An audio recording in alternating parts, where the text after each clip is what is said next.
all in, put it all on the line, cause I know that I'ma win.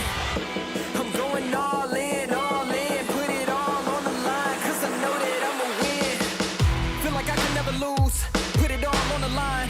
Every day we gotta choose how we wanna manage time. Yeah, they know I gotta feel it, in order for me to want it. Nobody can stop it when I put my mind to it, manifest and I own it. I'm going all in, put it all on the line, cause I know that I'ma win. I'm going all in, put it all on the line, cause I know that I'ma win. No energy that can move me, I feel like I'm in the movie.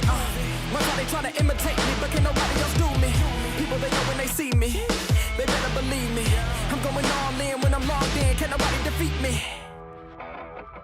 I got nothing to lose, yeah. I got nothing to lose, yeah. I got nothing to lose, yeah. I got nothing to lose, yeah. I'm going all in, put it all on the line, cause I know that I'ma win. I'm going all in, put it all on the line, cause I know that I'ma win. I'm going all in, put it all on the line, cause I know that I'ma win. I'm going all in, put it all on the line, cause I know that I'ma win.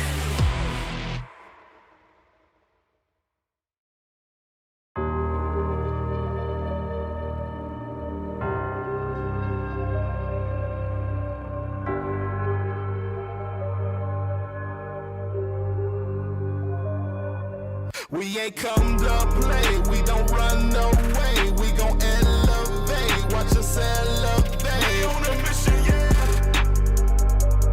We on a mission, yeah.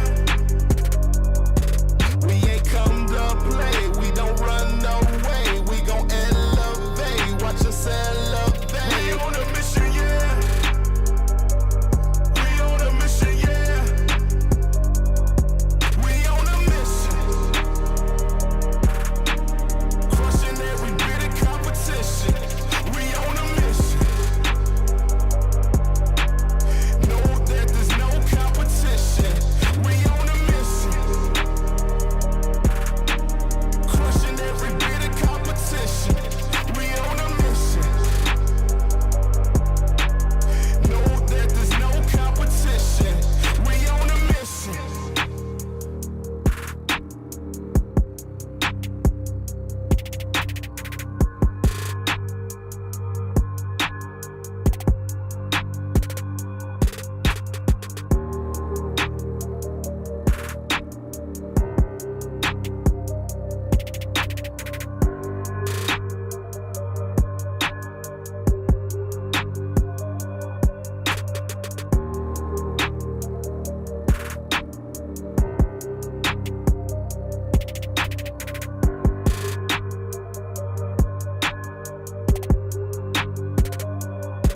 We ain't come to play, we don't run away, we gon' elevate, watch us elevate. We on a mission, yeah.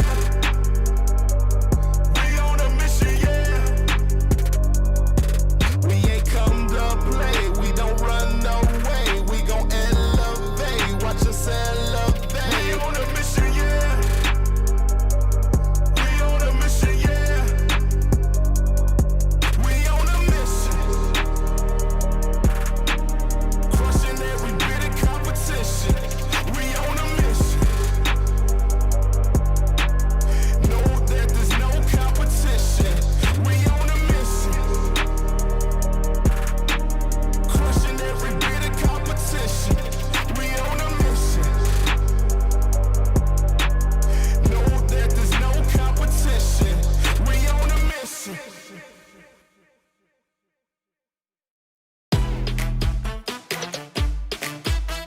Built tough. Built tough, I am the one. I'm the one, yeah. Built tough, I am the one. I am the one. I am the one. Go on ahead, give me your best shot. Cause I'ma never quit, give it all I got. When you think about the best, see me at the top. I'ma keep on going up, and never stop. Yeah. Piece by piece, I will fight till it's all complete.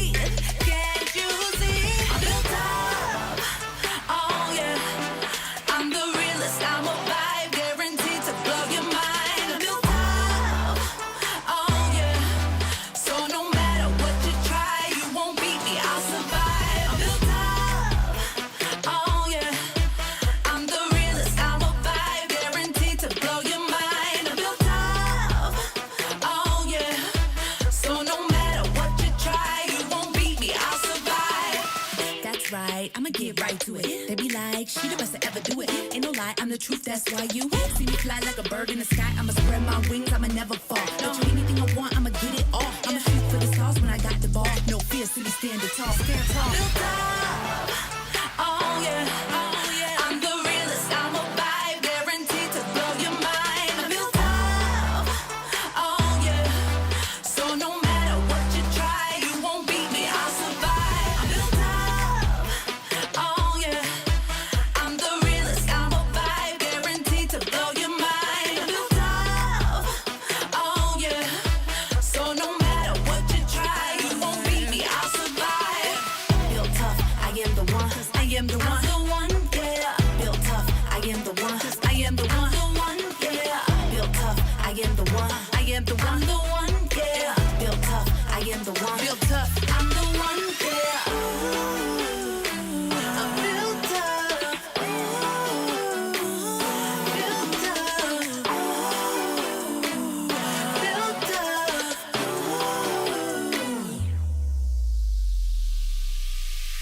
I'm built up, oh yeah. I'm the realest, I'm a vibe, guaranteed to blow your mind. I'm built up, oh yeah. So no matter what you try, you won't beat me, I'll survive. I'm built up, oh yeah. I'm the realest, I'm a vibe, guaranteed to blow your mind. I'm built up, oh yeah. So no matter what you try, you won't beat me, I'll survive.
numb, a stranger to my soul.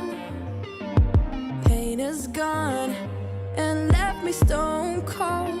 Hey, you just talk for the sake of it. All I got from you are broken promises, but it don't hurt no more. I can feel no more. Love me or hate me, go. It don't hurt no more. You just let me go. I'm not coming back to you. Go on. You keep talking, I'm sick of it. The same old stories. I ain't gonna listen to this. No, no, you had me so bad. And you'll be just like that. Now turn her back to you, 'cause it don't hurt no more. I can feel no more. Love me or hate me, go. It don't hurt no more. You just let me go. I'm not coming back to you. Go on.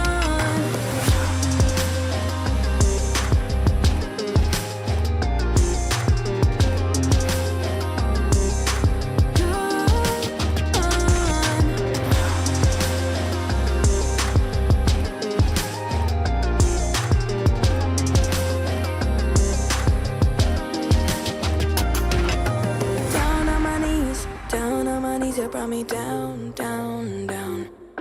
Down on my knees, down on my knees. You brought me down, down, down. Down on my knees, down on my knees. You brought me down, down, down. Down on my knees, down on my knees. But I'm back on my feet again. It don't hurt no more. I can feel no more. Love me or hate me, go. It don't hurt no more. Just let me go. I'm not coming back to you. Go on.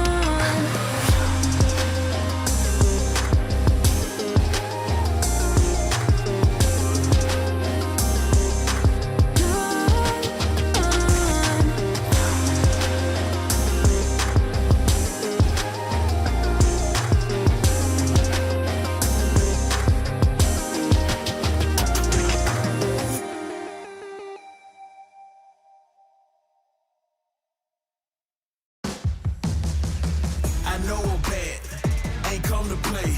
Some like a savage, a renegade. I'm so chaotic, I show up, it cause a problem. They diagnose me a psycho, I'm taking off like a rocket. I know I'm bad, ain't come to play. Some like a savage, a renegade. I'm so chaotic, I show up, it cause a problem. They diagnose me a psycho, I'm taking off like a rocket. Stand-up guy, they asking me who am I. They wanna know who that, I tell her give them a try. They'll soon find out and move back with eyes open or wide. I'm here, the ruler's back to take it over for life. Yeah, you know I'm major, how I run it so iconic. They all treat me like the mayor. Everything that you did, I have done it all on paper. Super like I'm Sonic, see you later, get your weight up. Yeah, applying the pressure, swear on my soul that I will not let up. I'm on a roll and I'm in control, so get a hold cause I am that fed up. Don't need a poll to decide who is better. Never will fold and never will settle. They call me a problem, but I come and solve it. I promise the novice can handle me never, ever. I know I'm bad, ain't come to play. I'm like a savage, a renegade. I'm so chaotic, I show up, it cause a problem. They diagnose me a psycho, I'm taking off like a rocket. I know I'm bad, ain't come to play. Some like a savage, a renegade. I'm so chaotic, I show up, it cause a problem. They diagnose me a psycho, I'm taking off like a rocket. I know I'm bad, ain't come to play. I'm so chaotic, I show up, they cause a problem. They diagnose me a psycho, I'm taking off like a rocket. I'm so alive, my enemies running high. They witness how I arrive. They all tuck in their pride and cry. I'm so alive, my heart is cold as ice. I started, then I rise. They all duck and they hide inside. Who tryna stop me. I am the man and they all a copy. Look at them stand, they licorice sloppy. I got these hands straight like it's Rocky. I got the plan of becoming a leader. You just a fan, so stay in your pocket. I am the plan, the man, and you watch me. People they saying I'm really chaotic, yeah. I know I'm bad, ain't come to play. So like a savage, a renegade. I'm so chaotic, I show up, they cause a problem. They diagnose me a psycho, I'm taking off like a rocket. I know I'm bad, ain't come to play. So like a savage, a renegade. I'm so chaotic, I show up, they cause a problem. They diagnose me a psycho, I'm taking off like a rocket.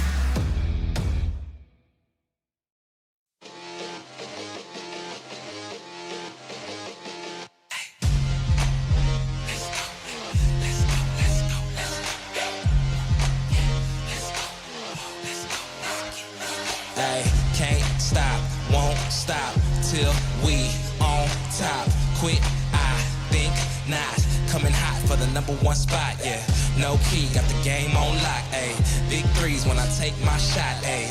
On the rise and we ain't gon' drop on the grind. It's our time, just watch. If you want it, you can get it. Life gets hard, but don't you let it get you down. Go get the crown because our time is now. Ayy, we gotta get it. Gotta get up, gotta go, we gotta get it. Ayy, they won't forget us. Made it happen and we all became legends. We gotta get it, gotta get it, gotta get it. We gotta get it, gotta get it, gotta get it. We gotta get it, gotta get it, gotta get it. We gotta get it.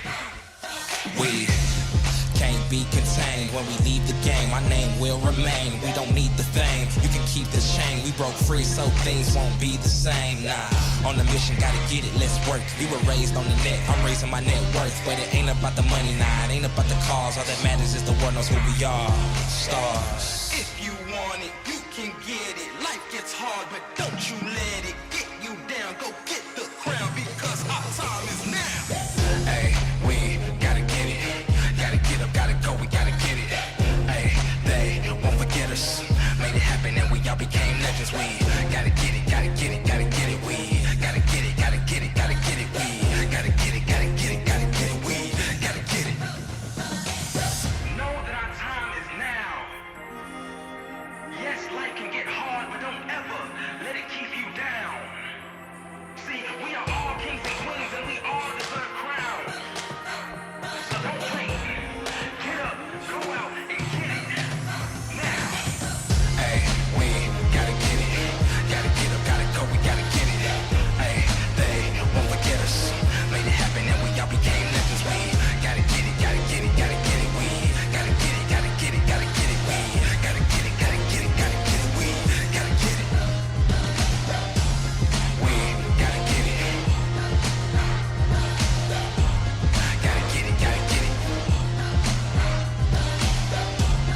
We gotta get it.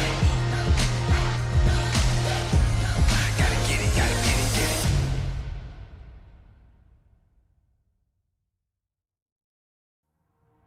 Yeah, from the block, climb to the top. Don't you see the signs? I ain't never gonna stop. From the block, climb to the top. Don't you see the signs? I ain't never gonna stop. From the block, dirt poor in the south. Wonder if the kid will ever make it out. And you know I'm from the block. All the odds stacked against, but it only makes it better when you win. And you know I think I got paranoia. My team win every quarter. Our Steph Cook made the order. I know pain leads the greatest. And it's my supply. I had to push, I had to cry. I had to look my demons right back in the eye. Out of anything I learned, I do know one thing. I know you have to lose it all if you gon' ever gain. I know that you don't put the fight into the last frame. And if you ever make it out, remember where you came. From the block, climb to the top. Don't you see the signs? I ain't never gonna stop. From the block, climb to the top. Don't you see the signs? I ain't never gonna stop. From the block, dirt poor in the south. Wonder if the kid will ever make it out. And you know I'm from the block. All the odds stacked against, but it only makes it better when you win. And you know I'm from the block. Dirt poor in the south. Wonder if the kid will ever make it out. And you know I'm from the block. All the odds stacked against, but it only makes it better when you win. And you know I'm from the block.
bring the fire. Gonna take you higher, higher, higher. 'Cause I bring the fire, fire, fire. I'm gonna be a soldier, gonna be a fighter. If you want it, I'ma do it 'cause I bring the fire. Gonna take you higher, higher, higher. 'Cause I bring the fire, fire, fire. I'm gonna be a soldier, gonna be a fighter. If you want it, I'ma do it 'cause I bring the fire. Gonna take you higher, higher, higher. 'Cause I bring the fire, fire, fire. Unstoppable, are you coming with me? Untouchable when they wanna fight me. Everybody wants to know my name. Do you wanna come and play my game? Put it on you like I'm on a mission.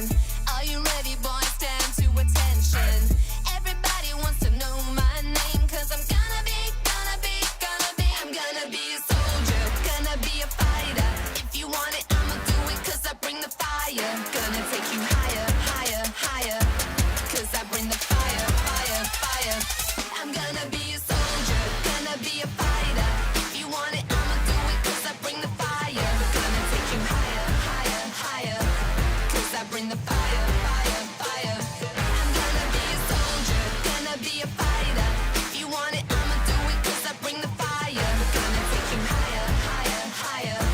'Cause I bring the fire, fire, fire. I'm gonna be a soldier, gonna be a fighter. If you want it, I'ma do it 'cause I bring the fire. Gonna take you higher, higher, higher. 'Cause I bring the fire, fire, fire. I'm gonna be a soldier, gonna be a fighter. If you want it, I'ma do it 'cause I bring the fire. Gonna take you higher, higher, higher. 'Cause I bring the fire, fire, fire.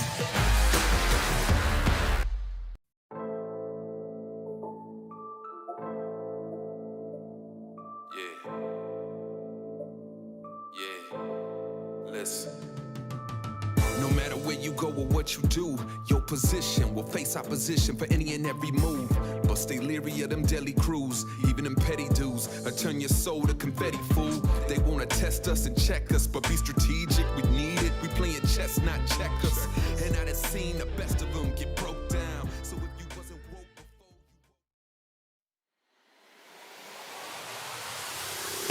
I want it now and I ain't never gon' back down. I want it now and I ain't never gon' back down.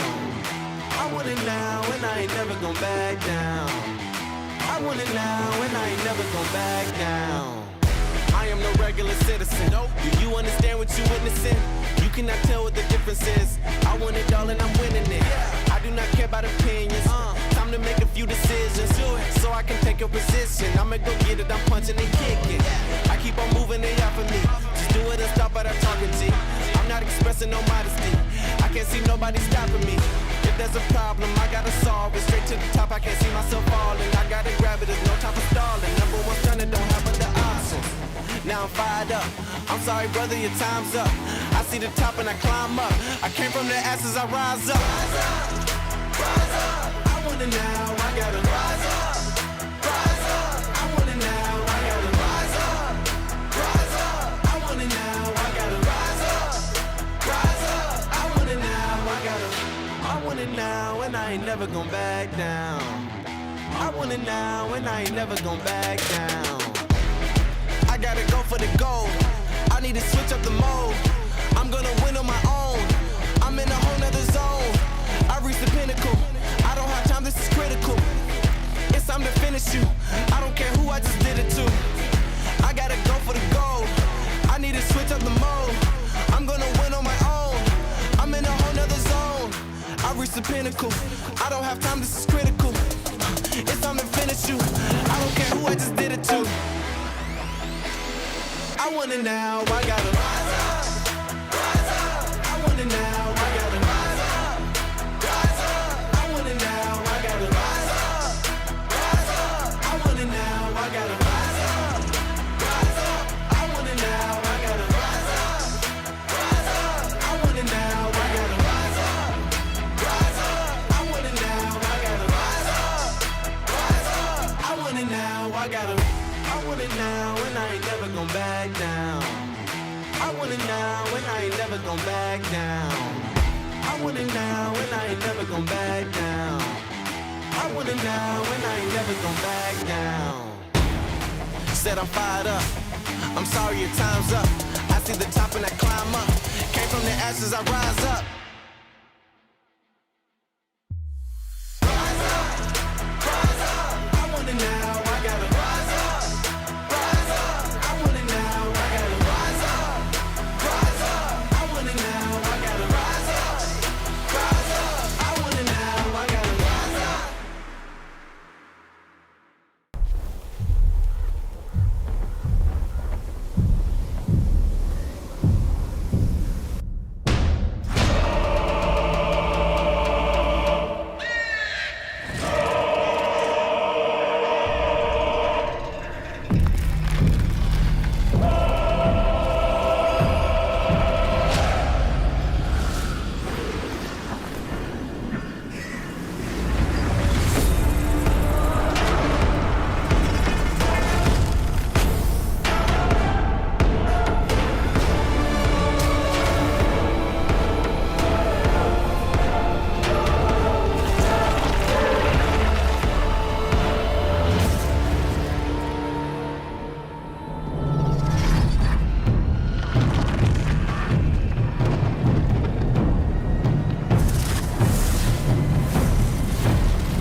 Ladies and gentlemen, we are live from Paris, France for European Masters. We're getting this EMEA Masters 2024 Summer Playoffs.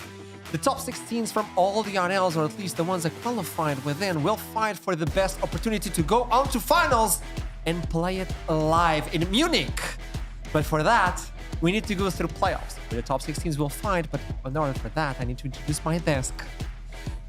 It is Initialize, the famous caster, and Salari from the Ultraliga. Yes, hello, hi, I am back. We finally have someone from the Ultraliga. Because, yeah. It's been a while. Yeah, it's been a while.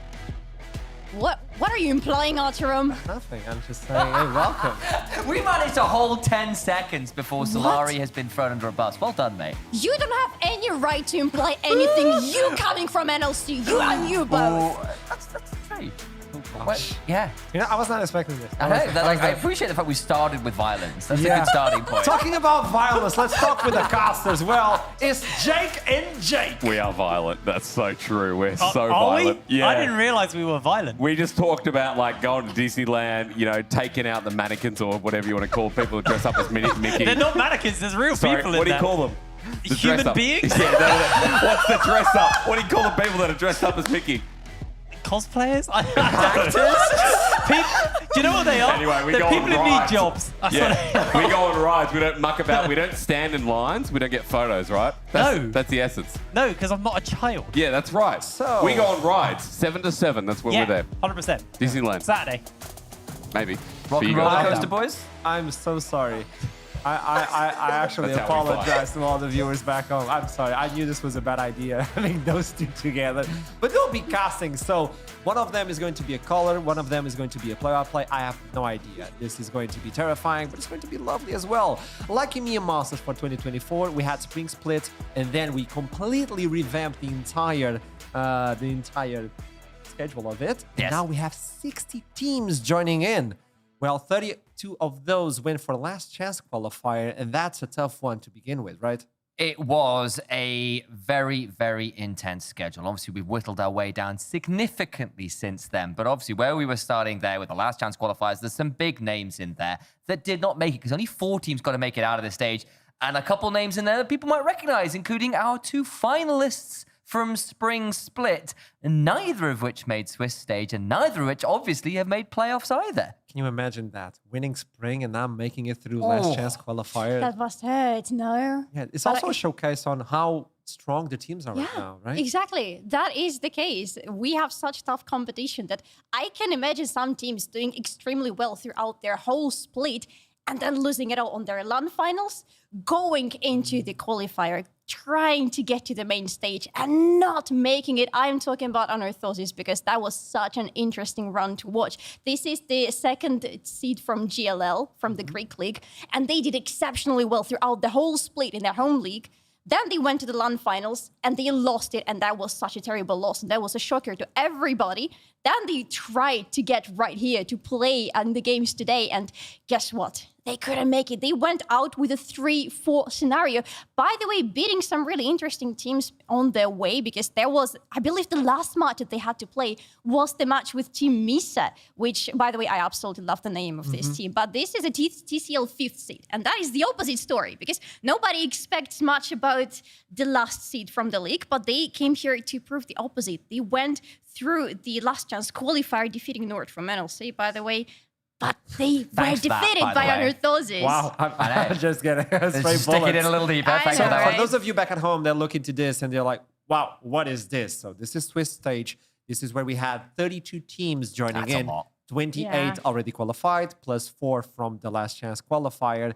And if it's this is confusing for you, just look into the colors. Purple means you lose, and the green one means you qualified for the main stage. You needed to get an X amount of wins in order to make it to the playoffs. And obviously the big thing here is the Swiss stage is just way larger than nearly any other Swiss bracket you're going to find in esports in general, because normally Swiss stage is 2 wins and you go forwards, or 3 wins and you go forwards, 3 losses, 2 losses, and you're out, depending on the scale of it.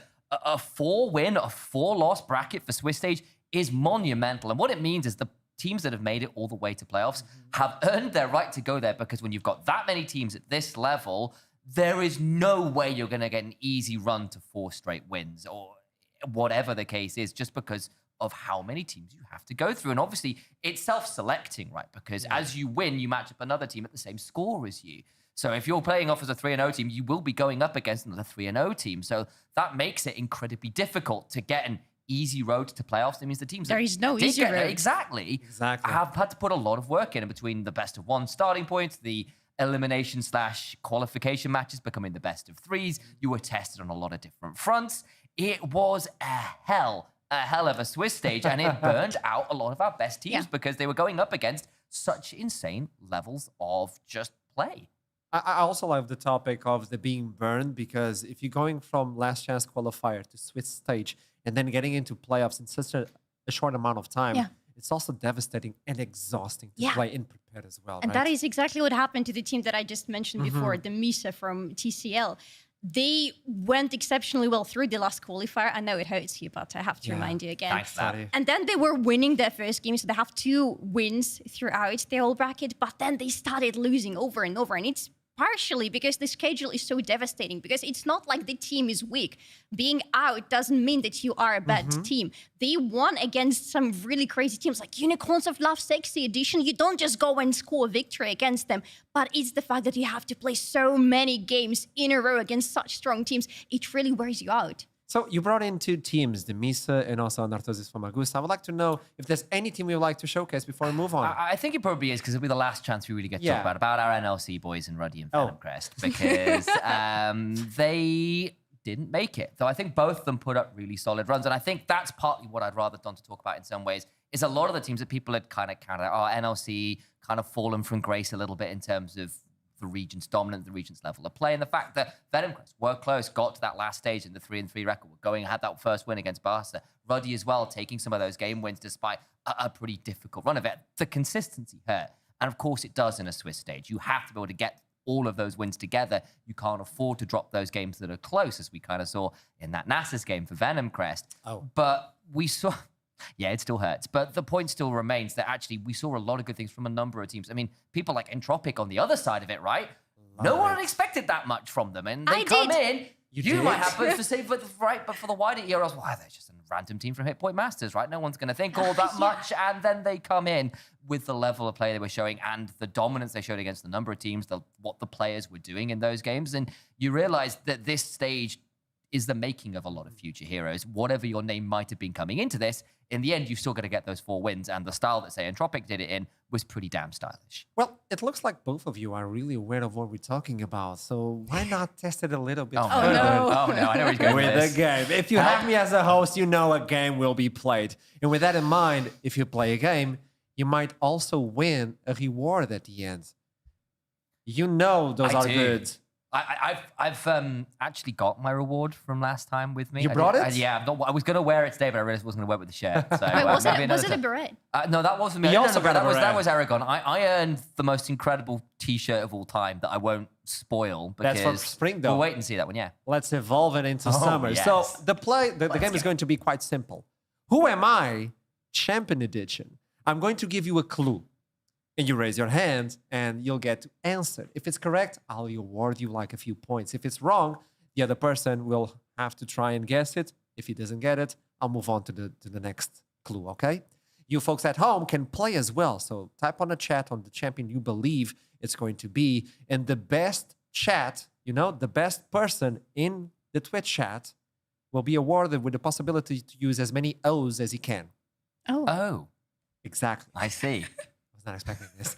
So, first clue for the first champion. Okay. When I was released, everyone said I would break the game with my passive. That's literally every champion. There you go. That's why it's hard. Viego? Now we're talking. It's not Viego. Okay. How come? Because you said all the champions. Is it a release or a rework?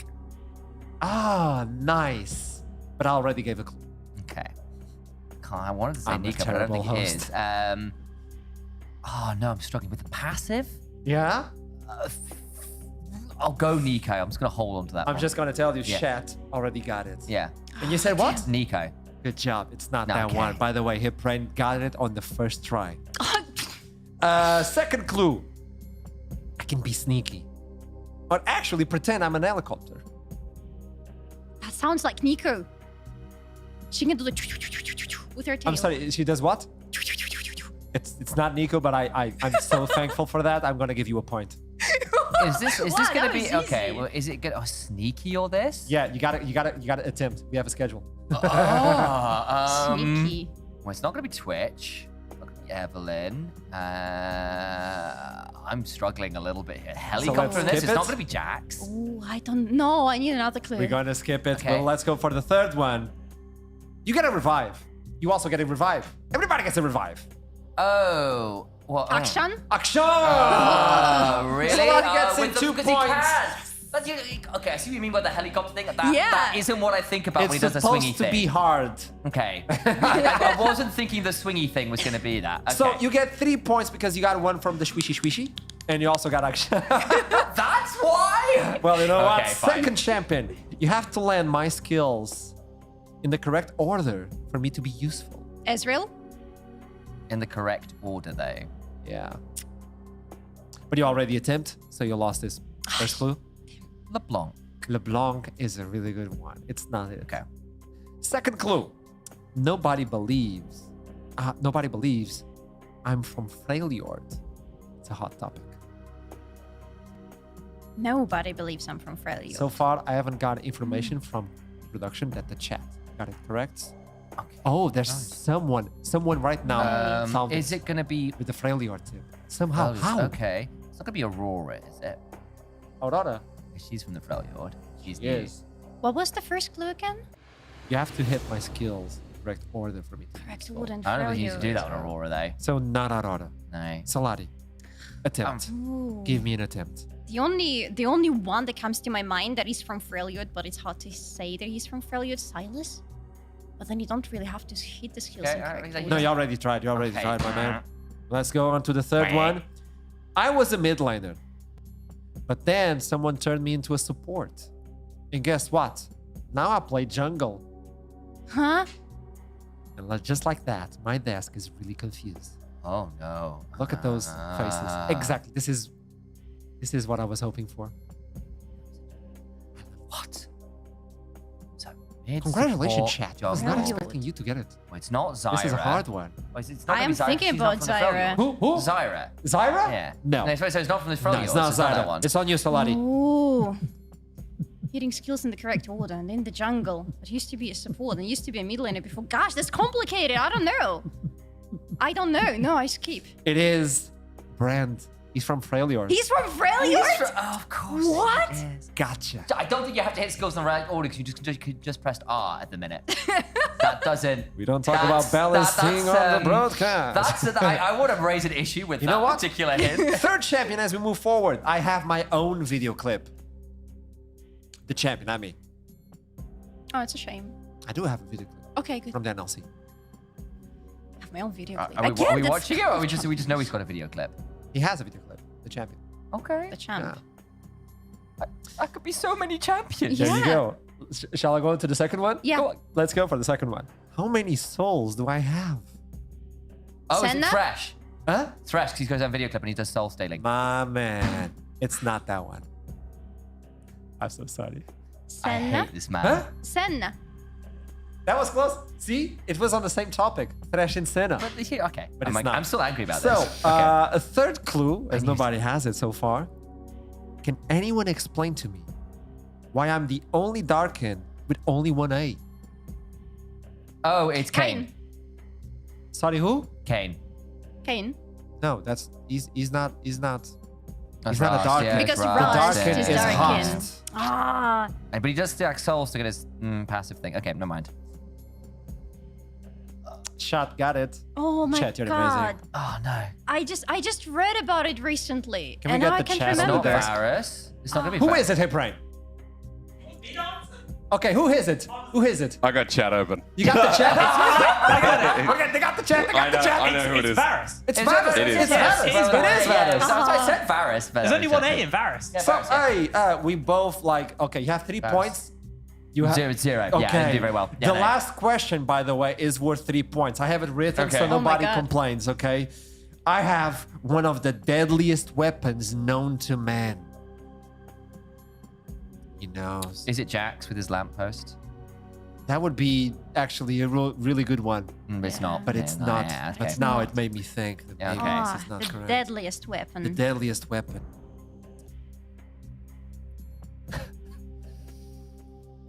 Oh god. I've already answered this one, so I can't go again. Chasing me is a big mistake. Singed.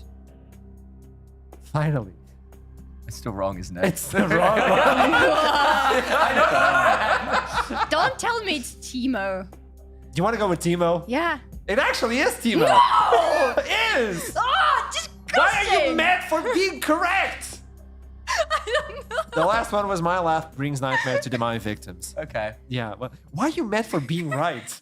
How is his weapon the I hate this. deadliest? I think it is. If I was fighting in the Summoner's Rift and I had like a weapon, a sword, like a bow, and someone like, I don't like that. But you do get an award, by the way. Oh boy, what she won? You got your own yo-yo. Congratulations. It's a yo-yo. You know what a yo-yo is? Yes, I'm From not the that young. Paralympics, by the way. Look at this. It's cute. Okay, it's cute. Showcase it to the camera. Like the That is lovely. Congratulations. Do you know how to use one of those? Actually, no. Okay, there you go. We'll train later. There we go. We'll do the Team it video later. montage for the Instagram tomorrow of Solari going through the training on the yo-yo. That would be content. Now, talking about content, let's talk about the games we have for today. We have a lovely list of best of fives we're going to be watching, but the game we picked is that, there we go, it's the second one. It's GO versus Dark Passage. But we also have those ones. Look at the first round of 16. When we look into this one, aside from the one we're doing today, is there any game you folks would like to highlight? Across the first round of 16 stuff? For across the first round of 16. Okay. I actually think Desire versus Matchco is a Yes. hell of a match. It's Yes. an LIT like grudge match. We've got Italian team versus Italian team is potentially very, very scary. But I think Desire in particular should be really good. What are you doing? I was trying to look into your watch. It's on the wrong time. The battery died. So Oh, I was lovely. like, I can't help you there.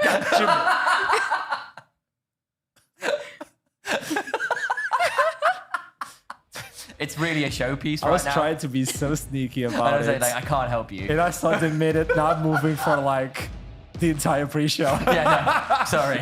Okay, so these are the games we have for today.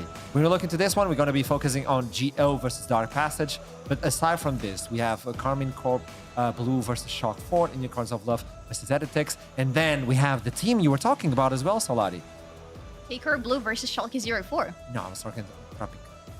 Oh, I'm absolutely blind. Is that in Tropic? At the top right, yeah. It's just with a different color because it's for the EMEA It's Masters different colours. colors. Yes. And I was like, wait, I don't know what it is. Should have I given a yo-yo to someone who can't see?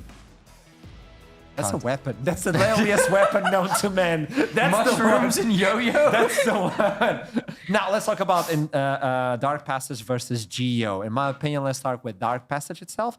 Like this team had a rough passage towards us because they lost on finals versus Papara Supermassive. Yeah, they were 2-0 up in finals as well, and then they got the reverse sweep down, if I'm remembering correctly there. And then they get through Swiss stage and they look angry. They are playing so well. They're winning every best of one. They go 1 up against Desire, and then they start losing again. And I think that what we've seen from this team is really exceptional play, but the moment the pressure comes on in some of those best of series, it gets a little bit dicier. And particularly people like Backland, obviously I know very well, and I'm very excited to see how they do, but I still have those slight nerves, even if I personally, a little bit of a spoiler, have them edging out Geo today. I know this is off topic, but look into the entire lineup. I love all of these. By the way, we're going to talk about them. But Backland's lack of photo is so Backland. His so character Backland, hasn't been He's so unlocked yet. shy. He doesn't like to take photos. So Oh. that's him. That's actually him. It's him.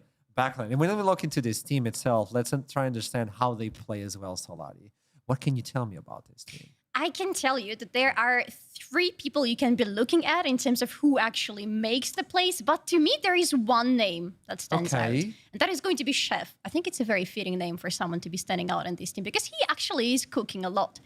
He is he is one of those playmakers. Actually, interestingly enough, if you look at the damage distribution among everybody, the damage distribution between the top lane, the mid lane, the jungle is pretty much equal. But Chef, he's not about those numbers. Don't look at the numbers. This is the least interesting thing about him. Look at what is happening on the bottom of the screen, the champion pool. Because what we're looking at is the typical meta champions, Lilia, Zyra, Brand, we know them, we love them. But Volibear really stands out of that, right? Because this is the pocket pick that he pulls out when the situation is desperate. And he hasn't actually used it a lot throughout the split, but he only takes it out when he knows that he needs to bring out the big guns.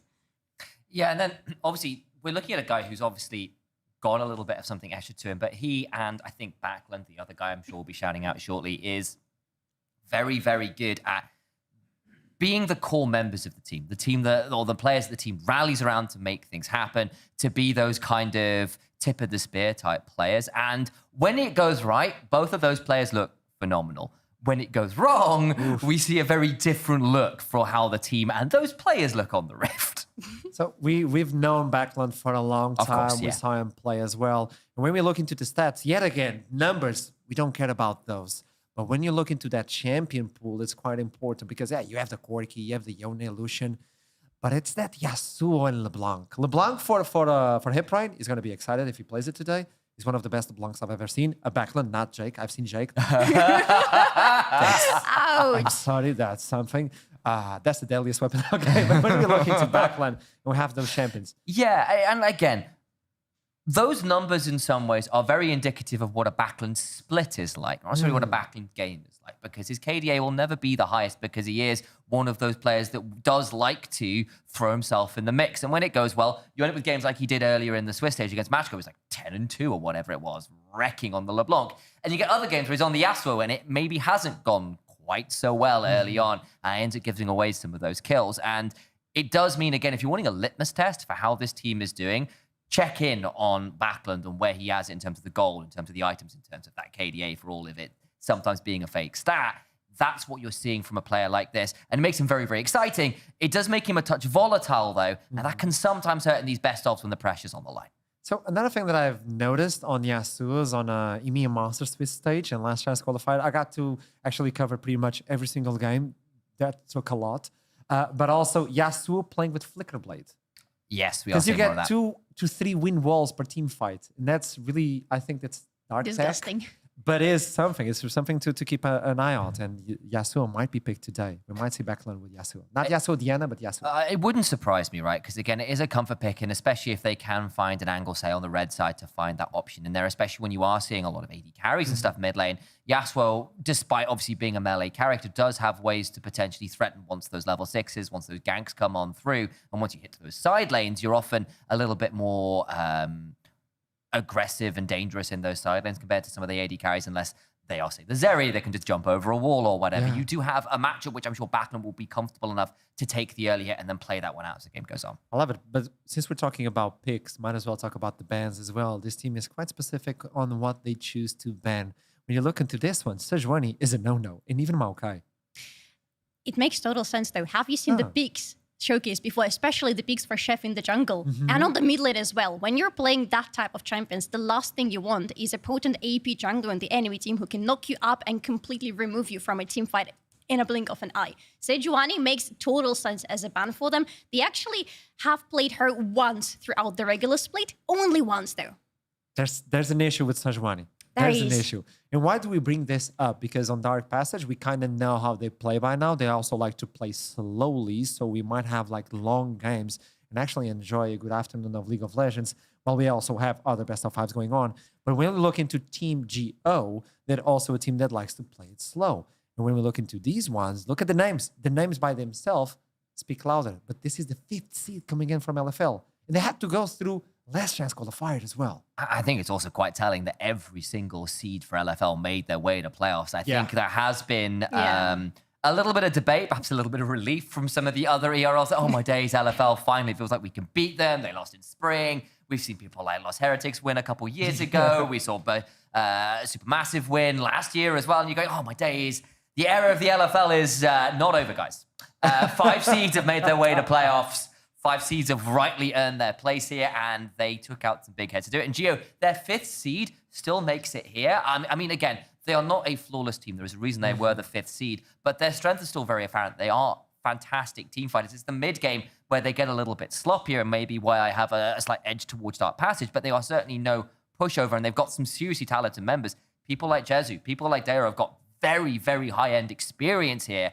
And when it comes to these precious scenarios further into a tournament, you can't ask for much better, much more experience than that. And also it's kind of scary when you look into the bracket from last chance qualifier, when you look into Team GO, and you realize they were the ones taking down Einstrak's Spandau. Because Spandau was playing really well on last chance qualifier. They took out Besiktas, and they moved on. I'm like, hey, they're going to make it. They're going to make it. And then comes in Team GO. Like, wait, what happened? What happened? What happened is Team GO happened. Have you actually looked into this team and a little bit deeper into this roster? Because I am going back to the jungle. I feel like it's going to be the topic for me today. But you got to have a look at Bukara, who is the jungler for the team. Because he's coming from the 2nd division. Yeah. And he is so fresh on the big scene. And he's already playing in EMEA Masters. And not just playing, he's getting onto the main stage right now. And I feel like he's having a decent chance with his team to try to snatch in some wins. Also another way to showcase himself. I think he already had some experience, but then he went to 2nd division. Now coming back, it's like, I'm back, guys. Exactly. I'm going to do it. I'm going to do it. Tell me. Yeah, I think also there is something to be said for both teams are coming in at 4-2, right, from the Swiss days, but not each 4-2 isn't made equal in the sense that the GO lost a best of 1 against Desire, who look absolutely white hot right now, are one of my dark horses for the tournament. And you're also looking at a team like BDSA, who are the #1 seed from the LFL and look absolutely phenomenal. And then they won everything else. So the fact that their 2 losses are against 2 of the best teams in the tournament that are coming into this still should give a lot of those French fans, a lot of those bigger ERL fans, some hope. Again, I think they are a team who, for all they're sharing the record, have still looked pretty good getting here despite the long road it's taken to get there. And when we look into both teams, we were talking about timing. And the game length, it's quite important because when we look directly into it, Dark Passage and Team GO actually share the timer, plus 33 minutes. On this meta, this says a lot. They really like to play it slow. They like to play for objectives. Let's just enjoy a good game of League of Legends. I think they pretty much, they're going to be fair for each other. I like this matchup. I gotta say, though, if either of these teams want to try to speed things up a little bit, Dark Passage has a much better shot at that. Because if you look at what they actually are playing right now, they, apart from the mid lane that you have already talked about, they are utilizing Misfortune on the bot lane. One of actually the few teams have picked up on her quickly enough. And with Misfortune on top of everything else, they currently have the majority of the champions who power spike extremely quickly, pretty much on the first item. So if they want to make the games quicker, they have a much better shot at that Team GO. Now, I want to get your predictions. I usually say this on NLC, but now let's do it on EMEA Masters. Let's understand where you folks are relying. Dark Passage or okay. Ooh. Oh, okay. I thought it was like more even than this. Statics, thank you. Because we needed someone to go GO. I thought like, hey, I'm going Dark Passage, but And I everybody's didn't going ask. Team GO. I didn't ask, by the way. If it wasn't like I asked our producer, what is everyone else predicting? and then I did this. Was it that? No, I didn't do that at all. Obviously, surely. He totally did. No. Right. He You would do never that. lie He would on never do broadcast. that. I didn't do that. No. On the internet? absolutely No, not. you can't lie. No. GO. Let's go. That's the new logo. That's the sound. Look at Let's his go. GO.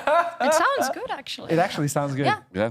Look, and I think with this as well, like, in some ways, that prediction there is going to suggest that everyone's like, oh, my days, Dark Passage win this absolutely cleanly out. But I think there is some truth here that actually, for all I think Dark Passage on the whole have played better League of Legends across this split. This is still a playoff scenario where they've been a little bit shakier. GO is still a team who have got a lot of clutch to their name and have managed to make their way here as well. So for all of the overall predictions of edge it towards Dark Passage, I wouldn't necessarily say it's like, oh, it's 90% that Dark Passage win the entire thing, No. right? Yeah, I don't believe it's going to be Yeah. that reliant on Dark Passage. Also because they have some issues with the best of. As soon as we got to the best of 3, they were like, ooh, now we're shaking. Hey, no, that's actually the numbers lying to you a little bit, or maybe not They're lying, but lying? not showing you the full Okay. picture.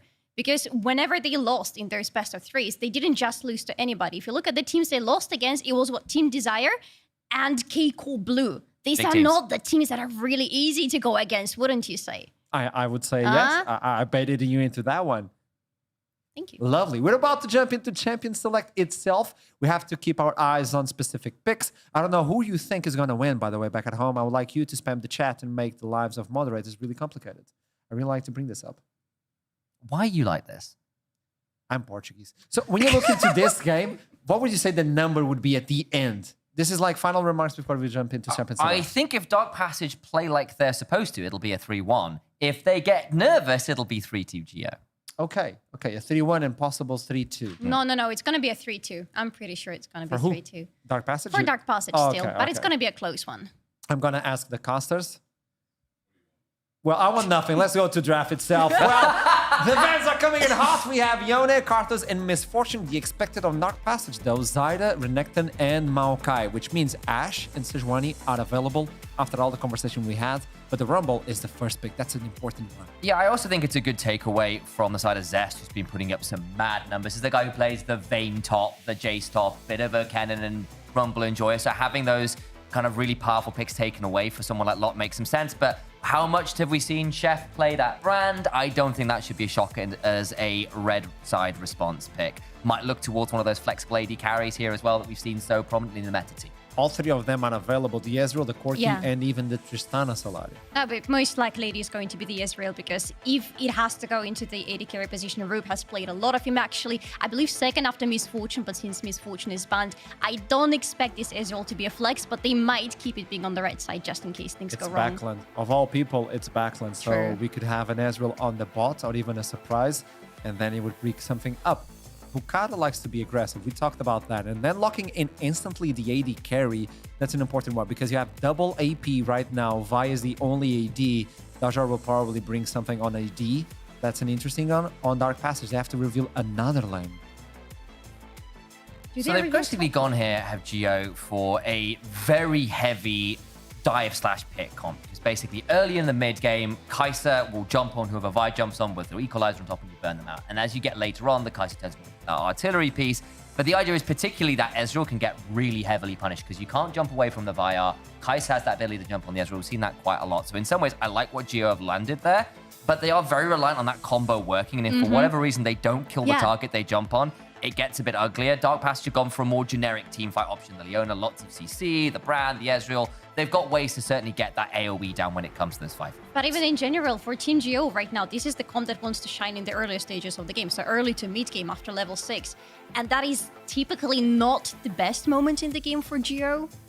And if they lose this window, it might go into hands of DP. The Rel is an obvious one. You want to take away that hard engage, and they don't like to play it. They already have the Leona, and allowing Rumble plus Rel plus Vi, that's way too much. And the other side is about taking that top lane. We don't know where the Rumble is going to fall because we've seen on Last Chance Qualifiers supports playing with the Rumble. Keep that in mind. True. I hope it's not that one, but we've seen it. I think as well, look, I'm looking at this and you remember like Zest is a guy who plays Jace, who plays Vayne, who plays Kennen. Like you've got options here, especially considering you are on the red side and you've still got both solo lanes to pick.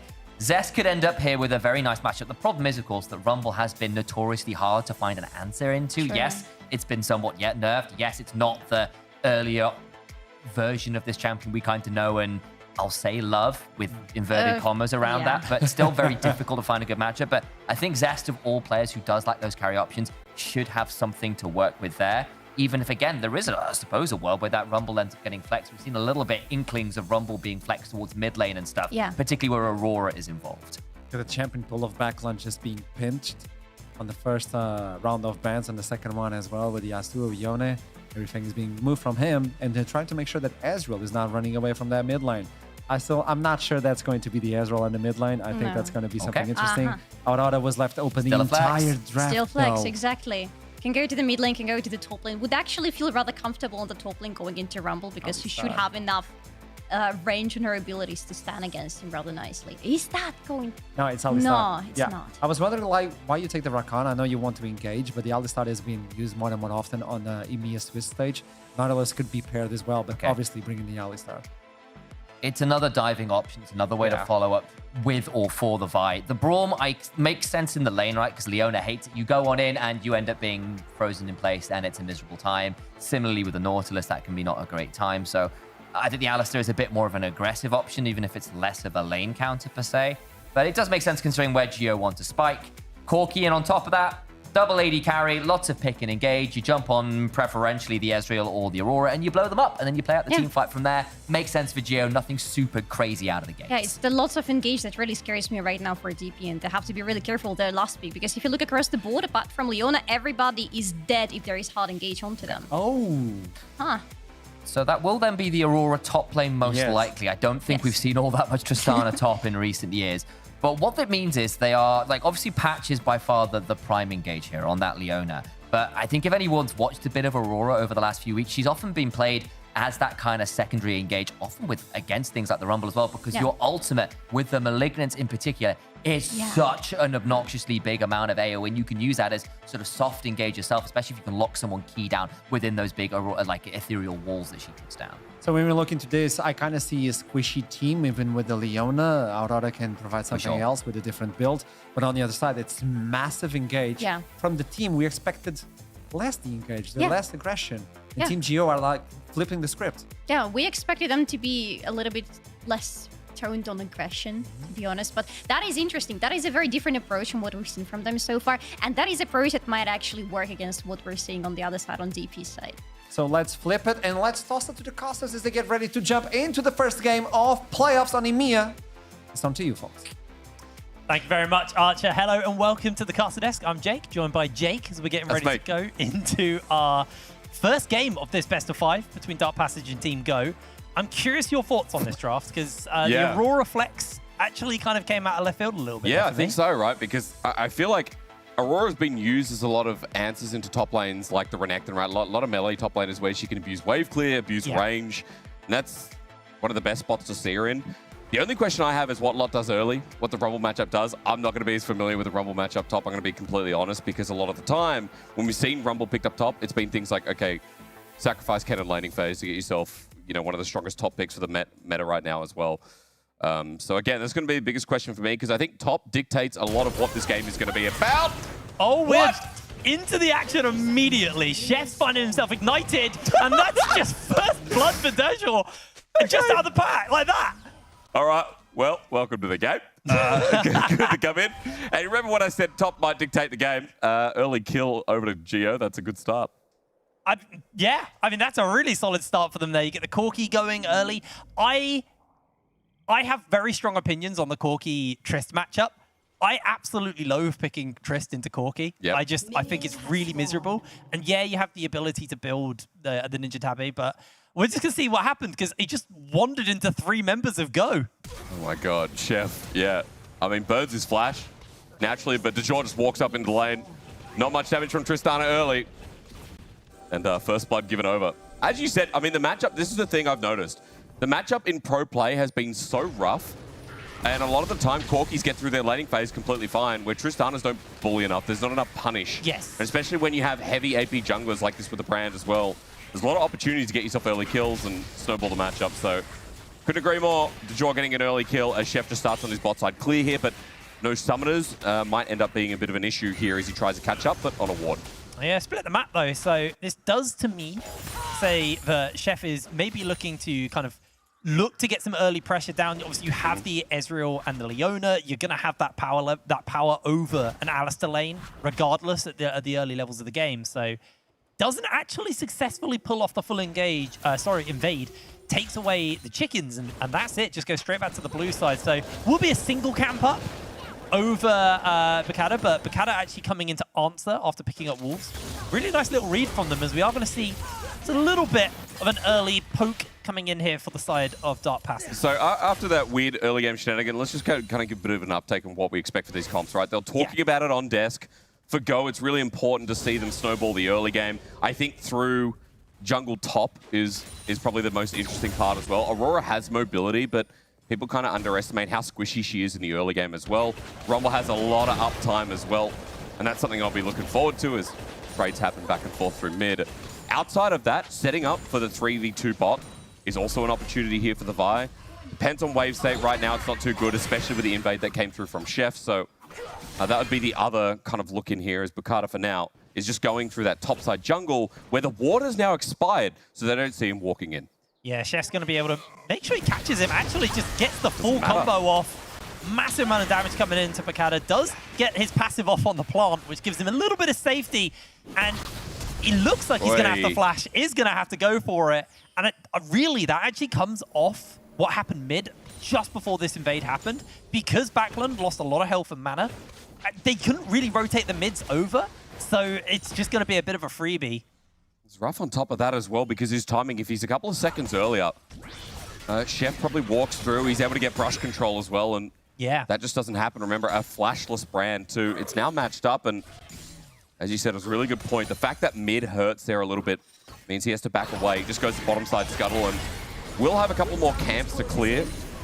But that invade thwarted off means that, again, Chef is going to be up in tempo, and that's the biggest thing here. With that bad start in the early game, it means that Chef gets to catch up a little bit, and we'll get to see him appear on the map a bit quicker. Yeah, and, you know, Brand typically is just an incredibly fast clearer versus, as we do see Ruab actually just go for a flash. Might have to kind of hold on our points as Patch eats a fair amount of HP. Jesu as well getting low. Patch going for the dive, takes two tower shots and Ignite. I think they were feeling themselves a little bit too much there. Brother was just like, oh, maybe we can get a little bit more. I mean, at least he holds onto his flash, but Ignite now down as well. Bacada's coming in, though, and Hitbrain, I'm wondering if he can find anything here, if he can get Ruab pushing out the wave. Patch is in danger. Does miss the Q. Catches him on the recall. Patch didn't even see this happening. He didn't even move. Gets a lot of it. Actually comes in for the turnaround. Beautiful little turnaround, and that actually should just be the kill. Ruab didn't have Q, so he had to walk into the push. That was a comedy of errors. Oh my god, that hurt to watch. He didn't even move. He didn't even burn his flash. It was just a miss. I don't know if Bacada thought I don't know what Bacada thought at all, but I don't think he was thinking, to be honest, mate. Oh my god, we had to replay it, didn't we? And the problem is as well, with Leona W, I mean, you're so tanky, so he doesn't have the damage to finish him off. It's the fact he was recalling. He was in the shot. We didn't see the fly over the wall. Oh, that's rough. That's really rough. And if anything, this now just benefits Chef even more. Yeah. You can see he's up in camps. He's already now going through his second clear of that blue side. He's just accelerated off the back of this. And Brand is still one of the quickest clearers in the game outside of Zyra as well, right? So even that tempo lost at the start of the game comes back, as you just mentioned. He's a level up too, and with the Faded Ashes on that recall versus the double longsword from Bacada, it's just going to be that little bit of a difference that, as you said, will also push him to the early grub spawn that he's now moving up for as well. There's support moving mid. And Prime's forced to flash away, just go all in on him, but, I mean, this was a good rotate from Prime here, I think, because of the fact that they knew the Grub Prio was going to be in favor of Dark Passage off the back of that play bot lane. So he comes in, gets some pressure here mid lane, but I just don't think this slows down the Grubs. You've got pressure for Zest on top side, so Dark Passage, you know, they just have complete control of the area. I mean, Brand does this so quick. On top of that, I'm wondering what happens through bot, because Jesu has to catch the wave. So Dragon can't get started here too quick, and you can see the support's already moved down. Patches matching that bottom side himself. All that depends on his mid is there's a rocket jump in. Yeah, just going to bust the shot in back, get a big chunk out. I do think that alone has kind of put a little bit of fear into the side of Team Go, and they have actually just backed off, gone for a clear, and Dragon's still up, Grub's in the pocket of Dark Passage, and honestly, that's just all in all a good play by them. Again, I got to come back to what's happened in the early game where even though that kill went over, Chef counter jungling and getting priority on the bot side has only benefited. I need help saying this. Ruep? I haven't figured it out. I am famously bad on this tournament for mispronouncing team players' names, so don't ask me. Dude, in spring, that was me. So already the pairing going to hell in a handbasket as Chef tries to appear top and Lot is deep in the wave. Yeah, they got the ult here from the Aurora just to lock him down. Chef's got the E down, coming in with the ultimate. Gonna get a little bit more damage off, gets a big old shield, and Lot, he just walks away from that. How?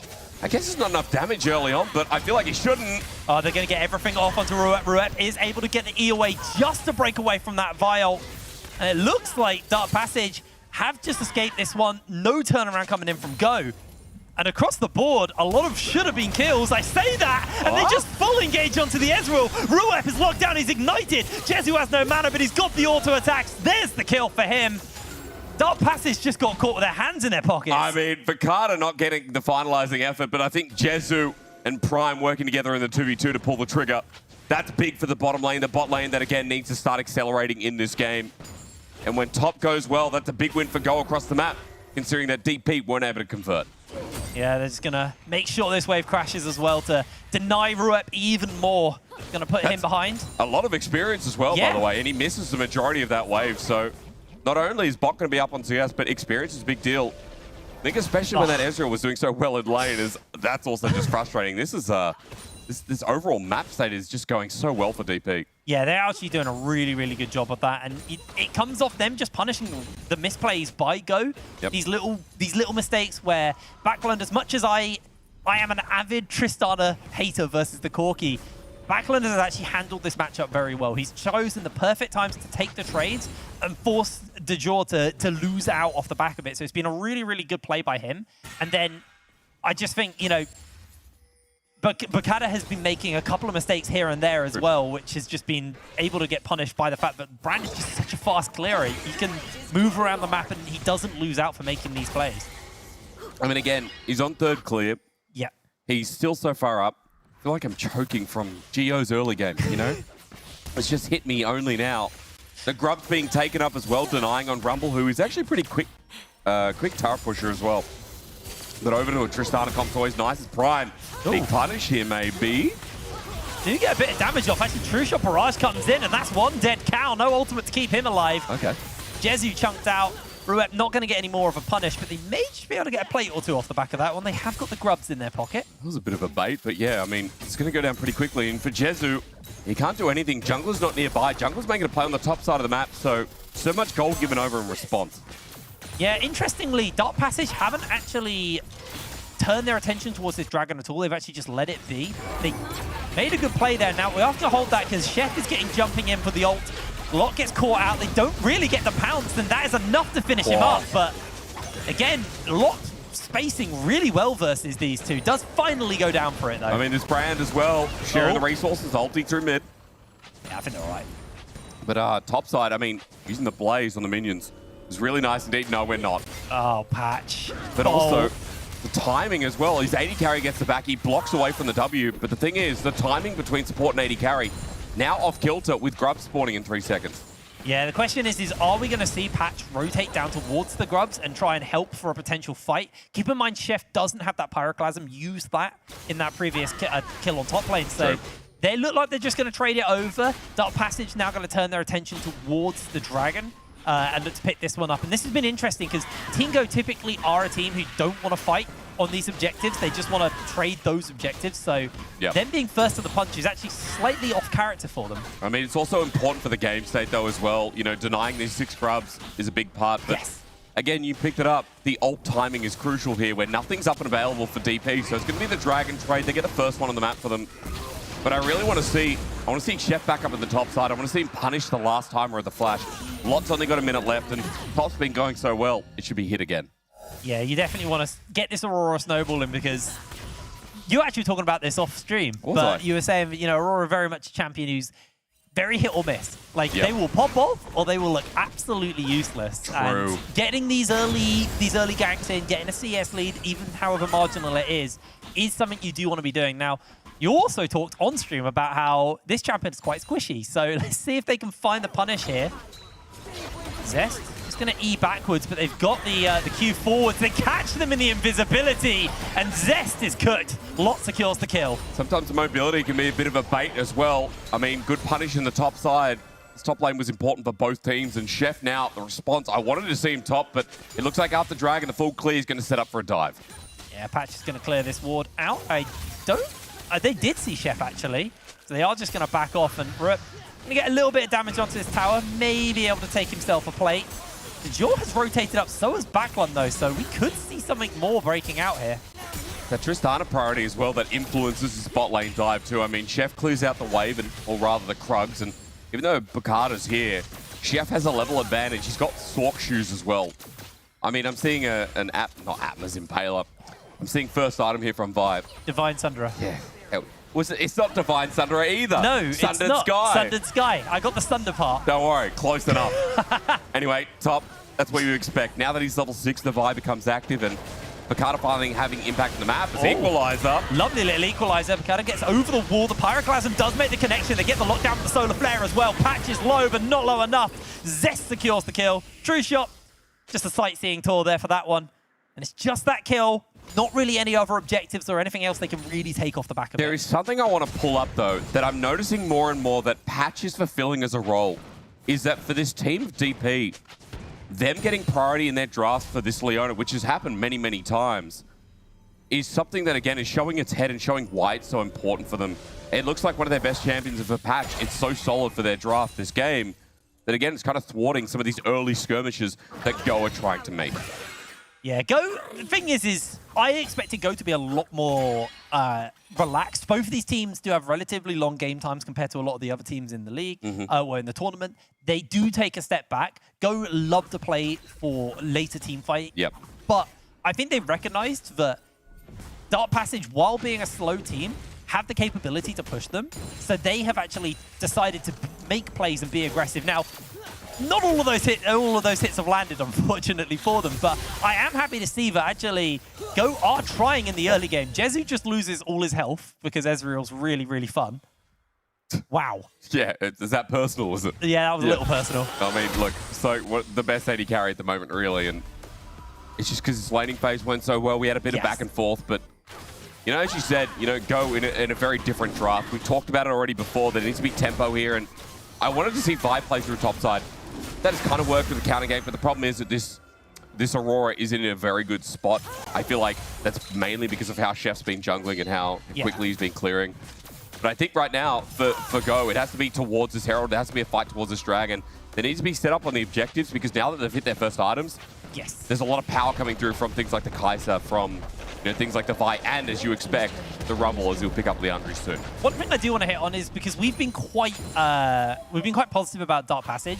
Ultimately, the gold lead is not that substantial. They are very close, and while everybody is going to be hitting their first items at the same point, that does mean that whatever fights we do have will be on relatively equal footing. It will basically be dependent on setup more than just kind of slapping them with a wallet. Now, Dark Passage are pretty good on this objective game. They've got 3 grubs. They're going to get this Herald. They've got the first Dragon. So that's where the major advantage is right now for Dark Passage. And this Herald will be able to open up the map for them.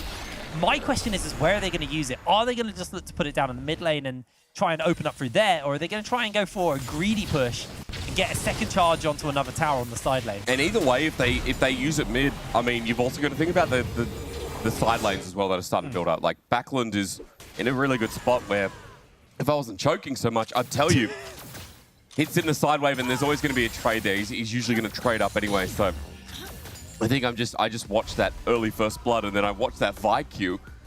And I just haven't been able to breathe since. He's emotional. Oh, emotional, caught up. Like, how did that not hit?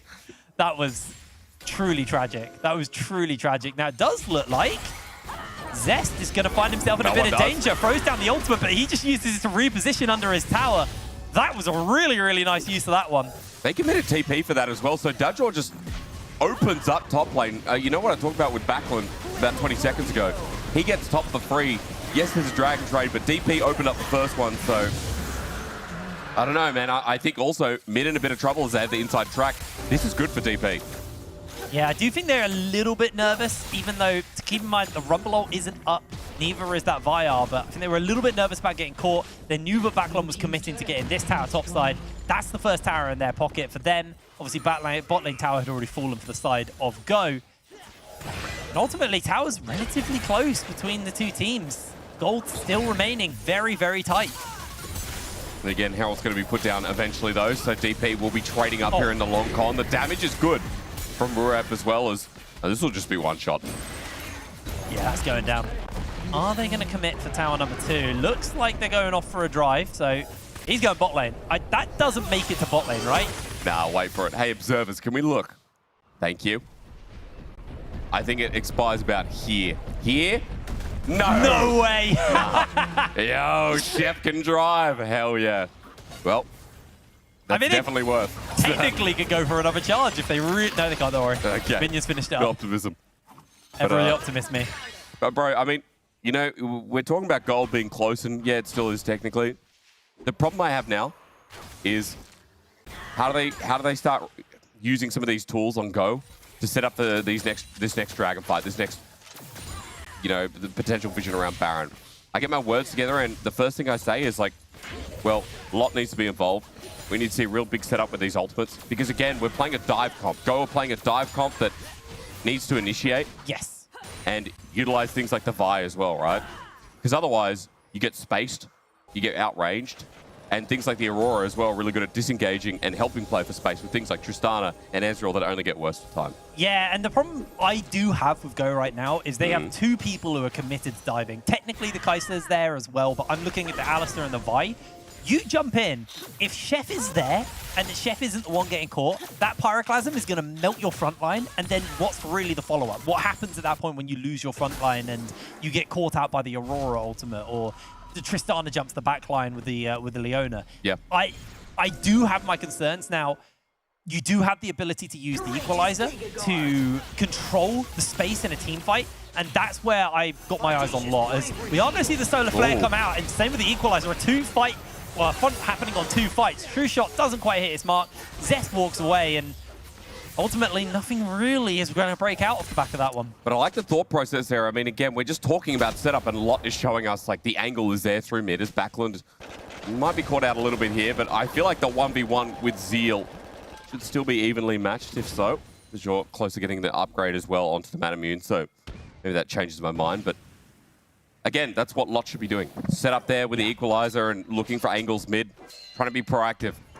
That's what Go are trying to do here as we approach the 20-minute mark, and we might slow down a little bit until we get to this next dragon. Yeah, I think this is probably going to take a little bit of a chill out, as both of these teams do like to typically play a little bit slower. So next dragon is definitely going to be where the eyes are at. It's going to be a Cloud Drake as well. So actually quite nice for someone like Chef. I'm a Cloud Drake enthusiast. I've always been. I think we all are now, aren't we? Nah, I've always been an enthusiast in this dragon, ever since the beginning. You're like, I watched the first Avengers and I knew. Yeah. You know, as opposed to the person who watched Eternals and just got turned off it, all right? Like, that's crazy, no? As, yo, Dajor, by the way, just going to take this turret for free. Maybe slow from Backlund. I didn't catch what he was maybe backing for. Navori just picked up, so probably the item timing is not great there as DP trying to get a response on bot. And set up for this dragon in a minute. This is an important one. As you said, Cloud is so good for this team, and I mean, Dragon, the only thing on the map right now is that Baron is lit up like a Christmas tree. Yeah, I think Baron is going to be very, very hard for either team to pull off. You're just going to get engaged on inside Mega that quick, bit. though, by the way, for both teams, I will say. Yeah. Especially for the Brand team. Okay, if Dark Passage commit 5 to bot side, then Go definitely get the Baron. But like outside of that, I think it's very risky to do, just due to things like Brand Leona on the other side and vice versa with the Vi, the Rumble and stuff like that. So Dragon probably where the attention's going to be. You've got 26 seconds until that one comes up. Now Chef is actually going for a recall now. This is a very, very late recall from them. I think they might just be giving it up, actually, from the side of Dark Passage. Yeah, maybe. I mean, maybe they're looking for inner turret push in top. match out bot wave as well. And they're not going to have mid-prior as well. I mean, this is the power of static versus an Ezreal. Like, mid-priority is a lot harder to get when Kai'Sa can just one-shot the wave. And you're right, this is going to be taken down. They're pinging Baron. Nah. But again, you have no Aurora here. They're going for it. Start it. Do it. They might start it. Zest has got teleport. They are... Okay, it was just a bait all along. It is. They're going to jump in. The teleport comes down. Patch looking for Prime. Prime with the ultimate should be tanky enough, but the Pyroclasm spreads. Chef secures the kill. Dijon now inside the world. Has to flash out. Equalizer will send everyone splashing as Ruin jumps in and gets shut down by Lot. That was an optimistic flash. Bro thought he was Jackie Love or what? I mean, he just jumps in and tries to finish off the fight. Granted, he trades that it is an optimistic 2-for-1, but man, everyone just wanted to pull their triggers. I want to break this down again because, again, Hitbrain, you talked about it. It's a good bait. It's a good start here. The problem is we're using tools from DP on Prime. We're using our chain CC and our primary engage from Patch on an Alistar with ult. That's already the first mistake. Dadro has to flash out here, but Ruet, I don't care. Worth. Absolute Chad maneuver. He gave a shutdown to Rumble. I don't care. That's still worth. Jackie Love's smiling. I think, yeah, I mean, look, probably shouldn't have done that, but at the end he did, and the shutdown over to the Rumble is not great. No, he is very close to Shadow Flame off the back of that one. 700 gold off. Got the Flicker Blades, got the Bork. Finished up onto Backland at this point. But the one good thing that DP can take from the fight, as well as the numbers advantage that they got in the end, is the fact that they took flashes from the solo laners of Go. Another replay. Oh, yeah. Oh, we're having a drive. Oh, why not? Okay, nice. Yep, first-person camera. Now, there is a fight going on, but let's finish this up. No, I think it's just Patch dying, to be honest. Dead. Easily taken down. Shaw, though, finds himself in danger. Flash. Zest gets the lockdown onto Lot, and Lot will be second to follow. They jump straight on the Chef on the backline. Chef is caught. Down he goes. Cleanse comes out from Jezu. Zest jumps in onto the backline. There's going to be a response here from Dark Passage. Backline flashes forward. They get the Buster Shot. Jezu survives. Prime does go down to backline. Rep can't get close enough, and Dark Prime do walk out the victors of the fight. Whew. Have a deep breath and realize this is why the spacing tools work for the comp. The DP, all they needed to do is pull back and then re-engage on their terms. That's exactly what they did with their carries, and now Baron's a freebie. This game has swung way in their favor, and for Dark Passage, I mean, that felt like an expertly done fight for this game. Yeah, that was a very, very well executed team fight from them. Baron going to get picked up onto, I believe, 4. I don't think Chef was alive in time, but let's have a look at the fight again. Yeah, I mean, Patch is just face checking here. And I feel like, again, he might not have any business. They stun him down. The TP position, though, has to be sus. Like, Dadro had no flash. We talked about it before.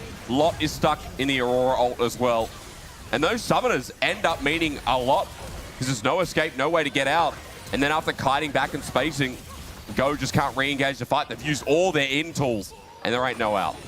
Also, big thing was there was actually a parallel to the last fight where we actually saw Go use a lot of their tools on Patch, and they tried to take him out, but it's a Leona. They just pressed W and they were tanky enough. So very similar to the last fight is we are actually seeing Zest get caught here. Zhonya's gets used. Flash available. Is going to ult. Is going to jump to safety. Killer Instinct's not available to Jezu yet. Equalizer on the backline. Lots is just obliterated. Ruep is low. They've got the W. They've got the dive back. Jezu secures another kill. This is free. Into the pocket and Go. Patch is able to break away. They catch on with the W to stop that Warmog's healing coming in as little by little Patch is being whittled down by these Prey Seekers. And there it is. Whew. After Lot just ran in for the fight, I mean, I don't know. I don't know how to call this one. I guess Go are just really good at using their tools as well. And boy, it's good that we have replays because I would not be able to tell you a damn lickety split of what just happened. Zest starts by getting caught out here. Buffett is nice as Bakata stops the jump. As he gets out here with ult, he also gets buffered back, but look at Lot here. His ulti isn't good.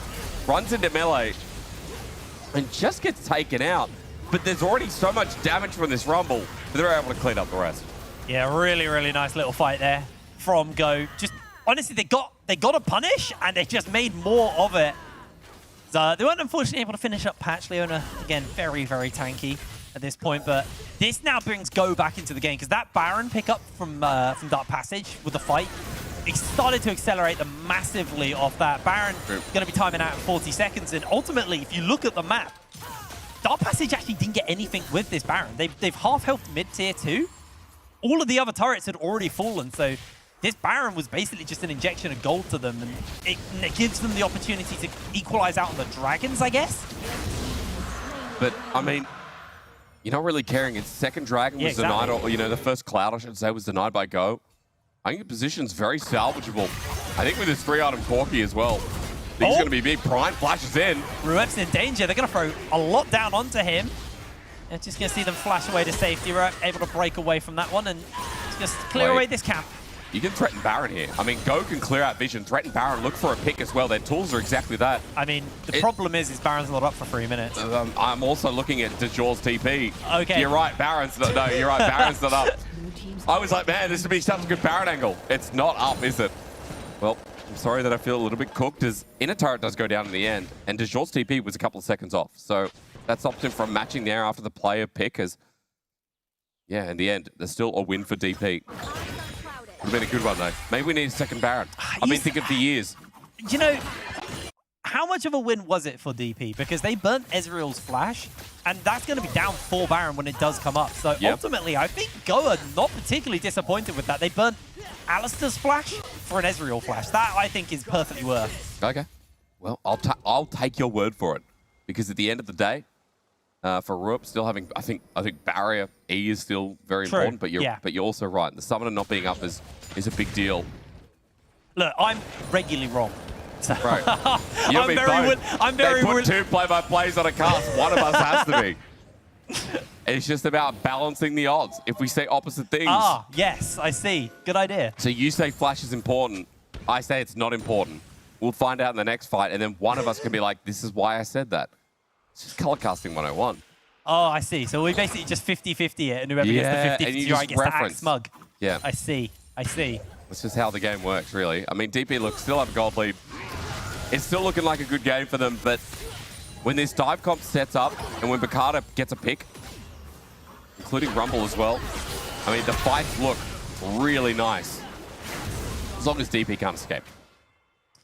Well, it does look like it will be a bit of a waiting game now. We got Baron up in a minute's time. No real vision by either team has been set up for it. So to me, that screams that we're not going to see a very quick rush onto Baron the moment it spawns. I think it's more get this wave in the top side sorted. Look to get set up for this dragon, because that is dragon number 3. That's when we do start to kind of put pressure on the enemy team with that 3rd dragon. So that's kind of where I'm expecting to see the pressure, although I immediately get proven wrong as Go just use all of their members up towards the top side of the map and look to put some resources down here. I want to see if they can get Infinity Edge for DeJour before we get Baron as well, by the way, because this guy is mega ahead. Look, 320 CS, 29 minutes into the game. Before they force the fight, I mean, for Go, it's an opportunity as Patch is in. They're going in on Prime. Prime eats the true shot. It loses a lot of HP as Battlan W's forward. Can't really find anything off it. They go for the solar flare. That goes wide as well. Zest is going to throw the ultimate onto no one. And Dark Passage, I think they're just a little bit too eager. Just stop being over-eager on supports. I mean, again, like, Prime was a hair shot away, but his ult was timing out maybe a second or 2 later. Patch was trying to get that timing, obviously, but he has Warmogs. While his ult's not up and available, Patch as well. Big ult to be down here. Prime can still engage, but Patch loses one of his tools. Yeah, that's really, really big. Now, Brand still has the ultimate, so grouping on Baron is very, very risky. As we do see, actually, Mikata actually goes for a flank. He's in this bush. He's not spotted. Chef's going to get himself a lot of... No, don't worry. I think that was the smart decision not to engage, actually. That's good. All right. Dark Passage is desperate for a fight. Woo! Wow. That's without the Infinity Edge, by the way. Wait, that's big. Yo, Go just want to run this down. Equalizes out. The Shadow Flame burn might kill him. No, he's dead. He's dead. The crits from the Shadow Flame finished him off. Okay, well, guess what? You questioned Baron before. Here we go. It starts off now, 5v4. Backlund has TP, but he's down for 45 seconds, and I don't know if they can win this 4v5. The Jaws damage massive. They go in, Solar Flare doesn't quite hit the mark either. Baron, low HP. Zest jumps in forwards, tries to get something off. Chef can't get close. He's got flash, but he just can't even get in range. Over the wall, Bakata goes as they just get themselves the kill. On to the Leona. Patch is picked up. That should be Dragon as well as Baron for Go. They have done phenomenal work in the later stages of this game. I mean, again, not only using their comp, but Dejor using his lead and the poke coming through. So much disrespect from Backland. I know they've talked a lot about him on desk, but here in this first game, it cost them a lot right there. Inner turret now next up, and as you said, Dragon will be an easy take too. This is a huge play to put Go back in equal footing. I really think that comes off Patch being overeager, which has been a little bit of an issue in this game. Also There's true. been a couple of times where they've just been too eager to jump in and start the fight. Using that solar flare earlier really cost them, and yeah, that's going to be the Baron and the Dragon over. This is sole point over the Team Go. They are set up lovely off the back of that. I just can't believe this game feels like it's being dictated off supports overusing their kit on the enemy support who's so tanky, or, you know, opposition doing the same thing, right? But again, Soul Point picked up, and I'm looking at Jezu, just picked up his Void Staff as well. That's a 4-item Kai'Sa, full upgrade on W, on Q. On Q? Yeah, on Q as well. As the Corki's just hitting that point, the Phosphorus Bomb half HP, as you'd expect at this point. That is unholy. That was absolutely ridiculous. Yeah, well said. An auto and a Q, and he just half healths him. Yeah, that's Crazy. 15% true damage. We decided to put 15% true damage in the kit. Yeah, Reckon that if I was a speak, mistake? I get in trouble. Well, I think that was a mistake. I'll speak. I'll say the words. I'll be honest, I'm not the first one to voice those words. It's top siege is where you want to go, okay? Look at the bot wave. It's... If I can use my math and do my counting, I feel like it's slowly pushing in DP's favor, so there's no option there. Top is the only response. Is mid-wave as well. I want to see that transacted by Go to move down, while 3-4 members stay up top and use their range that they've got from this Corki as well. It seems unbeatable right now. Using the cannon as well, that will just take the inner turret down. Yeah, Dejor is just absolutely liquefying people to go near him. This cannon's going to finish up the tower.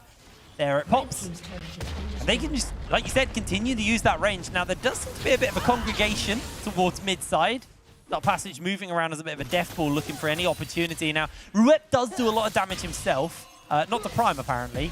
But if he gets onto Jezu or Lot, he will be able to chunk them out. But the problem is he's got to get past Prime to be able to do any damage. And Baron's still going to be on for 20 more seconds. I don't know if they're going to be able to take this tower off it. So just going to spend that gold, get the resets off, and now you start to think, right, what's the next couple of plays? You've got Baron obviously coming back up at some point. You've got the Dragon coming up in 3 minutes' time as well, and that's going to be Soul.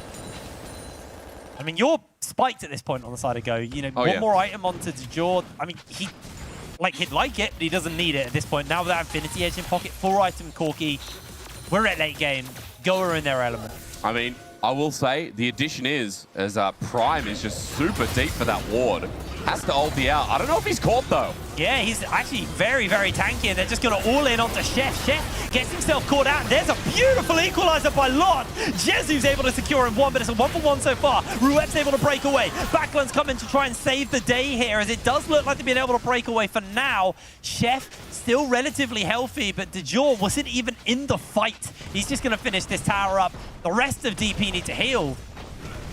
But there wasn't even a good fight. That's crazy. I mean, I'm sure break down a second, but different directions from Go. While for DP, if only they could congregate on one target, it would have been a lot better. So watch this. Again, Prime, as you said, very, very tanky. He can absorb 3 members. The difference is Ruep's not here yet. The Tristana as well has to teleport in, and he's so far away. The equalizer's great, but Jezu's by himself. Lot is zoning out. They're on different elements here. And I mean, Chef gets some damage down, but it's not really enough in the end. Yeah. If the Tristana was there, if Ruep was there earlier, I think that was a really bad fight for Go. And I think, again, DP are still not out of this game. I'm still sus on it. Yeah, this is a very, very tight game. I mean, gold at this point, borderline redundant just because it's so close and we're into late game. So it's really just about these objectives and who can control these. Getting the soul is then obviously going to unlock the Elder as well, but just getting that Cloud Soul means you have so much more movement speed for these fights, which means you can evade and avoid some of what Chef is going to be looking to do. And I mean, in that last fight, he only got a one-man ultimate off. He only hit on to Bakata, so you didn't get the kind of the full utility of that passive spreading across multiple people. Like I said, it could have been a much better fight. Now, Oh, no. we talk about items not mattering. He has a GA, so I think Najor wins this. He does get the ultimate out. Teleport's coming in as well, but Chef's actually made his way off. Catches a whole heap of damage. Chef's in danger. The equalizer is a little bit tragic. Zest is coming in. Zest is dead. It's Rabbit on the menu. That's now Backline, who's next up to get himself caught. Does get a shield off. A lot of damage coming out from Chef off the back of that one. That Corki is absolutely terrifying. Ah, he's down. I felt that. I mean, while Rabbit's on the menu, looks like Dog will be too. I'm so sorry. Don't eat Dog, anyone. As Ruip also dies in the meantime. So Go are just right back where they started. Guess what? Baron's up in 20 seconds as well. And in 10 seconds, I mean, yeah, Dragon's there, but Baron helps you end this game. Just get across the line. Now, look again. Sorry, he's not playing the Corki skin. Not even a right skin. I just had to clarify. No. Good flash. Nice flash to dodge the stun. Otherwise, the Jaw's dead. Well, I mean, he is anyway. He goes into GA. Oh, my word. But yeah, Lot cooks him alive. Aurora scales, but Rumble also just destroys squishies in late game. So easy. Yeah, Zest did nothing there. While this replay is going on, we do see the Baron does get secured by Go. We're going to see what happened to Ruip. He just walked into a bush and... Yep.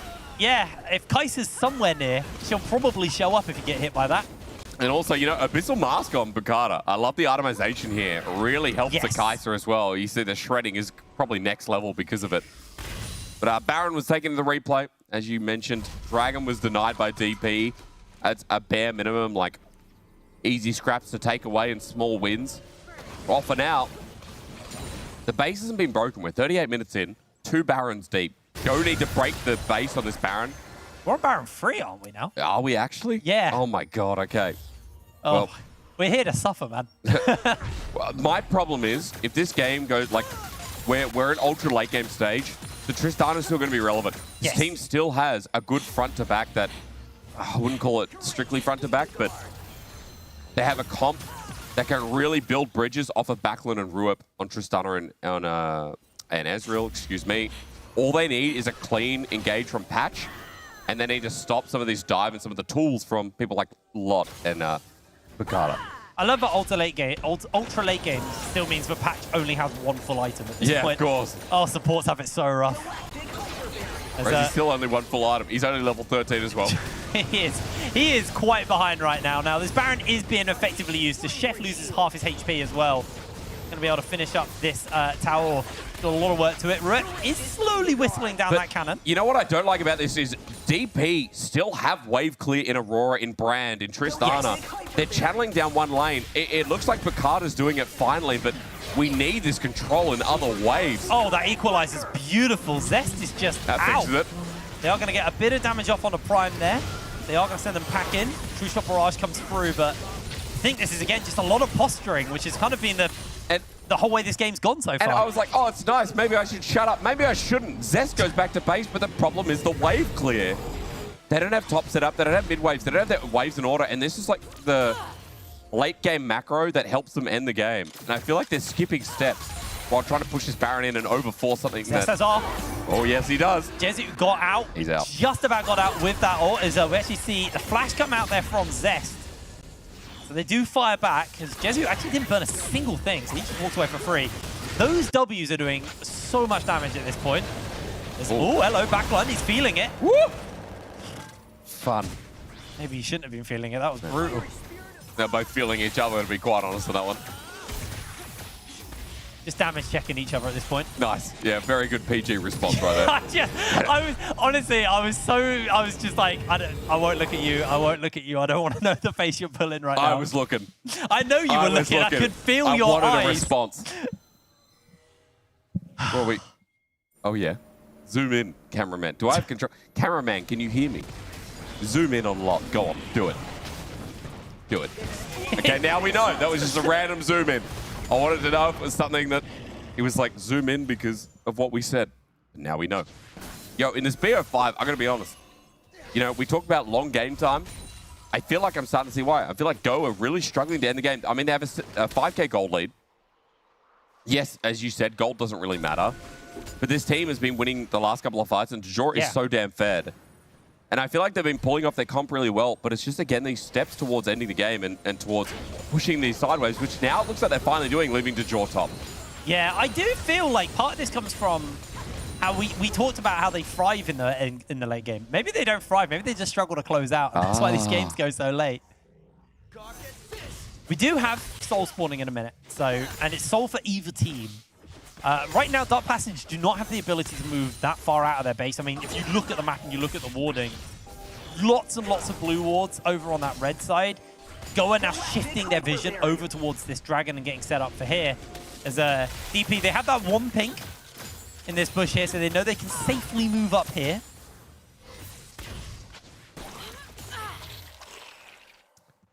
But 30 seconds till dragon would chill out. Put my feet up. Nah, not this early. But maybe if there's like a game 3 or game 4 like this. One engage tool, it's patch. If that fails for DP, I mean, Go are just going to pull their tools first. I know it sounds simple, it sounds silly, but you know, Prime, Bacata create so many options here for this Go team. This patch is going to run in first. Bro is speed running in. He flashes. Oh, gets the flash out. Prime actually sends one back. Zest does catch onto Jezu. Jezu has to flash away for the moment as we do see an ultimate connect onto multiple people, but that's a beautiful equalizer. Patch is cooked. Lots of kills to kill. They're going to get the res out. In comes the flash onto the backline. Jezu blows up backline. He is taken down. Go continue to push the pressure here onto DP as they just limp away from the fight.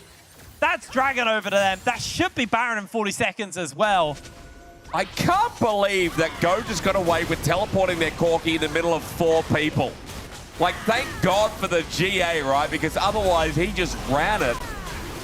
In the meantime, I mean, it feels rough. Again, we talked a lot about Patch and Prime.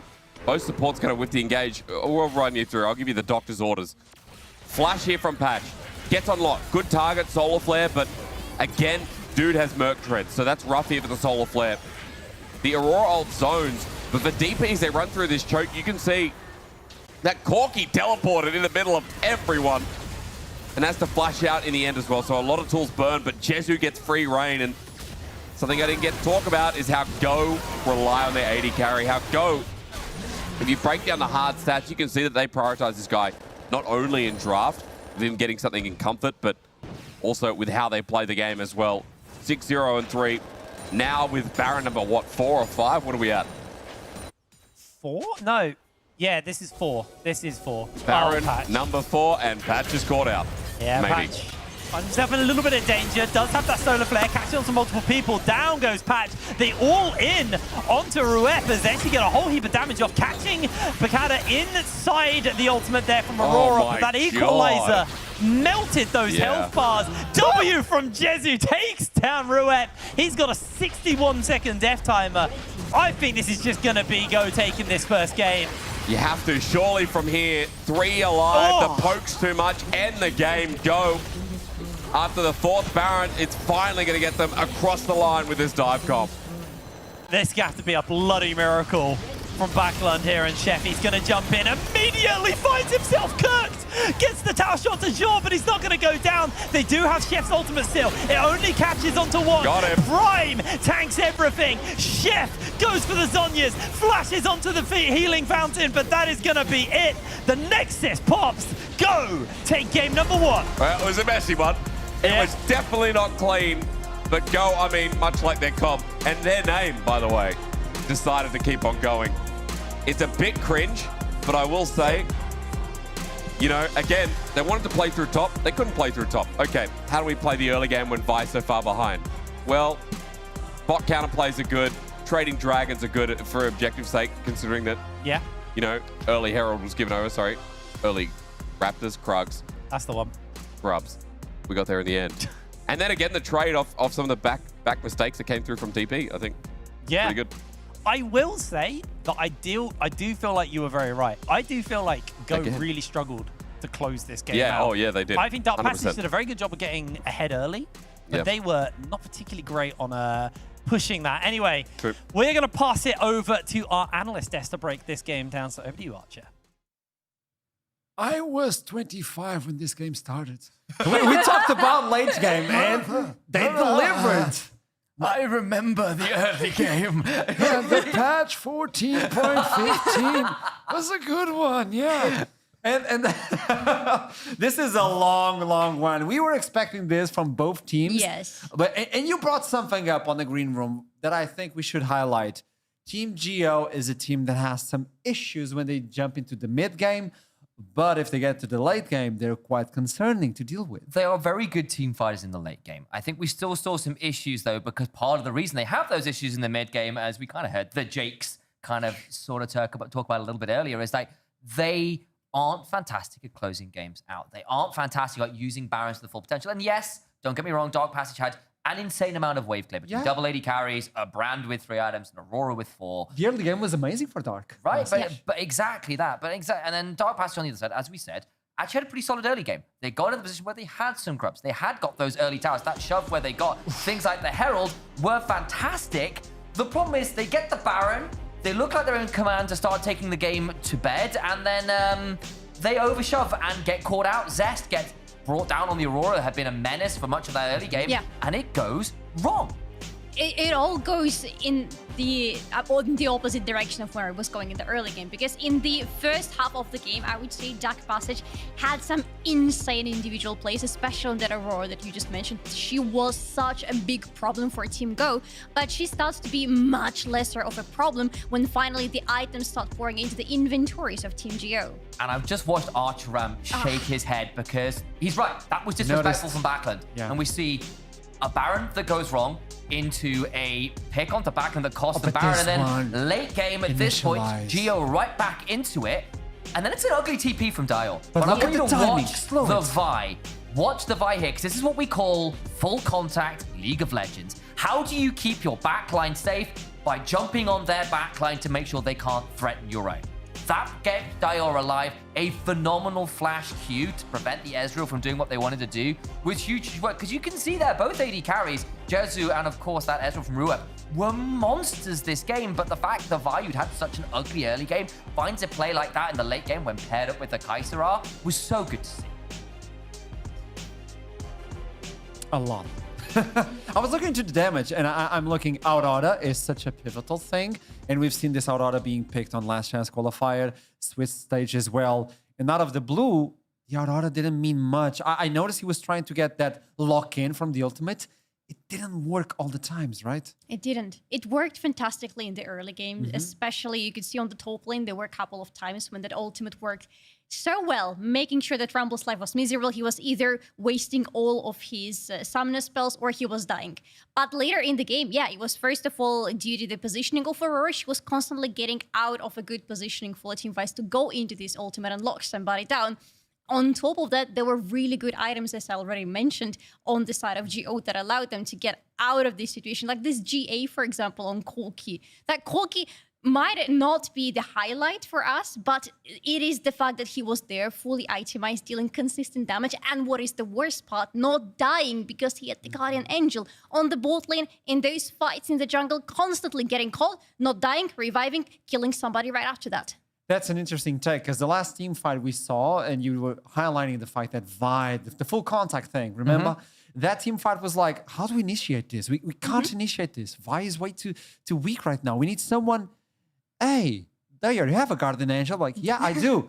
Sacrifice yourself. That was actually because the extended play is effectively Patch on the Leona, who had an unenviable job in that late game of finding a key target, gets a Zenith Blade onto the Rumble, onto Lot, who flashes out because he's got enough tenacity at this point to get out of dodge and before the Solar Flare comes down, and then the Leona is quite deep, and so they teleport in to try and turn on the Leona, which gets Dyer out of position in turn. But he had the G, he could buy time, and then the fact that you do have that Vi, who in fairness to Bakuda, had a phenomenal job of flash queuing that game. How many times did he catch Aurora out mid-hop on that W? You just can't ask it. It was trying to hop into another world, and it just wasn't happening. It's time to hop into the second one with the ideas, because Dark Passage have locked in for the red side. They stay on the red side. I gotta say, that Rumble being allowed through, I don't know. I have some questions. It's illegal. It should be illegal from now on. Okay. I agree with that one. Any other champs that we should be on the lookout? We're a few seconds away. Wonder whether you want to get the dial off that Corki. because I think that one just became problematic in the late game. I think you could deal with the Rumble. For large portions, you did, but I think that's more of an issue. And honestly, if they wanted to run those comps back, I'd be okay with it, but don't mess up your Baron like that. Kless flash Backland when you're on an equalizer. Game might have been very different. Might as well flash that one if you have that summoner spell, or maybe even pick the Yasuo on the first rotation for backline if they're playing on the red side and you see a Corki in the mid lane. We've seen it. It works. Who knows if that's the one?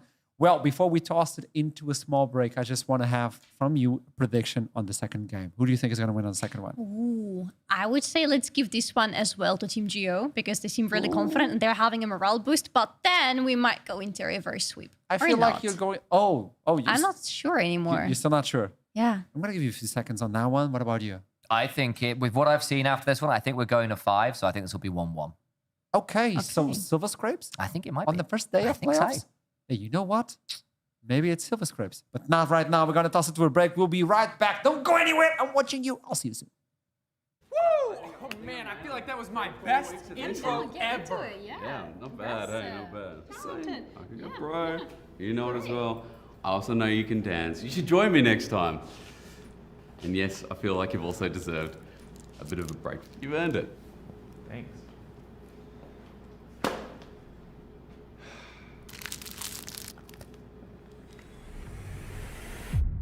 Even the biggest champ needs a break. He's right. I can dance. Ooh. Oh. Okay. We ain't gon' drop on the grind. It's our time. Just watch.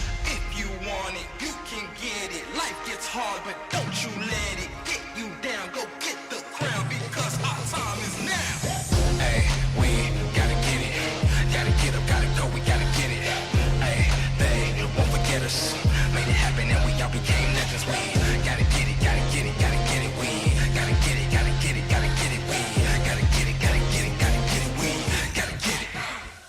We can't be contained when we leave the game. My name will remain. We don't need the fame. You can keep this chain. We broke free so things won't be the same. Nah, on the mission, gotta get it. Let's work. You were raised on the net. I'm raising my net worth, but it ain't about the money. Nah, it ain't about the cause. All that matters is the world knows who we are. Stars. If you want it, you can get it. Life gets hard, but don't you let it get you down. Go get the crown because our time is now. Hey, we gotta get it. Gotta get up, gotta go, we gotta get it. Hey, they won't forget us. Made it happen and we all became legends. We gotta get it, gotta get it, gotta get it. We gotta get it, gotta get it, gotta get it. We gotta get it, gotta get it, gotta get it. We gotta get it. Know that our time is now. Yes, life can get hard, but don't ever let it keep you down. See, we are all kings and queens and we all deserve crowns. So don't wait. Get up, go out and get it. Now. Hey, we gotta get it. Gotta get up, gotta go, we gotta get it. Hey, they won't forget us. Made it happen and we all became legends. We gotta get it, gotta get it, gotta get it. We gotta get it, gotta get it, gotta get it. We gotta get it, gotta get it, gotta get it. We gotta get it. We gotta get it. Gotta get it, gotta get it. We gotta get it. Gotta get it, gotta get it, get it.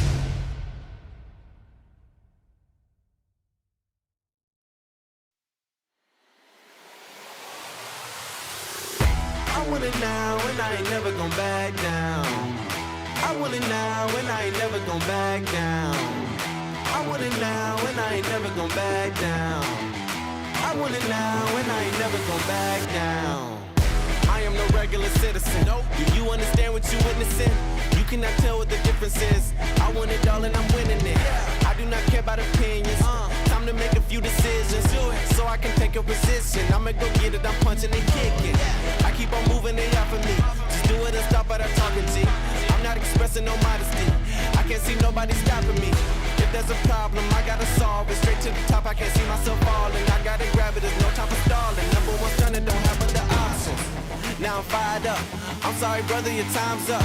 I see the top and I climb up. I came from the ashes, I rise up. Rise up, rise up. I want it now, I gotta rise up. Rise up. I want it now, I gotta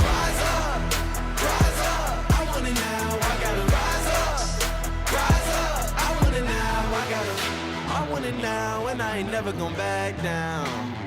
I want it now and I ain't never gonna back down. I gotta go for the gold. I need to switch up the mode. I'm gonna win on my own. I'm in a whole nother zone. I reached the pinnacle. I don't have time, this is critical. It's time to finish you. I don't care who I just did it to. I gotta go for the gold. I need to switch up the mode. I'm gonna win on my own. I'm in a whole nother zone. I reached the pinnacle. I don't have time, this is critical. It's time to finish you. I don't care who I just did it to. I want it now, I gotta rise up. Rise up. I want it now, I gotta rise up. Rise up. I want it now, I gotta rise up. Rise up. I want it now, I gotta rise up. Rise up. I want it now, I gotta rise up. Rise up. I want it now, I gotta rise up. Rise up. I want it now, I gotta rise up. Rise up. I want it now, I gotta. I want it now and I ain't never gonna back down. I want it now and I ain't never gonna back down. I want it now and I ain't never gonna back down. I want it now and I ain't never gonna back down. Said I'm fired up. I'm sorry your time's up. I see the top and I climb up. Came from the ashes, I rise up.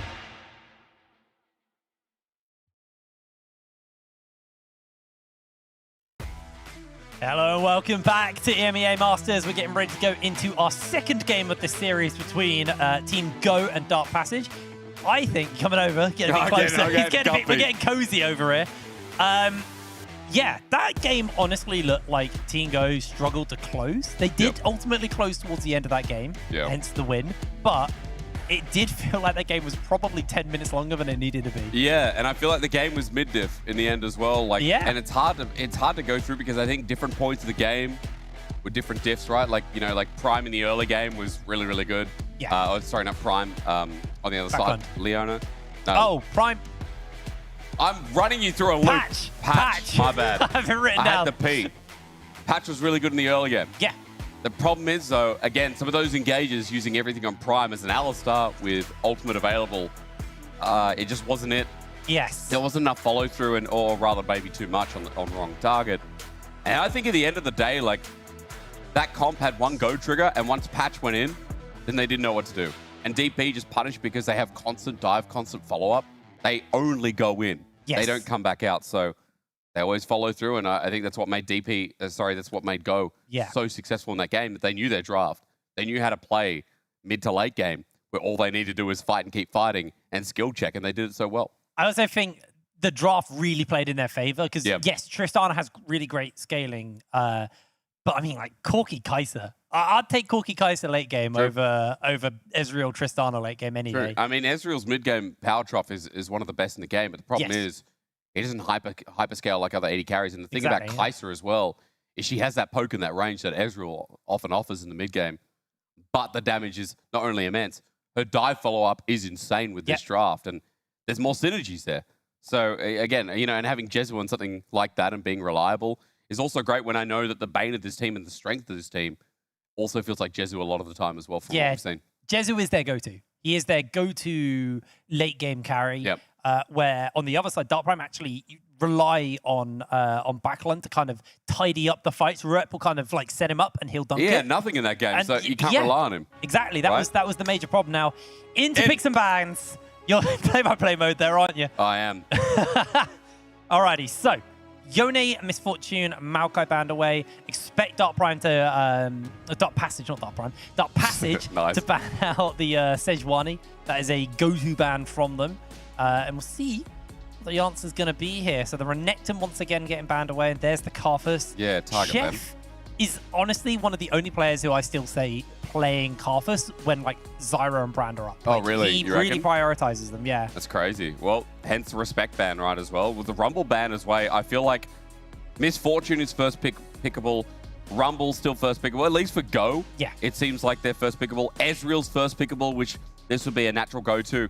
But Zyra is, I think, what Dark Passage want here. Like Zyra or if Maokai's not open, maybe the option for Sedge if you want to run more a comp towards solo lanes as well.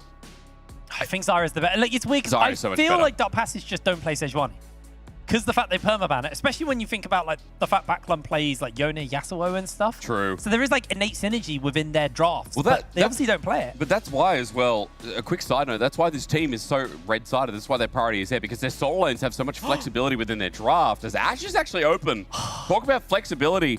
I love it. I'm actually kind of surprised that Go didn't pick this up, because it's often another first pick worthy in the current meta. Yes. Now, there is an asterisk on this, because it feels like here at EMEA, not too many players are actually taking advantage of the Ashe Braum, but we do start to see more and more kind of everywhere else globally. I mean, LPL specifically love this pick. But it did feel like when I was looking at like a lot of these teams, not many of them were actually picking this up. So I'm really happy to see this Ashe. To me, that indicates that we are going to see a Braum here. And I think Go recognize that, so they pick up the Rakan, someone who can break away before they get locked down by that passive. See what they look to pick up as their jungler, because I'm going to make the expectation that this is going to be their jungler. See, to me, the Rakan shows like, okay, Ezreal isolated lane, right? We're forgoing the bottom lane and we're trying to look towards a Shyvana. Okay. Now, okay. Shyvana in the past couple of patches has been heavily played in jungle in solo queue, right? Yes. We haven't seen that translate over in places like LEC, LPL. It's played in the LPL top as a response to, I think even someone theories that it could be played into Aurora, because once you get level 6, your dueling potential absolutely smashes her ult. Does nothing but escape, right? We can talk about that theory once we realize where it is. It's an early Shyvana. If I was in pro play right now, I'd be like, I love DP's draft. Yeah. It's just standard. It's strong picks in the meta. I think they got some of the 3 strongest meta picks right now. Yes. In League of Legends. But Go's fun. that's my counter argument. Yes. That's a very fun draft. It is. I mean, you're not wrong. Playing into Shyvana can be miserable, especially when they snowball. But picks and bans into ban phase 2. Going to see the Cassante and the Lucian get banned away here. They think it's a jungle Shyvana. They think, and now I don't know Bukata. Now, granted, everyone out there watching who probably knows the play better than I, coming in as a freshie, they think it's a Shyvana in jungle because the Cassante ban. I mean, how else, right? Yes. Well, let's see what they're gonna. They're really running the timer down on this ban. Yeah. Final ban is actually just gonna be. They missed the ban. Okay, they missed it. Yeah, it's just not gonna do anything. It's respect because they saw Shyvana. They thought you picked a ban champion, so we'll. All right. Yasuo, target ban. Okay. So, what's up right now, and where are we looking? Because I think this has to be a mid here for Dark Passage, because you don't know where the Shyvana goes. They'll have at least a rough idea that this is flexible. What is Backline actually going to be picking up here is the question. I mean, you could handshake here. That's another question. I'm going to pause before I sing that. That was an old school, I feel like, answer. This is a good takeaway because you see the Lucian pick up there as well. And even the Lucian ban, and the Yasuo ban as well, even though it's a target, kind of indicates that Go were just going to pick up Corki as a safe option for mid. So taking that away is one good thing. Go have the option here to just handshake and go the Tristana again. Give yourself another AD option, but the other thing is you could also try and take Aurora into mid. It's Ezreal mid. It's Ezreal mid. But so the problem is if it is Ezreal mid, but right, here's the issue, because you talked about how the Rakan is going to be looking to roam and leave the Ezreal isolated because it's safe. You can't do that if it's Rakan. So if it's Varus. Oh my god. It's a triple AD carry with Shyvana jungle. Oh, I'm so stressed. Now, the thing is, you'd be like, hey, where's the AP damage? There's not many champions that can actually itemize so far. I would love a Malphite here. Smack the Malphite. It's so good. I don't care if it's Shyvana jungle. I don't care if it's Varus top, right? Aurora, yeah, great. But your damage, like with your comp as well, Malphite was so goated here. Yeah. I don't care that like there's mobility or whatever. Malphite here against triple AD carry. I guess Shyvana has AP. I guess you're probably going to go AP. It will be that Spirit Sojin into AP. That's the typical Shyvana build. Maybe I'm dumb. Yeah, you are being dumb. I'm a bit dumb. You're right. One Jake to another. I think maybe a little bit dumb. Yeah, I mean, like still technically a bit of AD because you got the Spirit Sojin. I mean, there's a lot of AD in the comp of Go. Yes, my point was like, okay, Malphite looks good. Maybe it's not as OP considering that, Shyvana is going to go AP. So I correct myself there. However, it's still right though. Like having like someone who stacks armor, like it doesn't matter about the Shyvana if all of their ADCs are dead. So Yeah. I kind of agree with you on it, but, you know, for whatever reason, they decided that Aurora is the highest priority for Zest right now. This is his second game on it as well. I mean, yeah, Zest loves this pick. You know, seeing another engage tool, because the problem is right now, like, it looks like kind of like a partial pick comp, right? Yeah. Where you're using a lot of tools from Zyra, Ashe, Rel as well, to kind of skirmish around some of these neutrals. My problem is that I see, you know, a bot lane that's going to start roaming towards solo lanes. That probably should have variety here. Now, I didn't see where Varus went in the end. Was that Varus top, I assume? Yes, it is Varus top. Now, Varus top versus Aurora, I'm not familiar with this matchup either. But I would assume Varus, like most of his matchups, unless he gets outranged, unless there's hard engage, which Aurora doesn't really have. No. Then I mean, he does outrange, yeah, definitely. So I feel like this is a good matchup for Varus. I don't know. But again, I could be completely wrong. It's... either this is like really big brain and they just knew this was a winning matchup and they knew that Zest is heavily prioritizing this Aurora top, or that was, you know, a massive fumble and we have no idea. I guess we're going to find out. To be honest, neither of us have any idea about how this top lane matchup goes. This is great, though. I will say. I like Electrocute into the matchup, by the way. You know, I feel like to keep up with the Varus trades, but we're in a game of what can only be described as like draft bingo. I think the biggest surprise was seeing the Shyvana flex so early, and it is nice. Like in hindsight, it is really nice. But again, we're just going to have to watch out for the build. It's not like they can really optimize against quadruple AD anyway. Yeah.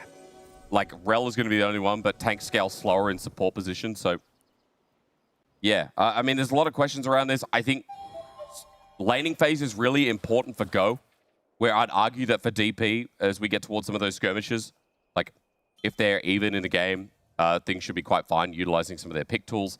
But I talk about Go being important in the laning phase because Shyvana plays really well off tempo. Shyvana plays really well off winning lanes as well, especially when you get level 6. The poke is incredible. The base damage on Shyvana Dragon Breath is what makes her such a nuts champion. I know Guildborg would be excited about this, but they can play really well through range in all these lanes. You know what? I'm glad I was right about top. What a surprise that Varus does well. Varus is obnoxious when in a side lane. Well, yeah, just when in a solo lane is probably this way. Yeah. Now, I do want to talk a little bit about Chef here, because again, Chef has a matchup where they are going to be the faster clearer in the jungle. Last game, they were actually pretty good with being proactive off that. It was, as we got into mid and late game, they looked a little bit more lost.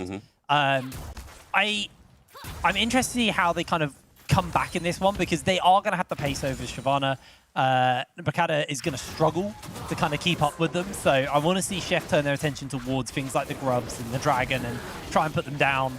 Try and just slow down the pace of Bakada and stop them from really pulling anything off, because, like you said, they do well with winning lanes. Right now, mid and top pushing in favor of Go, which does give Bakada some level of an advantage to work with. And you kind of highlighted it there, didn't you? Like Bakada, you talked a little bit about as wave clear comes through. You talked about the dragons being important, because remember, Shyvana does scale off the dragons as well, getting a passive MR and armor for the rest of the game based on how many dragons. So it feels like it should be a priority, but unless we're overstating that, I mean, it's going to be hard getting priority in the bot side. For Jezu and Prime, this lane is going to be a constant push in.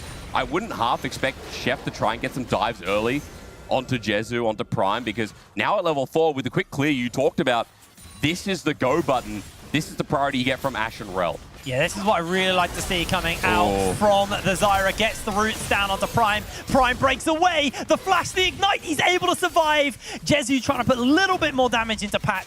Not going to make it work. But here you go. The power of the Zyra clear. You full clear. You have time for a gank, and then you can do Crab. I mean, it almost turned bad, though, because you saw the minion wave was really, really small. Yeah. So for DP, they didn't really have much to play with, but Prime stepping up, trying to fast clear it before Jezu was able to poke out.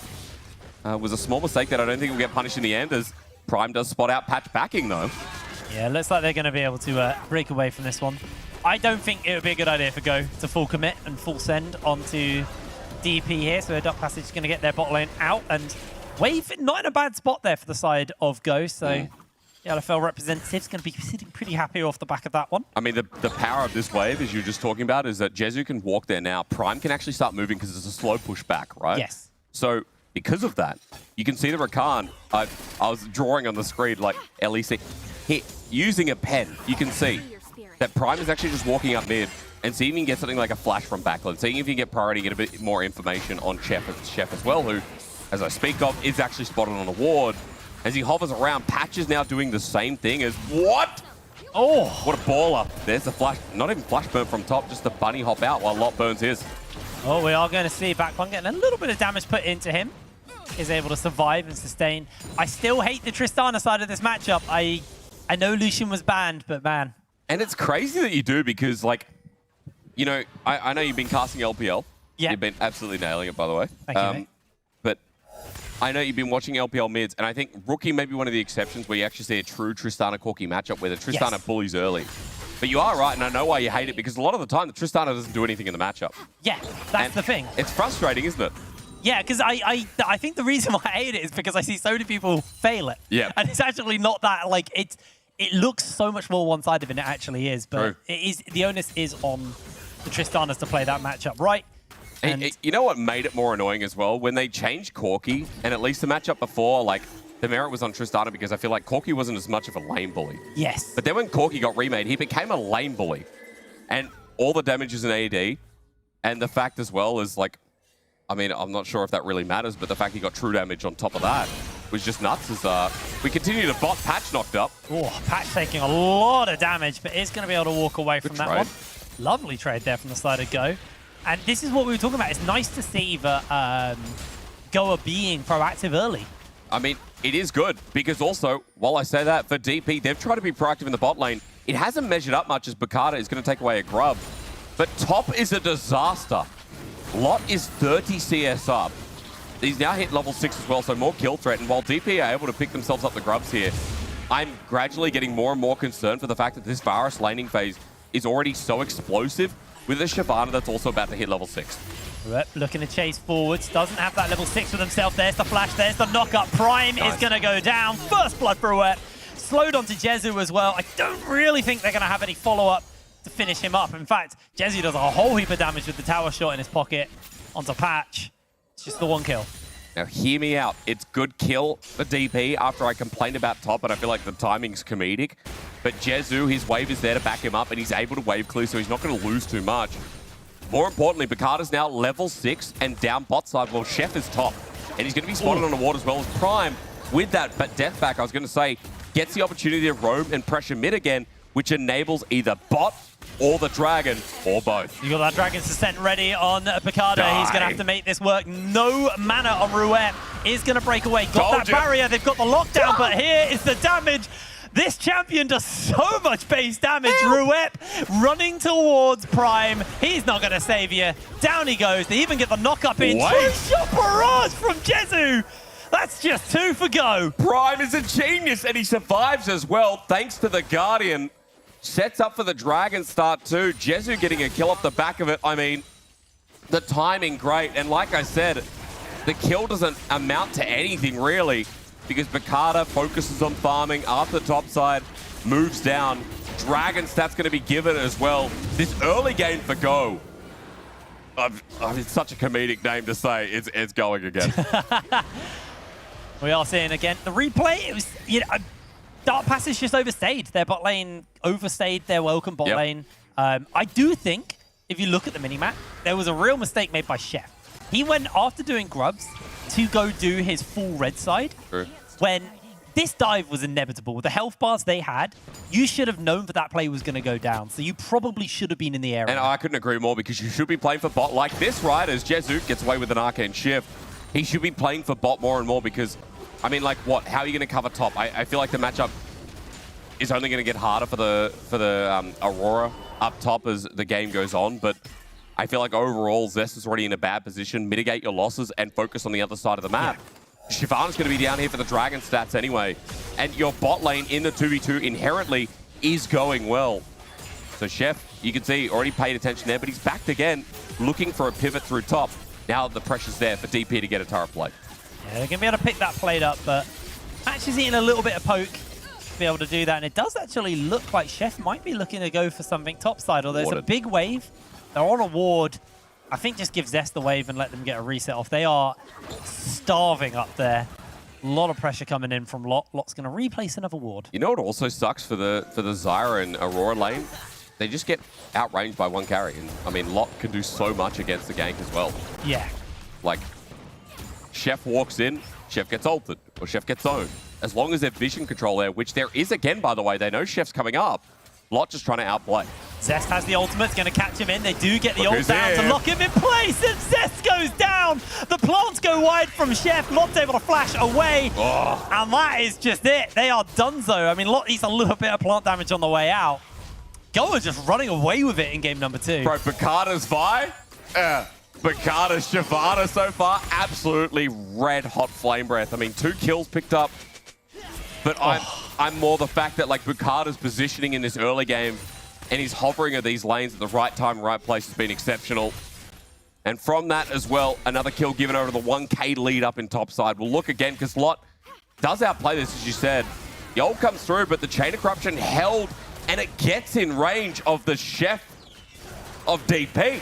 And for Dark Passage, the fact that he's caught out gets free stacks for the Hail of Arrows. Q follows up as well. Bakata helps out, and yes, through the reset with Zest getting the push, they're able to get the grubs here, which is great, but the early game gold lead on some of these range carries, plus the Shyvana with the build you were talking about with the Spear of Shojin, comes way too early in this game too. Yeah, that's a very accelerated Shyvana build. We'll talk about that briefly, but I just want to take another dump on Chef. Another dump? Yeah, unfortunately, he just made another misplay. Like, the Aurora ult goes down. Zyra ult is basically the size of it. So they should have layered up the CC at the same time, but they didn't. They waited for the Aurora ult to go down so there was an ability to escape away from the Zyra plants. The flash comes out, Lot gets out, and it was just a bit of a fumble coming in from Chef again. And it's sad because they're a very hyped up player. They're a very capable player as well, as we know. So do want to see them being a little bit more active on that, as you did see in the replay in the bottom side of the screen. Flash was burnt by Jezzy, but they still have cleanse, so they're relatively safe from Ruep. Small wins at this point in the game, I think you take as your DPs. 2.5k gold down at almost 12 minutes into the game. And, you know, Grubs went over to DP, which is great. So Dark Passage are at least getting something in this early game. And remember as well, with their tools, they still have good scaling on their side. I think they play really well off of these mid-game setups, utilizing the Rel, utilizing the Ashes. Prime and Patch are just fighting it out. Dejor also TPs in, just in case it brews into anything else. But I am really worried about the rate that this Shyvana and Varus top are snowballing here as Lot Chain of Corruption. Chain's hit, and that is going to be Zest just looking to ping back to safety. Nice dodge. Bakata's coming in with ultimate. Ash Arrow goes a little bit wide. Is Bakata actually going to full commit here? I wonder if the Shyvana can 1v1, because that's what we're about to see. I don't want to see support. Show me top. Show me top. Observer, can I see top? Can I see a TOP, please? Because that Shyvana is in enemy jungle. Thank you so much. And our Chef is trying to draw this away, but the lure's going to run out. That patience is thin. Yeah, this is very hard for them to full I would not fight defend versus. They are looking to go for it, though. Patch misses cute.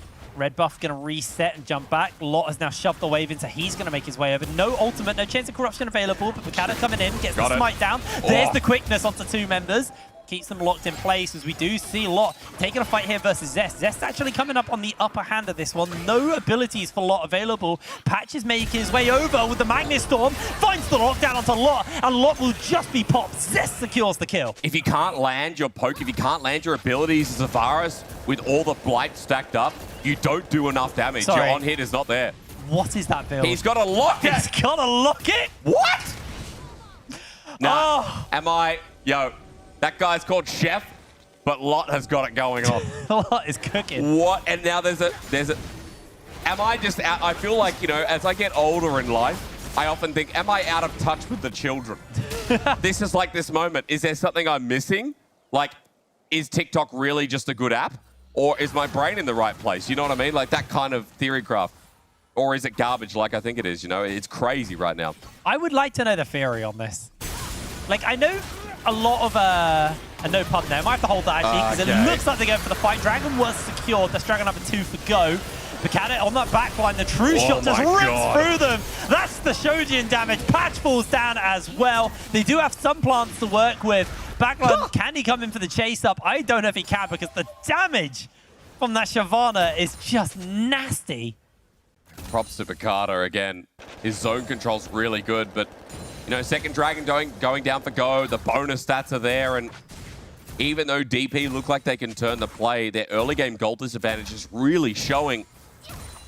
I think as well, especially from how... I'm sorry, I'm so distracted by that build. We're getting a gank mid.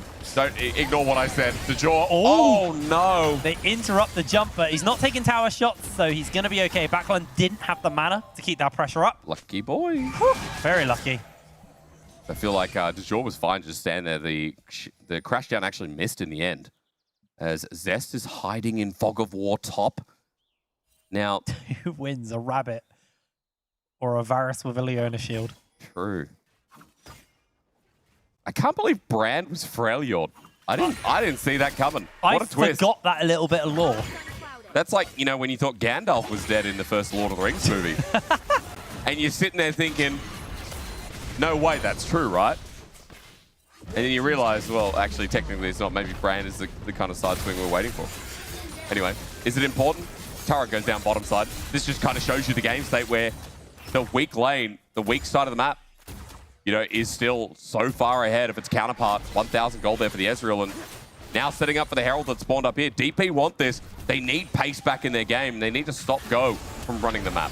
Yeah, looks like they've been dissuaded from the Herald off the back of this. Prime is actually going to get a little knock-up on a patch. Now, I quickly want to say that if DP take this fight, which they shouldn't, they got Bladed on King Tristana versus Components on Backland. Yes. So the item difference here is too much, and especially with the Leandra is now building for Bukata.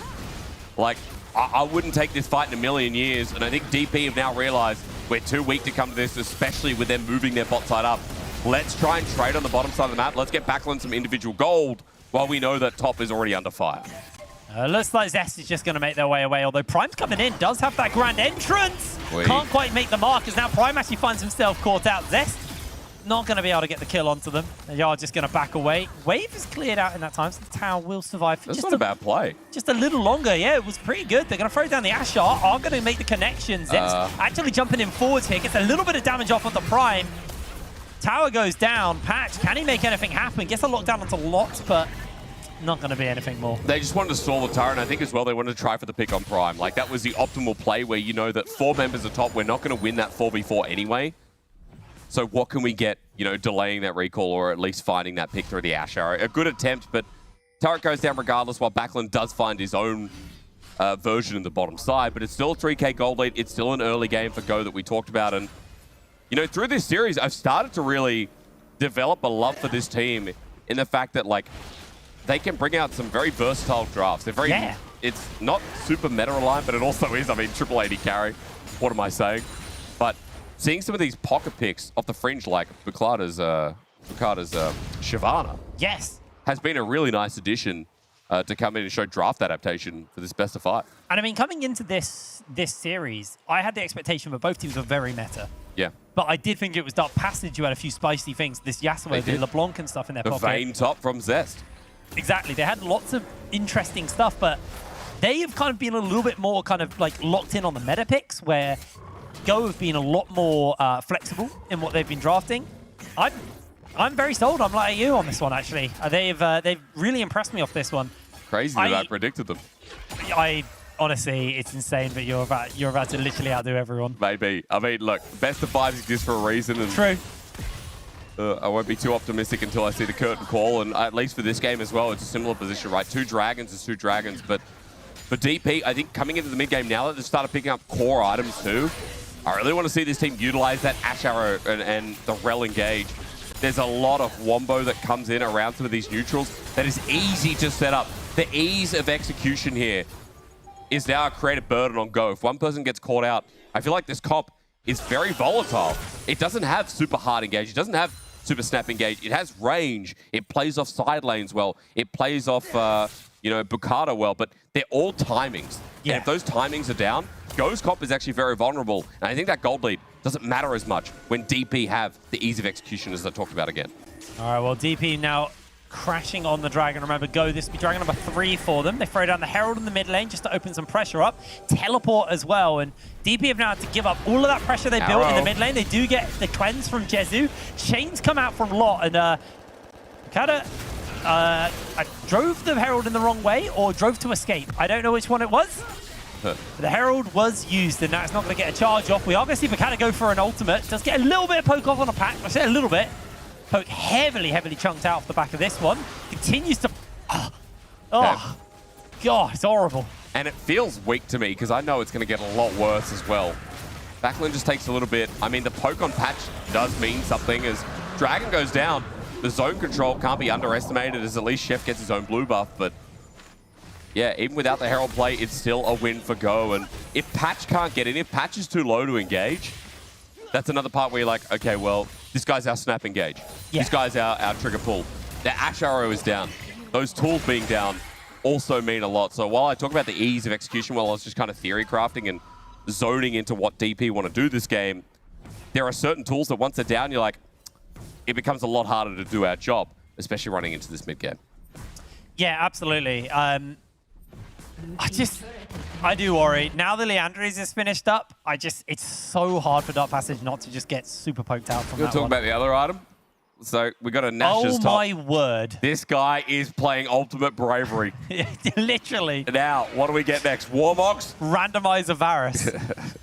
What? I mean, look, I trust this guy a lot more than I trust me. I'll say that to the audience out there. However, has science gone too far? You know, there was a Jurassic Park 1, a Jurassic Park 2, there was a 3. I think there's like 13 now or something. At some point, you got to say enough is enough. We've cooked too much. The wok is fried. Let's just put it aside and go back to what's right. Let's watch Samuel Neal in his glory in an original.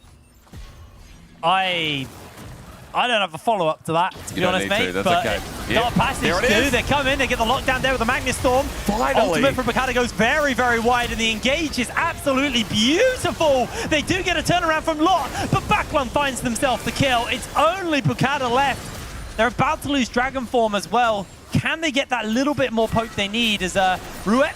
Oh my God, health bars. So nasty how much damage they do on the Shyvana. I mean, the health bars are low, but there's 4 members here. Bukata doesn't have support, and they've committed to Jord to the side lane. So without Dragon Form, as he tries to run and build it back up, I think this Baron is just gone.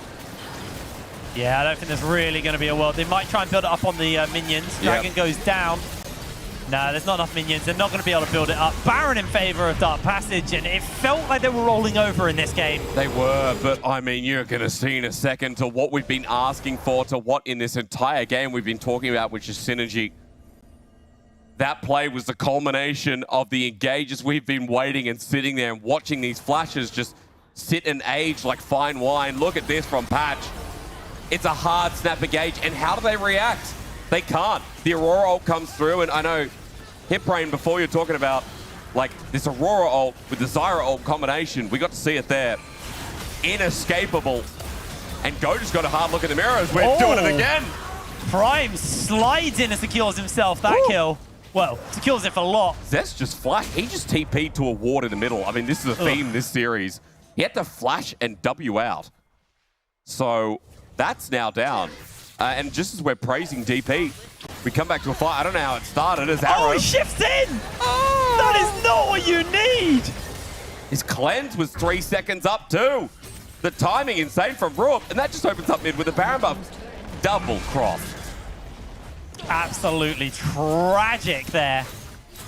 They do pick them up. Lot. Don't think you're going to be able to defend this one, mate. You are an AP Varus at this point. This is why, I mean, I have to say, the Ashe is a priority pick globally because it still just offers so much value. Yeah. Not only the vision control, but the Ashe arrows are game-breaking as well. Especially now that you've got 2 points into your ultimate. The cooldown's very short. It's non-committal engage is the key thing. True. Like, you can throw it down if it misses, and it'll be back again in like 45 seconds. Very true. And no one's put themselves in any risk. If it lands, then you might get a flash, you might get a cleanse. Great, try again in another 45 seconds. It's such a good spammable skill. As now Patch gets himself Buster shot away from safety. That's a lot of damage coming in.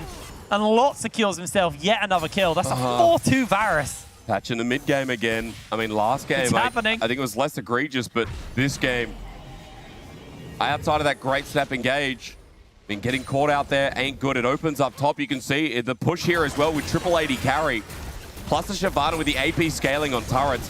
This is going to go down so quick. More gold in the back pocket, and stops and slows down that Baron power play. I want to say as well, 20 seconds till Dragon. That's the next look, and I feel like that'll give good reset timers here for some of the carries of Go with TP to move towards whatever the hell the next item is, especially for that Varus. Lost chapter in hand. Okie dokie. He's got Malignant. He is, because he's just going to ult and Q. Oh, my word. I mean, you saw his damage before, to be fair. There's a lot. And Locket does Locket things. Are Go going to be able to secure this? I mean, Vakata could ult over the wall and flash out, but I think that would be a massive hit. They're just instead going to use that Dragon Form and get a whole heap of damage off. Now we are going to see a flash come out as Zest uses the ultimate. The Aromatic connection, beautiful Magnet Storm. They do get the charm down and a whole heap of damage onto Zest. Zest goes down. That's the double kill for Jezu. Go! Turn it back around. I think I characterized this comp wrong. It's a poke comp, isn't it? It's just more poke in different ways. Lots damage. I'm impressed, and I'm insane to say that the Locket's working, but more so that Jezu, again, sometimes acts like a fly on the wall, like not the most important person in the draft, but he is consistent, and he's always reliable as we start scaling into the game. Great play from Go, and they are using their tools even when things start going a little bit pear-shaped so well. Let's look again, because I want to look at Patch here, because there's snap engages. Zest is here. He ulties through. Now, does Patch try to jump in onto Lot or the Jaw? He does. Gets a good engage. And the setup's nice. The problem is no one's nearby. They get zoned off by this enemy Shyvana. And then the disengage getting out is so much harder as Jezu clean stuff, dodges the poke on his way out as well. And with the draft innovation from Go in this series, from LFL's number 4 seed, from Vakata just getting better and better as the series goes on. It's a joy to watch these guys as they claw back their gold lead, even though they don't claw back that last Dragon. And you can see a significant step up from game 1 going into game 2. Like game 1, they look quite lost. They are so much more proactive. Now, I am going to put an asterisk on that because they struggled to close out when they got ahead last time. I want to see a convincing close if they can continue to keep ahead. For Dark Passage, I want to see them turn it back around. But for the side of Team Go, I want to see this team close out convincingly. You know, a caveat to that is, like, it should be easy to close out this draft because I think this draft is a lot easier to siege. Yes, you have Tristan at the side lanes. You have Shyvana who can play really well with some of this deep vision and start using ult to zone off, because as we approach level 16, Shyvana ult, the cooldown is, I wouldn't say non-existent, but it's practically not really there, right? It's very low. And Horizon Focus too not only gives you more vision control, but also that third item for the poke Shiv is going to feel so good. And you can see here, I mean, she can threaten the ult, she can not even use it. DP have to pay respect. And because of that, that gives them more vision control around Baron that's spawning in 30 seconds. That gives them more vision control around enemy jungle. And poke drafts love deep vision, because when they have vision control, they can watch those choke, those entries, and punish them so easily. This build is so disgusting on Shyvana. Getting the extra non-ultimate damage from the Spirisurgeon, plus the massive cooldown on your E, and then just spamming E, Leandries, Horizons procking. It's really, really hard to deal with the amount of range that Go are working with. You've got Ezreal, Varus, and that Shyvana. And who itemized against it is, ignore me, Prime. Now, looks like they're able to break away this time. Prime did burn the ultimate, but it's relatively short cooldown. But he got a flash out of Chef. Flash out of this jungle as well when there's so much poke landing. That's a big summoner down, especially when Baron is now just spawned. You can see DP trying to get mid, trying to get the push so they can pull them to and fro and stop Go from trying to rush this down, because they want to look towards the dragon fight again. They want to look towards a fight in an open field with an arrow starting it off. Jezu throws out the cleanse. The Varus R goes a little bit wide, but remember, he's got that Malignance, so very short cooldown on that one. Will be coming up very soon. I mean, it's already a quarter off cooldown. Yeah, actually, it's pretty quick, isn't it? But at least getting the cleanse out of Jezu, that's a start. These Ash Arrows are a breath of fresh air when the game, again, feels pretty bad in the mid game here for DP as we fight around mid. This is good. If Patch can get a flash engage, That's how they can find their fight. Oh, he actually catches onto Lot. Lot does have the flash, just jumps away. DeJour actually ripping through the back line. Picada comes in. There's the E. So much damage connects. They do get slowed down, though. Keeping that pressure up. Picada just needs to land one more. That damage is not okay. It's not, and he's not even level 16 as well. Let's amplify it some more as TP's burning. They're going to take the Baron. DP get poked out to smithereens. And I gotta say, I love how they work it. From DeJour having a much better game from a different angle to Picada popping the ult and chasing them down. Go, have another Baron. Well, rather, another Baron in this game. This time it's theirs. 5k gold lead. Backlund can only push the side waves. I want to see their siege because it feels nigh impossible for DP unless they get a miracle engaged with this Rel or an Ash Arrow to boot to find their defensive maneuvers as it finally comes through. Alrighty, well, we got that dragon spawning up fairly soon, but I think that's kind of redundant at this point. Go are going to be using this Baron to siege. They want to take open this topside turret. And in comes Picada with a level 16 R. Misses the first E, but it'll be back up very soon. And just the passive damage on the floor it did to Patch there. Nasty. Even when it doesn't hit, as you said, doesn't matter. And remember as well, when he autos, it keeps up ult for a little bit longer. So as Dragon does get denied, thankfully, the DP. This poke, it doesn't even have to land because, again, there's Jezu who comes through as well. Picada with one more, the ulti burn. I'm telling you, this champion is the biggest coin flip. The Aurora R5. Ladies and gentlemen, ask yourself, has it done enough for this game? Because I'm not sold on Aurora. I feel like some of the ultis have been good, but like others, you think, what else does it contribute? I like the Varus instead. That's going to be an easy pickup onto Patch. Down they go. I prefer Lot. I prefer the Varus with bloody Locket. We are on a bizarre timeline in this series. I need to pro build this. I need to see if I'm just absolutely criminally wrong. I mean, I'm trying to like figure out the theory in the Locket. Yep. I am not smart enough. I'm sure there's some very smart person watching the stream right now screaming, listen to these two idiots. Yeah, actually. Actually, it compromises the feel-good ratio of the AP build. Well, look, I have a phone. I can look. It's not top lane Varus. Let me have a look, and I'll tell you all. The Bulls. No, skipping that. No, he deserves... It won't even scroll over. What is his website? Well...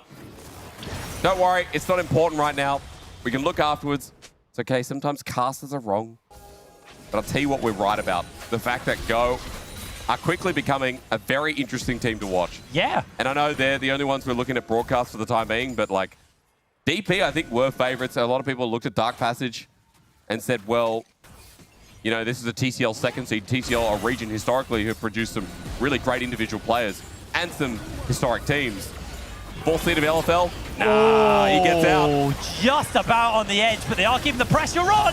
Down he goes. Picada's E just melts through the health bars. The Zest and Backlund goes for another one. Zest is burning. The Leandries is going to finish him up. This came at the cost of an inhibitor, mind you.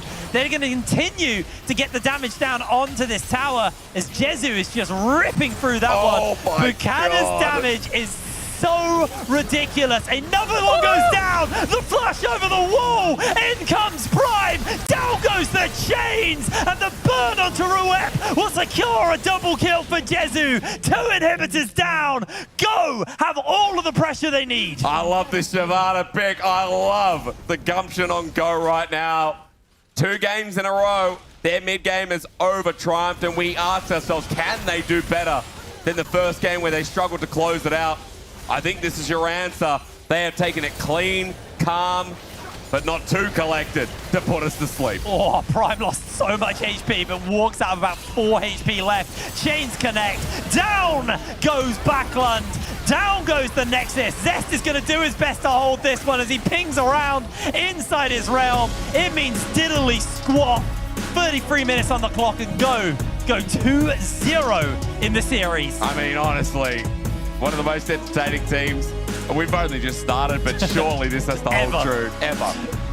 But the Shyvana flex pick on B3 caught me by surprise. But again, they were like, well, we think it's in jungle. They knew it was in jungle. Yeah. But it's a lot of questions and time wasting around like, well, then what do we R for? What do we pick? Oh, we leave top counter pick. Okay. Because we don't think it's going to be top. There's a lot of theory crafting in draft that threw them through a loop. I think that's what hurt them the most. And I think, again, this Aurora top is not worth the investment. Zest might be good on it, might like it. But the problem is if you don't have early game impact and you can't snowball the lead and you can't get sync up with your jungle, it hurts. That Shyvana build has been terrorizing me in solo queue, and now it's terrorizing me watching Pro play. Yeah. We're going to pass it over to the desk to break this game number 2 down. Thank you. And why pick Rumble when you can have Shyvana? That's all we have to say. Yes. Equalizer? No, breathalyzer. That's what we need on the game. That's, oh gosh. So, Varus Lockets. Yes. It's not TikTok. It's actually a thing. We know the guy who popularized this because he's been putting it on Twitter a fair amount. I know you chatted to him as well, but Kerberos out there who originally did... the sigh from Jay. Who originally You did know that it. Jack Show top has been doing the lock it into AP build. I know you had a bit more info. You have something. Tell me. Just look over at the casters right now. Producers, just show him off. Tell me. It's always Kerberos. It's literally this man. Hey, remember the Yorick thing you did a while ago? Where he figured out a solo Baron with Yorick at 20 minutes? It's Kerberos. That's it. Caroline, That's individual. So, It's a thing. Go on, because obviously we were chatting a little bit and you were saying you actually went and asked him what the hell was up with this. It was not a question because I saw the video of lovely people telling a lot of things when they died to Locket Varus. I can only imagine. On solo queue, obviously they're going to praise you. That's exactly what happened. And then I communicated with him like, why would you do that on top lane? Top lane should be like a good lane. He's like, yeah, that's not me. So yeah, Locket makes a lot of sense because of the base damage you have with Varus. And then you can provide with a shield, and then you can toss it into an AP build. But when you look into the early game, Salari, that was massive from Geo. The early game was interesting to say the least because a lot on the side of Geo relies on whether or not they get through their items on time. But you kind of can say the same about DP, and here is where I would say this Aurora didn't work out because she was into that Varus, because Aurora was so behind by the time the laning phase was done. I gotta say, so looking right here, right now, this Rel patch was really good on this Rel, especially if you compare him in the previous game on Leona with him on Rel in this game. That's a massive difference between the two. He did bring in a lot of value early in the game, but later on, he was not able to do that anymore. And also what we saw there is we hit this point where the poke from Geo, particularly from the Shyvana at 3 items, particularly from the Varus once he'd gotten some AP, was pretty huge. And then as a result, they just couldn't teamfight. We saw again, though, that Geo in the mid game gave over a Baron, and that's 2 games in a row that has happened, and the mid games from Geo have still given me some questions. I think this time around, it was a little bit harder for DP to get value out of the run, but you can see where that big dip is. If that had been with a little bit less of a lead in top, or that Shyvana got less gold, we might be looking at a very different game. And I think Geo will be pleased enough to be 2-0 up. I think we have seen a lot of strength from them, but it hasn't been entirely flawless. And that still raises some issues for however well they've cooked to get the Shyvana and Varus into this draft. There's been those questions about how on earth do we deal with this Aurora top lane, because a lot of the standard tank matchups top just don't work. Varus certainly does, at least as far as we can see. Varus does. Varus plus Shyvana work together as well. I was a bit worried about this composition, though, when I saw the draft, because Shyvana doesn't really want to be proactive on the lanes before level 6. But they got her to this level quickly enough because of her really good jungle clear. And after that, I love the responsiveness from that Shyvana, because even there was this situation on the top lane, when there was a gank coming in from Chef, the immediate response from Shyvana paired up with the beautiful chains of corruption from Varus. And you can see why this comp is working so good into Aurora and just into the DP composition in general, because it's a lot of control paired up with a lot of massive damage from Shyvana that got only worse as the time was going. I'm going to request for the production to bring back the damage, because I have to make a question for both of you. Yeah. We might disagree on this, and it's totally okay. Sometimes we disagree. Look into this. Is there anything you should highlight outside of Game of Thrones? There you go. Outside of Game of Thrones? Shyvana. So when you look into the top lane, you're giving priority to an Aurora who's building AP. Meanwhile, you're behind and you have the same damage as someone who built Locket. Yeah. Yeah. I mean, So, Can I slap it? Can I put it on the table now? Yep.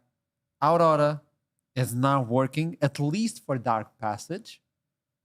It's not working for that. I love this because we might disagree. I love this. So I don't think Aurora is working specifically because you keep picking the red side and you're using it to bring out Aurora. Can I? Okay, so she's gonna do it.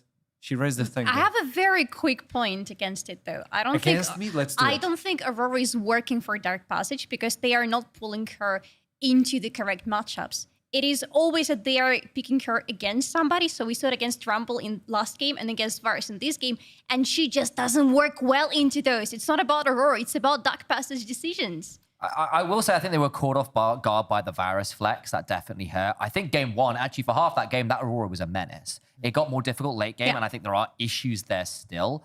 I think moving away from it might be an idea because clearly what we're seeing is Geo have come in with a raft of options to manage. So I actually don't think the Rumble did work that well because it got ganked multiple times. The Rumble was not in a great space. Okay, true. They managed to turn it around because there was that fantastic gank top with the Vi Flash queuing at the top side. But I actually think you need to start either having Chef up there more regularly because I actually think Chef has been a little bit absent. That Zyra got very little done, was late with a few of those ultimates when they did look topside. But the fact there was that Varus answer, the fact they did come through those early games with such a lead is still a problem. And I need to see probably a little bit more proactivity, honestly, So from this Dark raises Passage. a question. Yeah. The idea that Dark Passage picked yet again the red side. Okay. Meanwhile, they're not being proactive. They're reacting to the enemy. This is a concerning one. And I know you want to talk about it. Sadly, we can't. But I'm going to tell you something back at home. You know finals will not be played online. It's going to be offline. You can watch it live, by the way, in Munich. And you can still buy tickets. It's going to be on the 30th. You can join us. You can join there and watch the teams. Who's going to play there? Well, we don't know. That's exactly why we're doing this right now. So you should stick around for the entire tournament as we're going to toss it to a break before what could be the last game in favor of Team Geo. If you think that Passage can still pull it off, head on to chat, spam it, and make moderators really complicated. I've received some messages from moderators, so keep doing that a good job. I love you, Twitch chat. I'll see you soon. Hey, Law. Yeah? I need a bit of help with styling since I'm new here, and I was wondering if I could show you a couple of outfits. Yeah, sure. Amazing, thank you so much. I'll be right back. I'm a porro snack. Get it? I don't know, man. No, not really. I don't know, Law. It's hopeless. No, it's gonna be fine. Here, let's have a break.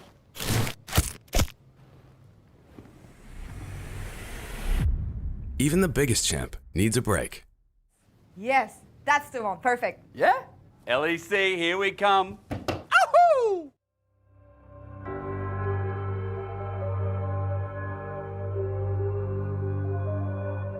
We ain't come to play, we don't run away, we gon' elevate, watch us elevate. We on a mission, yeah. We on a mission, yeah. We ain't come to play, we don't run away, we gon' elevate, watch us elevate. We on a mission, yeah. We on a mission, yeah. We on a mission. Crushing every bit of competition. We on a mission. Know that there's no competition. We on a mission. Crushing every bit of competition. We on a mission. Know that there's no competition. We on a mission.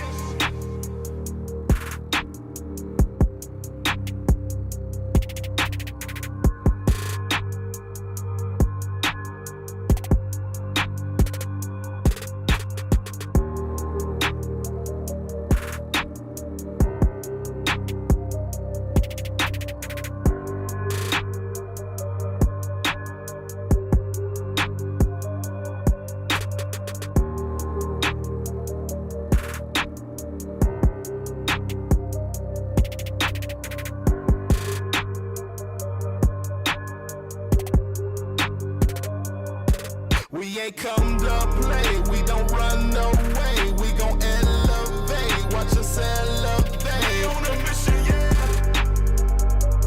We on a mission, yeah. We ain't come to play, we don't run away,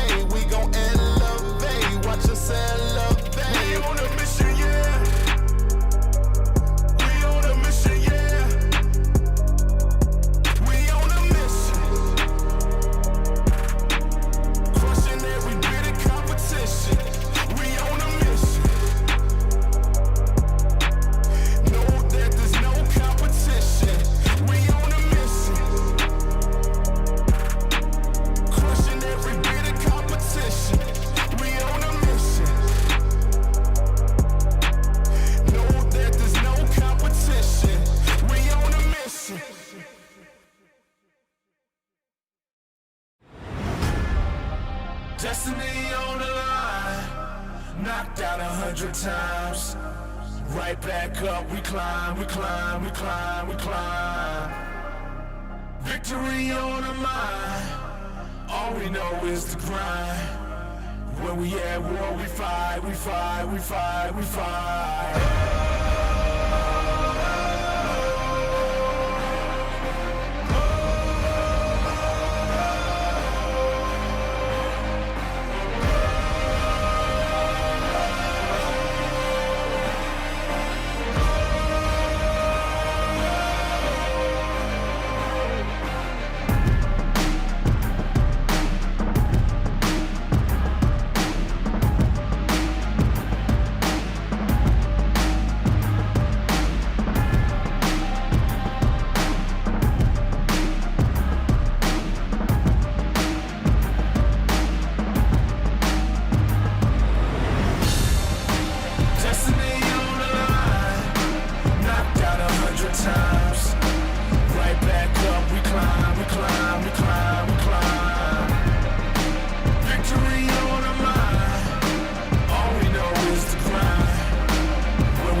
Hello, everybody, and welcome back to the EMEA Masters. We're getting ready to go into game number 3. Team GO, the 4th seed from LFL, kind of stomping Dark Passage, the second seed from the TCL. It's been, I mean, the first game, I would say, was shaky. Yeah. I got what I wanted in this game. I think they closed out, well, in game number 2, I think they closed out a lot more confidently. Yeah. And I'm kind of Team France right now. I'm concerned because I think DP had a very easy to execute draft. Yeah. I think the early game mistakes and the fact that Shyvana got to take over was problem number 1. Yeah. I think the top lane, they didn't know how to deal with this virus with Aurora. That was problem number 2. Because if you look at it, DP and when you look at like tier 2 competitions or, you know, like moments like this in the EMEA Masters where we still have our top 16, you think easy to execute compositions are always usually better, unless the draft is that different that you don't know how to adapt to it. And I think there's a bit of column A, a bit of column B, you could argue. However, DP, I feel like should have won that game. So the snap engage was really good, but they just didn't know how to deal with the Shyvana, and they kept running away from all this poke, and they couldn't run away from the poke. They had to just keep committing in. That's how they won. The Varus actually was such a good, like, almost counter-engage to the Ashar. That's another good point. Like, the Ashar would come in, and then you just change the corruption in response to whoever steps forwards, and the play would either dissipate or the fact that they were just able to do so much damage. Or Tristana does the same thing, right? Yeah, exactly. Just bust a shot whoever jumps in. Yeah. It was really nice. I really, really liked it from Geo. Now, moving in to picks and bans for game number 3. So far, everything is pretty much untouched. Geo are going to get their hands on to the Ezreal once again. Jezu looked fantastic on that one, but he has also looked just good in game 1 as well, so having a really good series so far. Dark Passage, please. This is fine. I like this. Yeah, Ash is good. I like this. Don't pick Aurora. No. I think bait. It's bait. I agree. I think Ash Rel here is a really good option. Maybe Ash Zyra. If you want to go Nidalee, I mean, the Renekton option's already off. You could go Nidalee Cassante, but the problem is, like, I don't think you'd have enough setup. I really want you to take away the Zyra option.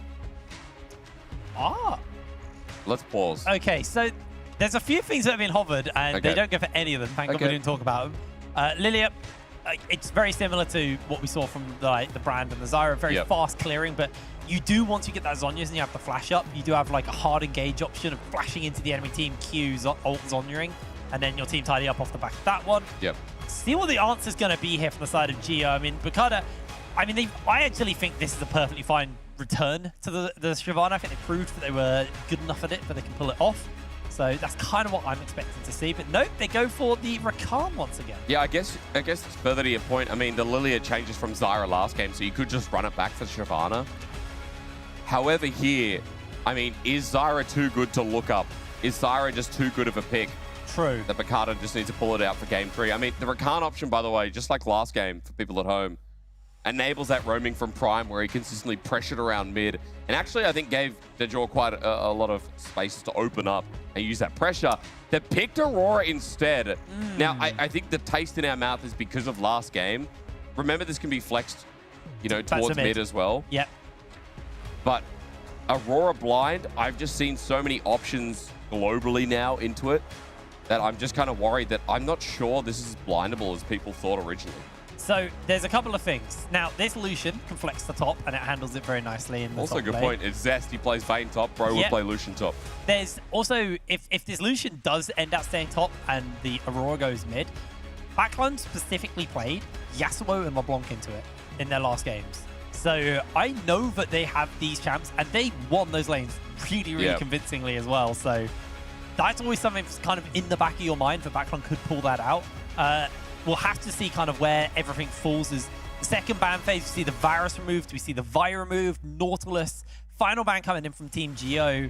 I mean, Rel's probably a really safe ban here, to be honest. And guess you kind of still have to worry about Leona off the back of that, or even the Braum in some worlds.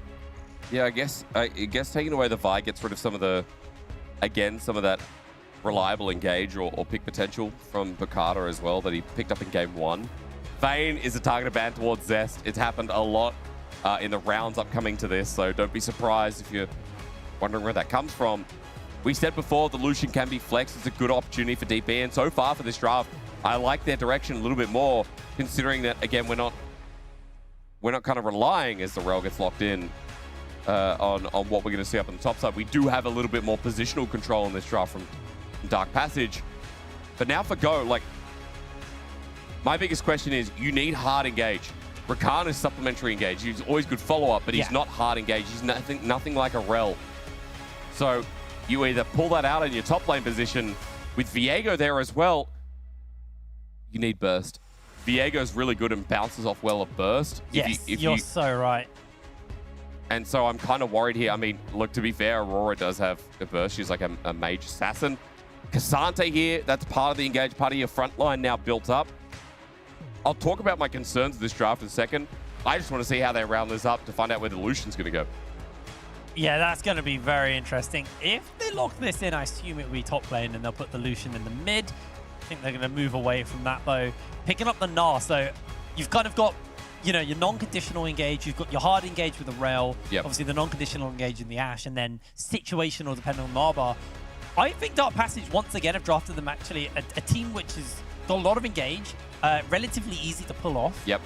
Can they execute it? Because the last 2 games, I think they've, again, you said it, but they have had really easy to execute teams, and they have somewhat struggled to make that work. This time, I think Geo have given themselves maybe a harder team to pull off, but they have consistently been better. Jezu back on the Ezreal he just looked so good in that second game on Ez. Because I think to break this down, for me, Team Geo, I look at this and I'm like, my first concern is the Viego, right? Yeah. Like, how does Viego play? Well, Viego needs to play through mid. It feels like Viego needs to play through mid jungle, because otherwise, at this point in the game, you think, well, mid game is a really big power trough for Dark Passage, like Ashe, Lucian, with Snap Engage as well, with Lilia too. There's a lot of tools to use. And I'm just kind of racking my brain to think about how Team Go can stall this game out, because while early game Snowball would be great, I'm thinking like that Cassante's use against this triple AD comp is that he's going to become, you know, maybe harder to kill in the late game outside of the Ashe. I don't know. What are your thoughts?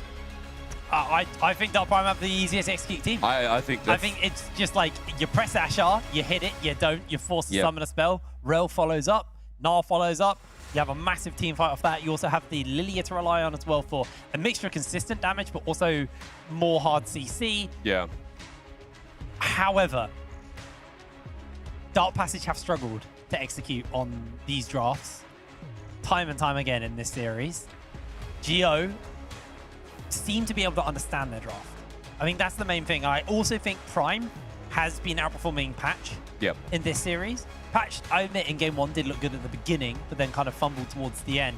But last game, Prime was on fire on this Rakan. Yeah. And Rakan, if they can't lock him down and they go for those engages, Rakan can be a complete menace and just waste your CC, waste the time of the Ashar, waste the time of the Magnet Storm. Because that's the purpose in this draft, right? Because I look at this and I'm like, I think my major concern is that, again, there's no true hard engage. Like Cassante, Rakan, okay.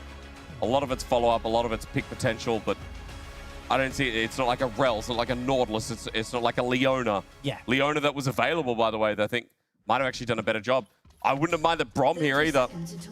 Not sure how far my concerns go, but I will say for Go this time around, it does seem like a much harder draft to execute, as we said.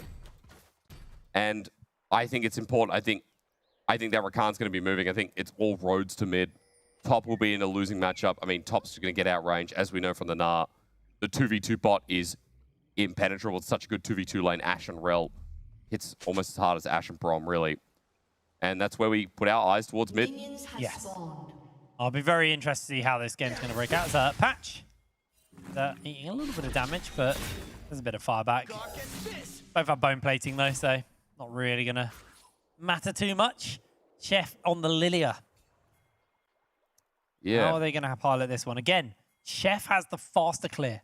Yep. All 3 games, Chef has had that fast first clear.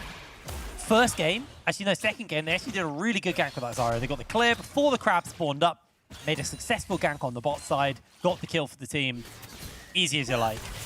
But they weren't able to really execute or follow up any more on that, as we are now seeing Jezu just getting a lot of damage thrown down on them. Has to go for the cleanse. The heal came out as well from Prime. Ignite did break out from Patch, though. I mean, it's so easy in this lane. You get an engage, and the chase down's massive. So 2 for 1 is a perfect trade to start this off for DP. And this is why I'm not surprised to see that Chef will be pathing down towards bot. We talked about it last game. We set it up, and we were like, there should be a slow build of wave. As you can see here from Roop, he's not fast pushing this. Yeah. Slowly building up so you can get that bubble for the dive, and then set up with Chef, who should just beeline down on wave 3 or 4. Depending if my brain is correct in remembering right. So now you're checking, all right, enemy jungle's not there. I think he got out of the way. I think Picard got out of the way. There is still a ward on Raptors though, so he will be spotted out regardless, but this will give Chef some time to think, okay, do I need to go down now? He's evading. He pinged on the way, he's heading down. I think Chef's just going to try and pull this invade off. We'll catch Picard. Actually not doing his red, he's going straight for the Krugs. It's another thing you can do off the priority of bot as well, right? Why it might not be the dive, it might be using Patch and Rep to come in here and just make sure that they get a clean invade. So red buff will go over. It's a nice steal. Bukata hovers around so that he denies at least the full bot side clear. But again, that's a catch that Chef can now go back to his bottom side jungle himself and clear out those 3 camps. Alrighty, well, this time it wasn't a gank, it was just that invade, but off the back of that, Bukata slowed down quite heavily. He has to move towards the top side just to go get himself that crab. And Zest is actually also thinking about moving over just to be a nuisance. So Bukata, with the fact that Zest stepped away, had to then slow down doing the crab off the back of that, where Chef, finishing up their blue side, will have a crab to take as well. They're going to be... I mean, they've still got so much farming they're able to do. I mean, it's just, again, it's such a good early start for Chef, and he'll be able to play off that Scuttle Crab as well if he wants. The flash comes in, Jesse flashes out, but that's first blood once again. Ruep secures it. They're so good at playing the early lane with this comp. I mean, they really are. And look, Ruep on Ashe last game was still a treat despite their losing nature, but this time the 2v2 even more successful. We're finally getting a look into more on how this lane should go, especially with the disrespect of walking up and Patch with some of his good engages. As you'll see here, hovers in brush, flash shattering strike, really good buffer. And this is what we talk about when we say unreactable engage or snap engage, right? Yeah. The Q flash is so quick, he doesn't have cleanse for an afterthought. And after getting taken down there, first blood over to Ruep, he gets the kill as well. Gets the push in, and look at the bounce back here, Brain. Wave in a perfect spot. He's going to be up 5-10 CS as it catches back into him. Yeah, that's really nice there for Ruep as Azure getting heavily bullied out by Backland in this lane. No real surprises there. It's kind of what we expected from the Lucian matchup. And it's nice because we're finally getting to see that moment for Backland to shine. He was a really bigged up player by everyone on the desk, myself included as well, actually. Big fan of this guy, and he's kind of been stuck on the Tristana and Corki duty for a while, so it's nice to see. Was he the game 1 Corki or the game 1 Tristana? Game 1 Trist, game 2 Corki. Okay. Good memory. Yeah, I think. I mean, I remember him getting bullied a bit by DeJour. I think game 1 Corki destroyed him. Yes, that was it. So, yeah, it has been a bit of a rough series, I feel like. So, you're right, it is nice, and especially when I said I feel like mid matters a lot for this draft, especially from Go's perspective. Keeping this Aurora in balance seems very important for DP as, again, Hex Flash. Patch is just trying to be sneaky while Go, the wave. Not a great spot. We'll get a lot of damage on the Patch, though. Oh. It's like, it's going to be A-okay, though. Jumps the wave back under, and now it looks like it's Dragon time. Before the grubs start up, and Avocado, they have to be very quick on this one, because that deer is going to run over real fast after taking the dragon. Oh, yeah. I mean, at least taking away one grub would be ideal with how the early game is so far. Bakata is going to be hitting that down as we speak. Patch is on the way. Is indeed. So 1 is the takeaway. That's so rough there. Go just lost dragon, and they're going to lose 2 grubs off the back of that one. Yep. Mid-prior helps with that as well, you know? Like, this is what happens when you draft yourself a winning lane, and, you know, again, the Aurora, there are a few lanes where she does quite well into, but this early on, Lucian is so good at abusing pressure. Just sets up for an easy second grub start. Small gold lead for DP as well, and, like, I have to say, this is kind of reminiscent. Was this reminiscent of Game 1? Where I feel like Dark Passage in Game 1 had a really good early game start through their lanes as well. I'm surprised. I'm questioning my memory. No, you're totally right. But I actually do think this is a better start than that first game. First game was still a pretty good start for them, but they've been able to be a lot more active, even though they're not really ganking. Yep. They're still able to be very, very proactive. And 6 coming up soon for Ruef as well, which is probably going to signal some level of play. And people at home will be like, they'll be like, yeah, these guys getting excited over 1K gold lead. But the difference is that with this composition and how well it skirmishes, and the level 6 point essentially being, you know, a really big spring up. Like for Dark Passage, this does feel like more than just 1K. It feels like, you know, next couple of dragons. If this continues, it feels like 5 grubs in this game as well. I mean, if you're gonna be getting all like that over a 1K gold lead, and us getting excited about it, shut up, because we're actually going to see a fight breaking out. I'll make my point in a moment. They're going to get the damage down on a Prime. Prime breaks out over the wall. Bakata goes as Backbone finds himself taken out. The form stolen away, and now the skirmishing power turned back around. Chef didn't get the damage through. Didn't, and I mean, Bakata again there to the rescue. Good little bowling ball, but it's dodged away from, and the jungler of Go once again saving the day. Oh, we'll my get a closer look. Hang on a minute. Lot. No. That was smart. Lot had ult. If you overstayed for just a little bit more damage, you get ulted. Now, before, or I mean, this was actually after, as the arrow comes through, after you abused our audience. To be fair, shall I follow my point up? Yeah, that person there. Got no context. So, Aurora ult comes through. Prime, the flash comes in. Again, their juggling of aggro is really, really nice, but Chef, only one man's backline. And yeah, I mean, that's a Rakan. So can't really do too much with the ulti. It's not there for setup. Instead, it's an afterthought. I feel like that really hurt Dark Passage for that mid lane play. Yeah, definitely. Kill goes over to Bakata, and, you know, early kill for the Viego. Maybe the start of things to come. Honestly, I think Chef has been probably the sorest spot for the side of Dark Passage in this series. There's been 1 or 2 misplays coming in from this guy. So definitely needs to step up, or this is the end of the series if they don't show up in this game. Quickly going back to my point before I get interrupted about the fact I told someone to shut up. No, I was just mucking.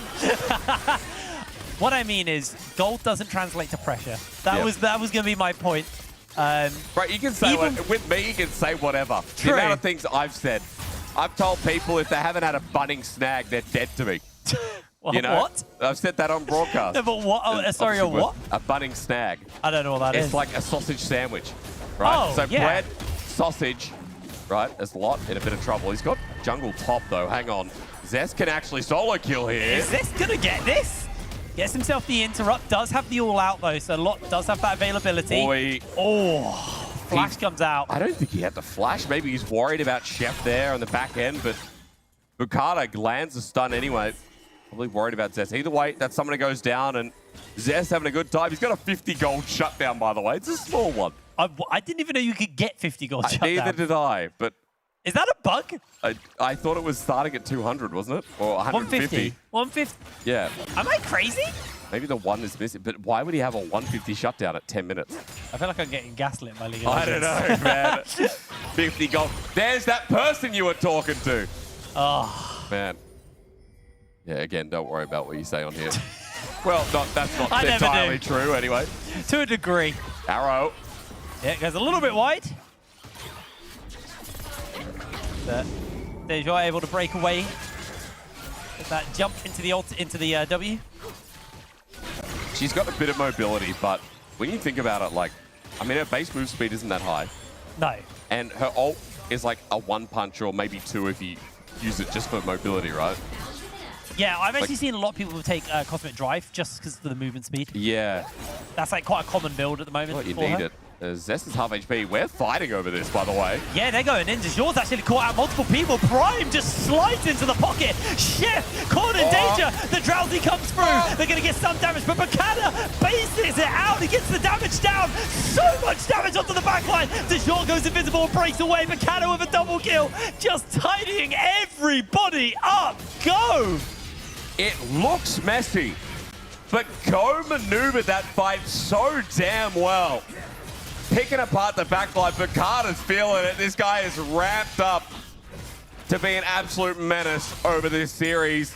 3-0 now on the Viego, and I need you to breathe with me over this one because Jezu gets the poke down. DeJour's ulti, actually, I see the power of the Aurora in this play. Zones him enough for Prime to get the stun, but you can see how hard Bukata has to work to get the reset, while Zest's backline ulti would have been good if everyone was alive, but DeJour helping out his jungler to help him get the reset. Otherwise, I feel like Ruep with his sidestepping would have been enough.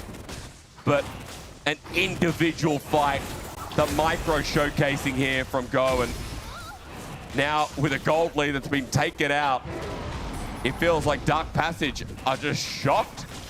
But this game is turned on its head. They might be getting the dragon here, but like seeing a Viego with a Sundered Sky this early on as Arrow flies through is a bit of a nightmare fuel. Yeah, that healing in that fight was absolutely nutty from him. Got so much healing from the passive, but then he came out, gets the auto, that crit heal comes in, Sundered Sky just getting his money's worth. Absolutely beautiful stuff. And yeah, you kind of nailed it there. That fight was just really well positioned and maneuvered by the side of Geo. They played that absolutely flawlessly. Because their fights aren't going to be like this traditional front to back, right? Unless Casante's there, or unless I think DP kind of engaging into them and it's a position off the back of it. I think a lot of their fights are going to be like, well, okay, Lilia's committing, Ashar is thrown in, here's the rel, and how do we position afterwards?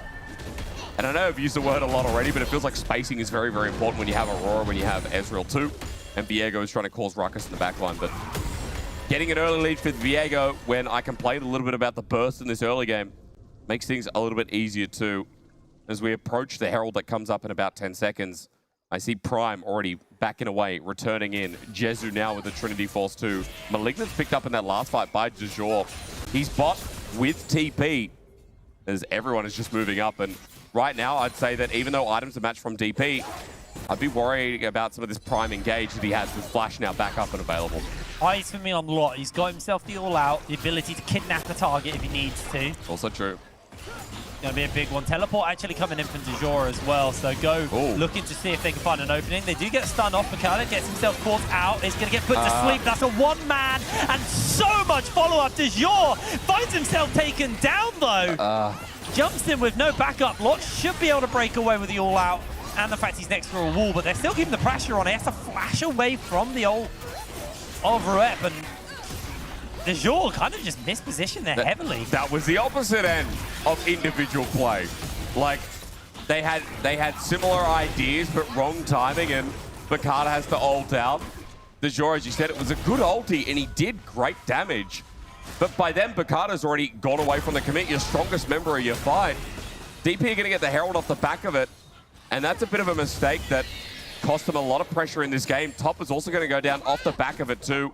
Zest takes this. You've now got an option to open up mid. You're also dragon stacking too. Well, hyping up Go, but let's not forget, again, we talked about ease of execution. There are so many tools on the side of DP, and they're the ones who are going to be running in quite even, if not in good setup for this third dragon in a couple of minutes. So, alrighty. Good punish. What is going to be, well, okay, don't worry. We're going to get applause instead. Alrighty.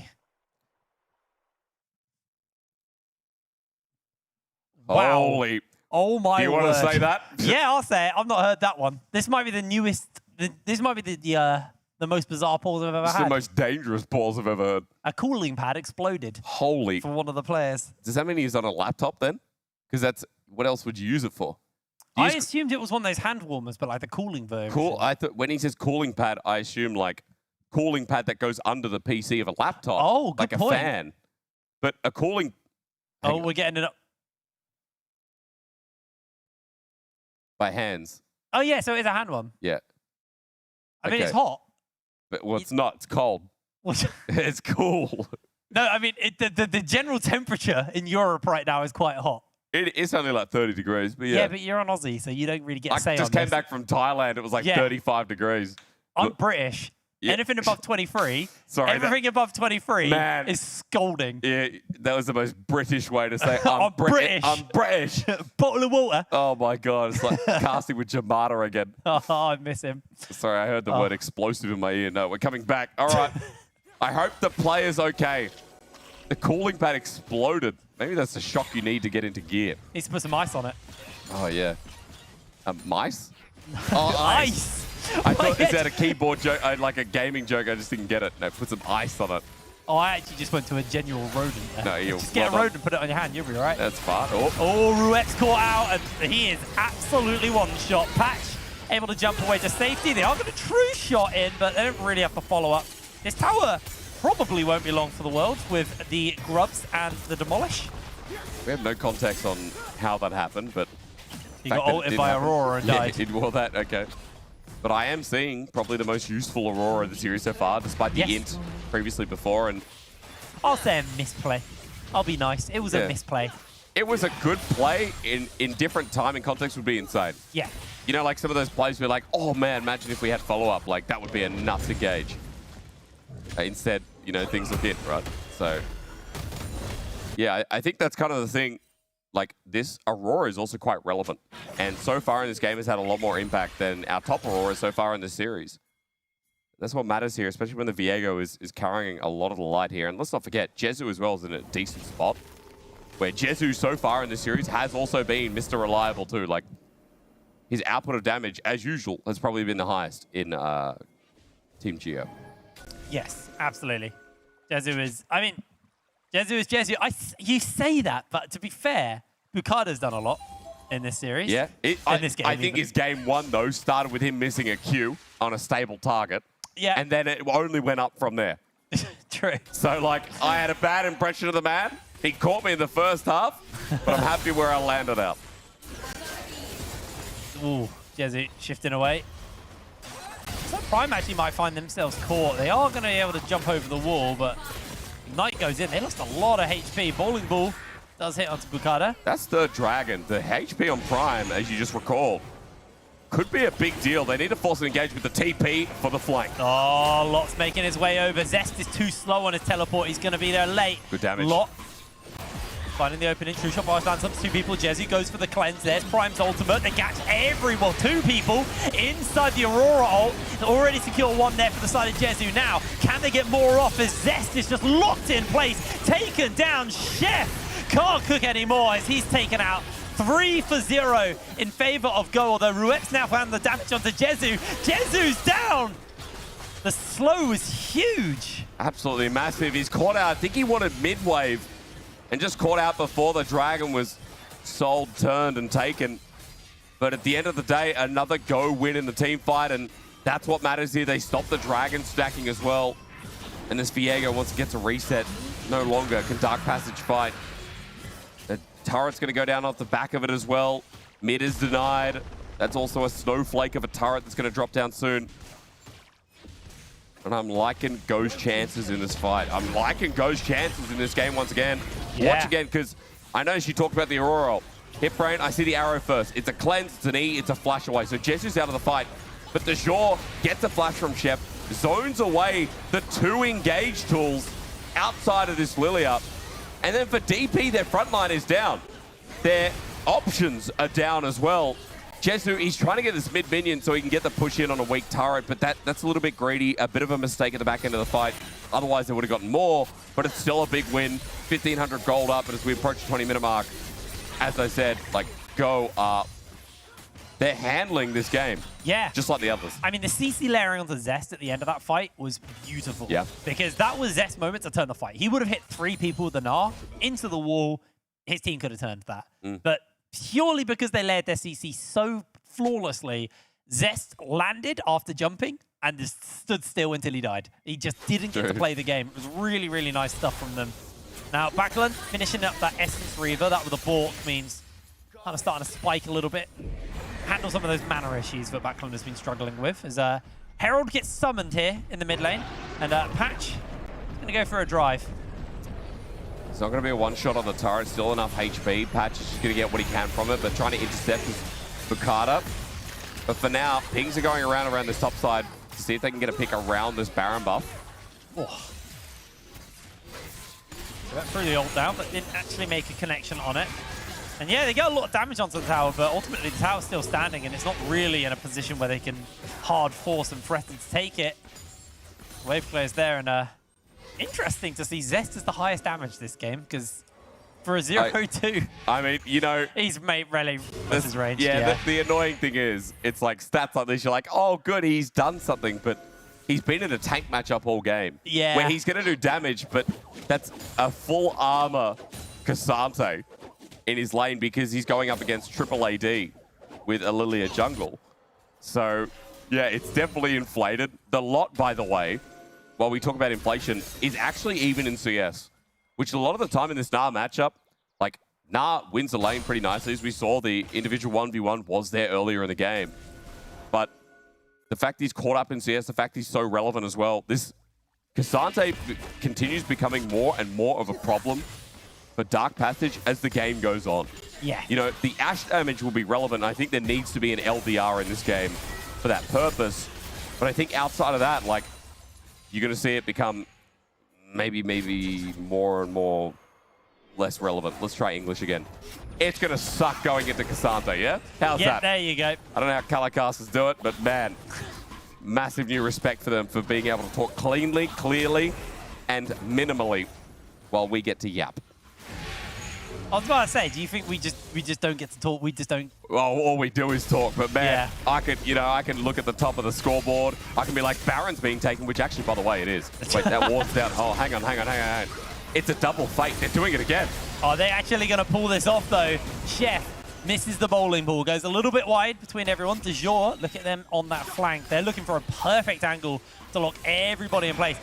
DP need to commit because this Baron is half HP and these bowling balls only landing in. Beautiful off by Jure. And the snipe on the backline from Jesu with the true shot barrage. Down goes Patch. Double kill for the Ezreal. Chef jumps out of the pit and into the waiting hands of De Jure and the rest of the team. Is going to put him to sleep, but that's not going to do anything. Down they go. Baron's going to get finished up. Brutal. I'm sorry to talk down to Zez, but brother, in comparison to De Jure's Aurora, you don't have much. Like, De Jure's Aurora this game, 100% kill participation. These ultimates have been insane because you either burn the flash, or if you can't get out, the lock-in is incredible. For some of this all-in that comes through from Rakan, from Viego. Watch again, De Jure. Boom. Big ult. 3 members, and the follow-through is easy as Jesu just snipes Backlund in the back of the fight. And, you know, these fights are going down where there's such an early kill that gives a reset for the Viego, and then DP can't contest the rest of the fight anyway. Chef, again, you know, you talked about it. I think getting outclassed here by Bakata in this series now, for sure. Bakata's played amazing all series. Insane, especially Game 2 and Game 3. I mean, even Game 1, the later end as well. The vibe was great. Was really good. And I think if we're picking MVPs, I mean, Destroy had a great game, but Bakata is flying high, ready to move into top 8. I feel well, Jesu has had a very, very good, very good series. Yeah. They have played well around their team. Bakata is the reason their team has existed for Jesu to carry. Yep. That's why, for me, I feel like it's got to be between Prime and Bakata as our MVPs. They've both had such a good series, and they've really just enabled the rest of the team to show up. DeJour has played so much better than Backlund this series. And there was a lot of expectations on Backlund. We were very excited by them. And unfortunately, they've not really been able to hit the mark in this series, and might spell the end of their journey here at the EMEA Masters. Yeah, it's a tough one, isn't it? You know, 1 BO5. Like, no double elimination. This is it. But Dark Passage, I mean, TCL's 2nd seed, as we said, you know, they were even considered somewhat favorites, even though this is, you know, the LFL, a Pride region that has been so happy to send some of the best of the best. I think what I'm trying to say, without going too far into my yappington, is... Yap away. The LFL is one of the strongest regions in ERLs. And even their 4th seed is considered maybe stronger than most of some of the ERL's 1st seed, right? Yeah. At least in spring we thought so. But coming in this time, I look at the names and I'm like, well, Jesu's the big name for me. Outside of that, I don't know much about some of these other players. Maybe Prime I dig into a little bit, but they've done really well. But again, I know you guys were super hyped for this team out of the TCL. Yeah, I really was. It is a little bit sad to see, but at the same time, it's really good to see because a lot of our criticisms of Go have been completely undone by this series. Yep. I think every issue I had with Go is now settled. They have proven to me that they are capable of confidently closing a game out, that they're not just a late game team. They're capable of playing late game, and I think that's where they do feel comfortable. But they've also proven to me that they're capable of playing an early game and actually executing on it well. Just really, really impressive stuff from these guys. Well, as they try and close things out, I mean, with Baron, we're talking like it could be a 3-0 because it very well may be with the past couple of fights and the fact that at a 4K gold lead now and Dragon's starting to stack the Ocean individual stats, giving a lot of regen in this game. You know, we're looking at this as like, how did DP come back in? And I said it in Game 2, I'll say it again. Ash Arrow is so important here, enables the setup for Chef. We haven't had a big Lilia ult off the back of something like Anar engage, off the back of something like Patch setting up with Rel. Because again, we highlighted that for DP, I think this is an easier comp to run. I think you have Snap engage from Patch, you hard engage, you play around Meganar, and then Lilia flush ulted. Yeah. And there's a lot of setup there, there's a lot of damage, and it should be conclusive from there. I hate how many shots I've taken at Chef in this cast. Oh no. Here we go, another one. But I feel like you should second item Zhonya's on Lilia.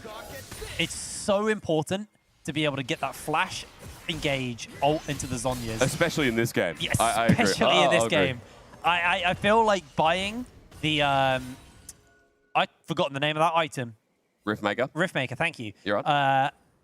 I feel like buying the Riftmaker was just very greedy by Chef. Yeah. Unfortunately, greedy is probably the best word to sum up Chef. It feels like they hold abilities for the perfect moment more than just lay them down at the right time and just, you know, be happy with what you can gain off it. At least he's listening to you now. Yeah, yeah. But I it's too little too late in a way. I think the merit of your point is spot on, right? Like, this is what you need. You need as many engage tools as possible because right now you either get caught out or you get spaced by things like Aurora ult and you're disengaging. You're running away from the 2 members that are isolated and left behind. Yeah. And what needs to come through is like, well, maybe we need to double down, right? And that's the hardest thing right now for Dark Passage. We've seen some good moments in this series, but I think a lot of the time we've just been getting to the mid to late game And even though Go in that first game was slow to close it out, as quickness comes through. Oh, there's the ult Applause. as well. Zest does have flash, but I think they're just going to have to accept their fate. Death cap on Dejor means Zest an easy pickup. And I was going to say, it's just the mid-game that's like decision-making, right? Zest is so far pushed down with no control in jungle, with Chef invading on top side. Yeah. Like, what is Zest doing pushing out past his gone inner turret? It's questions like that again, that have let DP down. They're hard pushing for top. They're playing for top right now. And Zest overcompensating through bot is just a weakness that is easy to capitalize on. Absolutely. Now, 30 minutes on the clock. We got Dragon number 3. Well, 5 total, but 3 for either one of these teams. Spawning up. Baron as well. So the question is are we just going to see Geo put their attention onto this Baron? Or are they going to maybe look towards taking this Dragon and just try and close in on a sole win condition? I think the plan is Baron from the amount of wards and resources they've thrown down over here. They could also just send like Jezu over. Yep. And he could probably solo Dragon at this point quite comfortably. 3 items on Ezreal.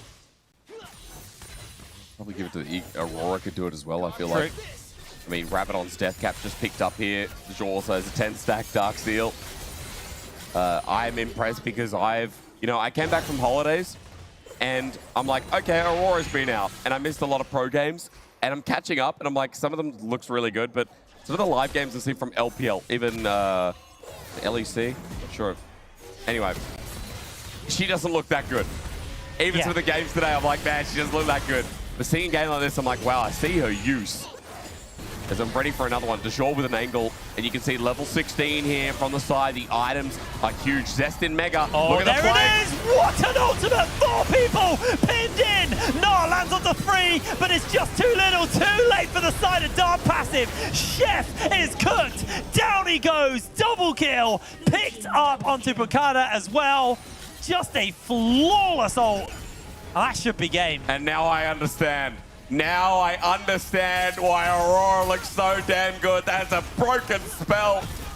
Especially when everyone has to flash to get out. Look at the summoners as we close out this series in Hit Brain.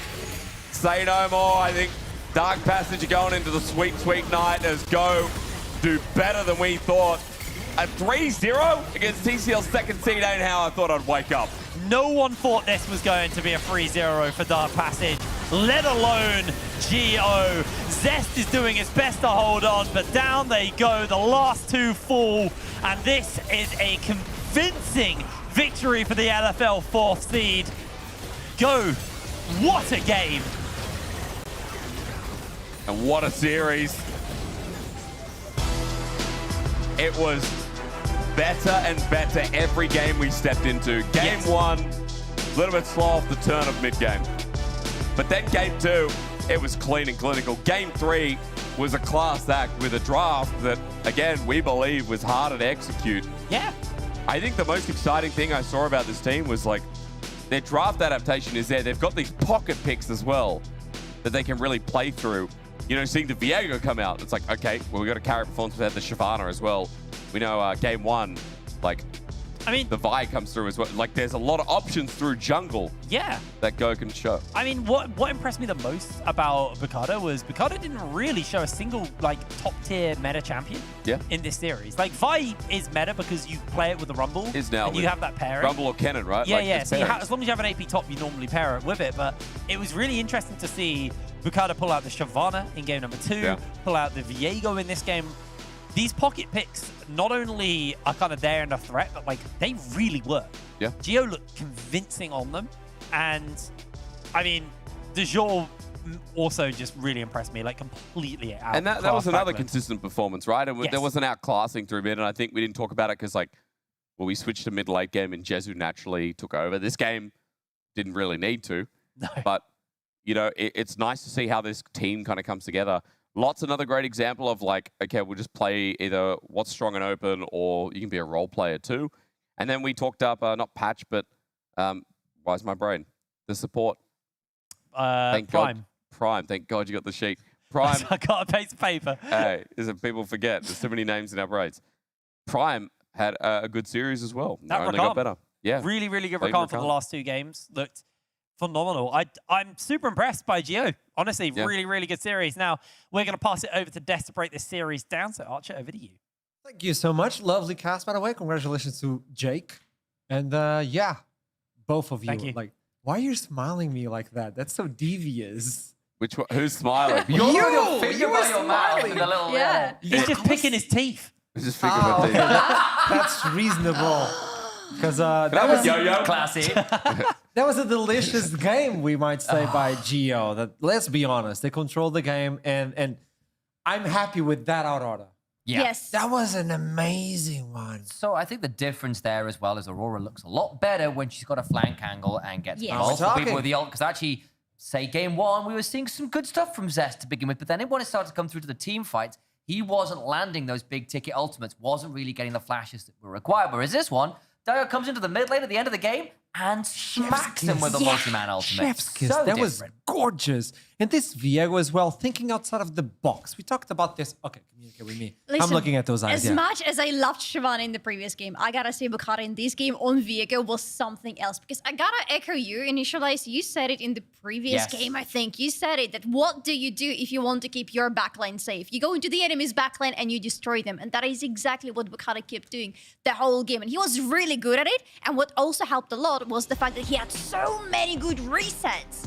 And we can see exactly this because much like Ari Viego of years past, the new version is Aurora Viego. Yeah. Because what happens is you get the kill, Aurora gets to hop again, gets to turn invisible again, Viego gets another hop. Your ability to keep hunting for more kills is incredibly dangerous. And I think compared to a lot of the previous games where Geo messed up a little in the mid game, this was by far their cleanest game. I think Bakoda and Bakuda and they all had a really, really good time. I might say the jungler's name twice somehow, some way there. much better showing from them in that sense. And very quick, another thing about Bukata and his Viego, it was the fact that he was able to get to his Sundered Sky so quickly. Because it's a massive power spike for him. And every time you look at him going into the enemy backline to destroy them, it looks very cutesy, very demure, because he goes in and he gets massive healing back and he survives. And I know the desk shouted it out, but it is worth echoing again. We saw a pretty big gap between the mid and jungle's mid-game power in particular. I feel like Backlund and Chef were very quiet this series on the whole, at least in comparison to their opposite numbers. And it shows up here, right? That is a Nile whacking Cassante all game. Those numbers don't count. Those Aurora numbers, they count. They were valuable damage numbers. One of the things we brought up while we're talking on the pre-show was the Lucian versus the Aurora. How good it is. And it's backline of all people also. It didn't show up. It didn't show up. This is a menace. This is a terrifying pick. And this is a different Geo. And you begin to wonder a little bit whether this is DP going, we needed to pick up the Aurora ourselves because we can't give this over. And the moment they let it go, they don't pick it themselves. Dio goes, well, thank you very much. Let me show you exactly how it's done. And I think as well, from my perspective, I expected more from Dark Passage. I expected them to be able to push this one out. In fairness, the first two games, they had moments where they could have won those games. Giving up a Baron twice, particularly in that game one, was not great from the side of GO. But we knew they were a little bit interesting, shall we say, in the best of series. And I think GO as well have really grown through this tournament. Because we have seen this happen in EMEA Masters Pass. The teams that have got to come in, grind out a number of games against other top EMEA opponents, and then come into the important matches, the playoffs in this case, with that additional backing, gives you that much more edge. And LFL 4 seed or not, they're playing really well. Coming in from last chance qualifier, and they're just beating him up. One of the players you highlighted was Diod, and why not? Let's talk to him. Are you with us? Let me check. Yeah, of course. Hey. There he is. Look at that smile. That's a beautiful smile. I'm really happy. Were you expecting this trio, though? I mean, expecting is one thing, but we always go into the games, or especially me, I go into the games with, we will smash the enemies today. I think if you say anything else, you're doing something wrong. So, 3-0 or 3-1 was expected from our side. Tell me something. What was the preparation coming in versus Dark Passage? Like, on paper, everybody was like, this is either an even match or the even Dark Passage taking it in. So what was the prep? Yeah, I saw the tier list. We were for sure the underdogs, but the preparation was well. We did the scouting right, and we just saw that they were always playing on 3 lanes. They're not playing on 2 lanes together. So when it comes to draft, we just try to get side priors and deny them the side priors, and that worked really well with the first 2 games. The third game, I was a bit, we have to team fight and we have to, maybe they have the side priors, but it worked out really great as well. So that was our preparation. Look, speaking of team fighting, one of the big things we saw was you picking up that Aurora and finding some insane ultimates. We starting to see a lot more Aurora. People try to come up with weird answers into Aurora. I saw your Locket Varus top. I hate what you've done to solo queue between your top laner and Kerberos and the rest of it. But what's your take on Aurora in the current meta? Where does she fit in your mind? Well, she's just always fine in lane, to be honest, in mid lane. I think top lane it can be a bit difficult against ADCs. But on mid lane, it's always fine. It's just the best teamfight champion, to be honest, there is right now. I think it's ultra broken. I think it's S tier. I think it's only really bad against long range mages on mid lane, which are not really played right now. So yeah, it has to be really broken right now. Can I jump on that topic, actually, since we are talking about Aurora right now? Because we saw 2 games of Aurora that you played against, and you won against her, and now you won the last game playing as her. What is the difference between the Aurora you had to play against versus Aurora in your hands? Well, like I said, in the scouting we did against the enemy team, they love to play on 3 lanes, right? So when they actually get the Aurora, then it kind of, how do you say it? It interrupts with their playstyle, you know? Right, like yeah. Aurora doesn't want to go on side lane. And so I think it's just a weak point from the enemies. Also, it's not that strong in lane. So the difference maker was that we full drafted for team fights and also played for the team fights. Enemy Aurora never found really good ultimates as far as I remember. Yeah. And yeah, we focused on full team fights and it just worked out, right? Yeah. Player, if I may, you're coming in from a rough climbing. You're playing so many consecutive games. You're going for best of 5 before even Swiss stage, even specifically versus Spandau, the winners from Spring. How exhausted and how is the team mentality doing so many games in a row right now, and you still have to do more? You know, it's a snowball. We're not exhausted at all. It's actually really fun. It's like right now, I love to play competitive games. I've been saying it for weeks, like especially because the solo queue states. I don't want to talk about it, but I really, let's just skip that topic. But I mean, I love scrimming and the competitive games a lot. So, I mean, from my side, we can keep going, yeah. It's amazing, actually. It genuinely is. And I suppose this is kind of our first look at this new format in the summer here from EMEA Masters. You're saying you're really enjoying, you're loving the kind of snowball effect of all that build-up. We've seen teams that have gotten lots of practice in playing stage come in and do really well at EMEA Masters main stage. From your perspective, how has that format been in terms of, obviously, I want to talk about the lots of games, but are you a fan? Do you prefer the old format? Do you like playing this many games? I mean, I think so, yeah. Because, yeah, I think I like it as well. Because, to be honest, in the last few weeks, we have been playing better and better just because we are playing so many competitive games. So, for a team that's not functioning that well together in the beginning, and then snowballing, playing more best of 5s, I mean, it really helps the team, you know? So, for us, it was really lucky, I guess, that we had to go through the play-ins and play that many games, because right now I think we are really good. And I mean, about the format, it's a bit, how do I say it? It's a bit sad if we lose, because then we're instantly out, right? It's instantly vacation. So yeah, that's a bit the sad reality of this format.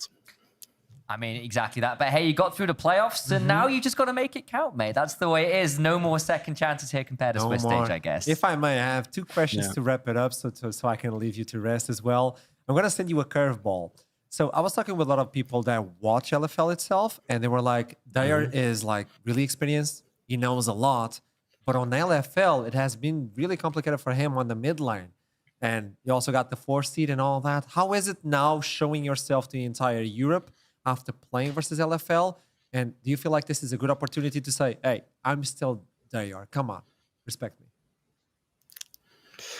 It's a tough I think one, on I the know. one hand, I think on the one hand, saying that I'm really experienced is kind of capped, to be honest. Even though I was in the LEC for one year, Yeah.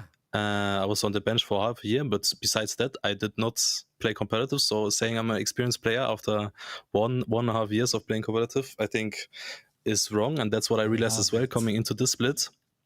That's I still have a lot to learn, I think I'm snowballing through the split as well. I'm learning a lot of things, and I'm feeling more and more confident in my capability to also carry games. And yeah, the enemies, they have to be prepared, because I keep snowballing. When you play in LFL versus a lot of experienced players and also massive players, LFL is such a terrifying region when you look into it. So playing an entire split there may bring you a lot of experience and also capability and tests on your will as well. When you look into that one, as a mid laner, did you get more knowledge, experience, and was it tougher than LEC? And that's really hard to say. That's really hard to say because I was in LEC in Australis, right? And we were not doing too great the whole year I was there. And now LFL, I think there's really good mid laners, yeah. I wouldn't say it's harder. I think LEC, of course, is like to say different that experience? LFL is, it's a different experience. We can say it like this, but LFL is, I think, by far the strongest region in the ALS. And I think some of the top teams like BDS and K-Cop, they can easily be top 5 in LEC. But like the G2 Fnatic, they're still way better, like way better than LFL, right? But I'm really happy that I'm in the LFL and have to face against Rika, Abadage, like some of the really good mid laners that I think will probably be LEC next split as well. So yeah. Okay, final one for you specifically. Look into your side of the bracket. Don't look into the other one. We don't care about the right side of the bracket. Look into your side of the bracket. What is the team that you specifically want to play against and why? I mean, that's a really easy question. Yes. Because I'm German. There's a German team in the LFL. It's BDS, obviously. I'm really close to them. There's 3 of my close friends. So we had those bees to spring. Dayar, thank you so much for this interview. It's always a pleasure to talk to you, and best of luck. Thank you. Guys are just rocking it. Have a lovely one. Thank you. And I missed that face. I really missed that. Those were really insightful answers as well, because I actually appreciate the fact he didn't dodge any of those questions as well. And I appreciate the fact he called out the BDSA as actually a Prime League team meme again from Spring. Beautiful stuff that's getting called out. Just got to keep adding a little bit of salt. I was trying to fish, and he delivered it in such a wonderful way, the experience part. Yeah. Because it's not because you played on the LEC that you have experience. I mean, it is great experience. It's just not lots of it, right? Because I remember when this guy debuted, because he basically replaced Feathervin on relatively short notice on Fnatic Rising, who were part of the NLC at the time. So he came in on very short notice, played a couple series, and had to go up to the main team or go up to LEC quite rapidly afterwards. So I think he's right to call out and say, look, I have got experience, but perhaps not as much as people think I do for a player that's been in LEC and had to come back down again. So there's still a lot to learn, there's still a lot to grow, especially in a region like LFL, which is very competitive. You know what? We should all grow by showing predictions and understand how bad we were at those. No. All right, Hysterics. You know what? Hysterics got that one, and I gotta handle it. He was the better one today. Yeah. He knew something that we didn't. Yeah, I think Money, because he has Speaking of prediction, whatever. experience. He has production, whatever. He has else didn't experience. think. He has been on the LEC. I think as well, those predictions that, like, getting that wrong is I care less about so much as the fact that it was a 3-0. That I was not expecting. Yeah. And I think part of that is the fact, as though we're saying, look, we've gotten a lot better from where we were 2 weeks ago, just because of the amount of games and the improvement we've shown. I think the other side of it is bluntly, Dark Passage, when it comes to these best of series, are still not great, bluntly. Yeah. which is very unfortunate because I expected them to feel better in this series simply because, as I said, their previous series that they've lost were against really tough opponents. And I'm not saying that GO are not a tough opponent. As you could just see in today's series, they are. But I did expect DP to step up a little bit more in this series just because I didn't want to be so sad about this result for them. Oh, I felt it. I expected this to be a full-on 5-game series. Just looking at this team, just looking at their journey to get here today and at their previous game at EMEA Masters, I fully expected this to be a 5-game series. So tell me something. One of the dark horses you brought on the pre-show was Entropic. Yes. They got 3-0'd. Ooh, there you go. I was just soaking in the sadness. Wow.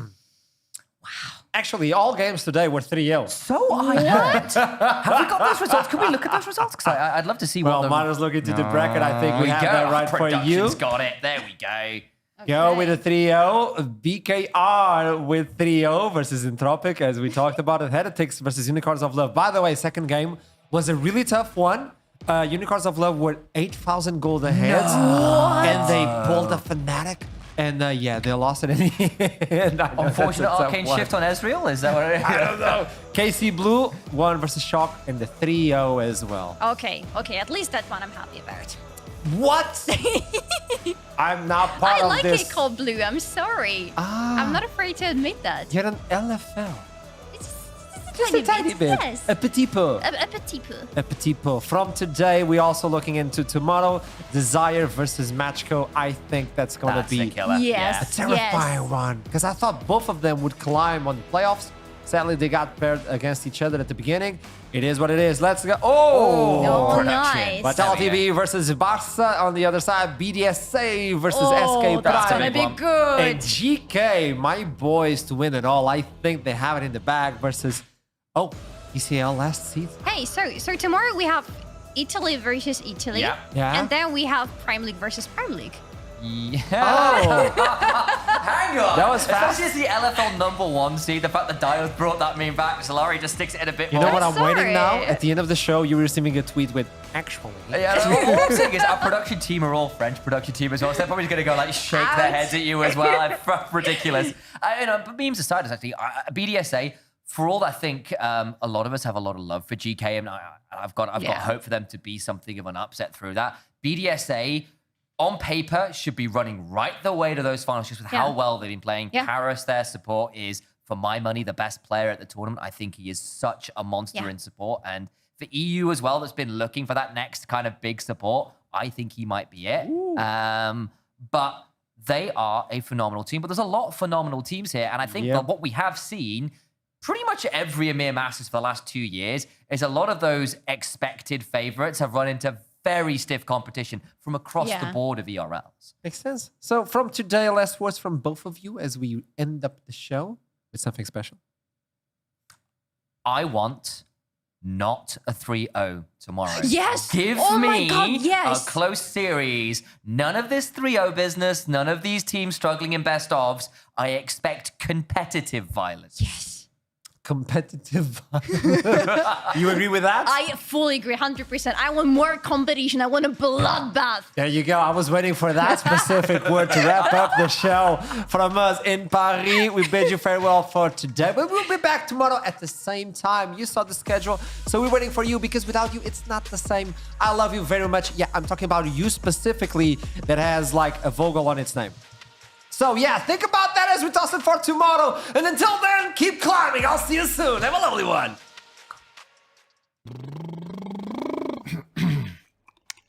Freely using Katarina's cook. Kindred cautiously cooked Kit Kat cupcake. Kindred cautiously cooked Kit Kat cupcake.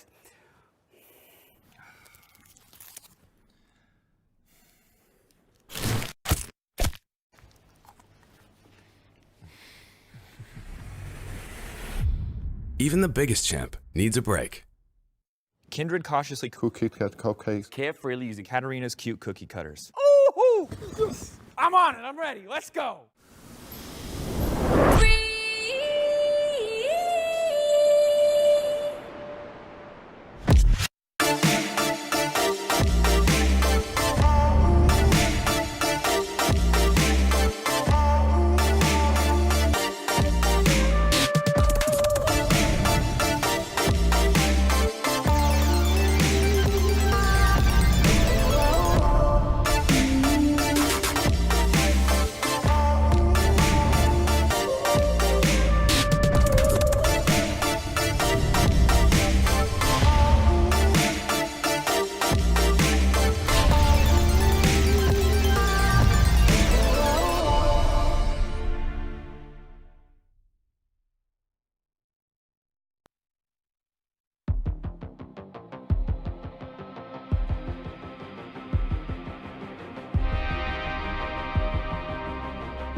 We ain't come to play, we don't run away. We gon' elevate, watch us elevate. We on a mission, yeah. We on a mission, yeah. We ain't come to play, we don't run away. We gon' elevate, watch us elevate. We on a mission, yeah. We on a mission, yeah. We on a mission. Crushing every bit of competition. We on a mission. Know that there's no competition. We on a mission. Crushing every bit of competition. We on a mission. Know that there's no competition. We on a mission.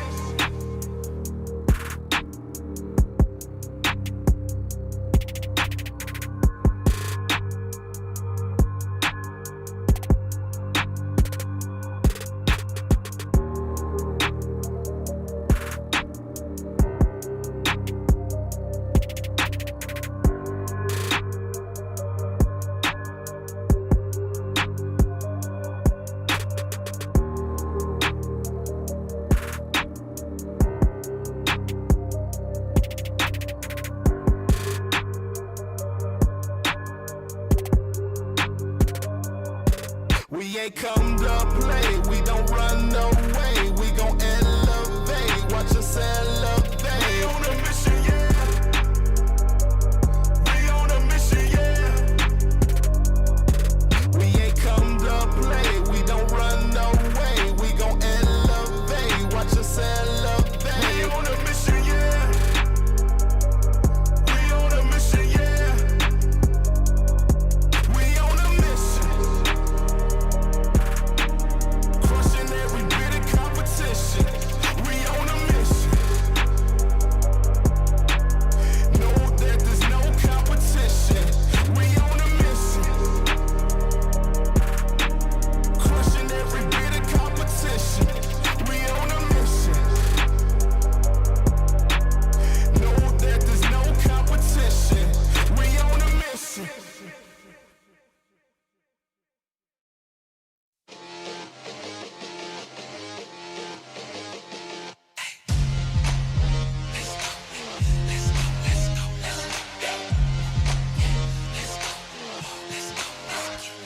Ay, can't stop, won't stop till we on top. Quit, I think not. Coming hot for the #1 spot, yeah.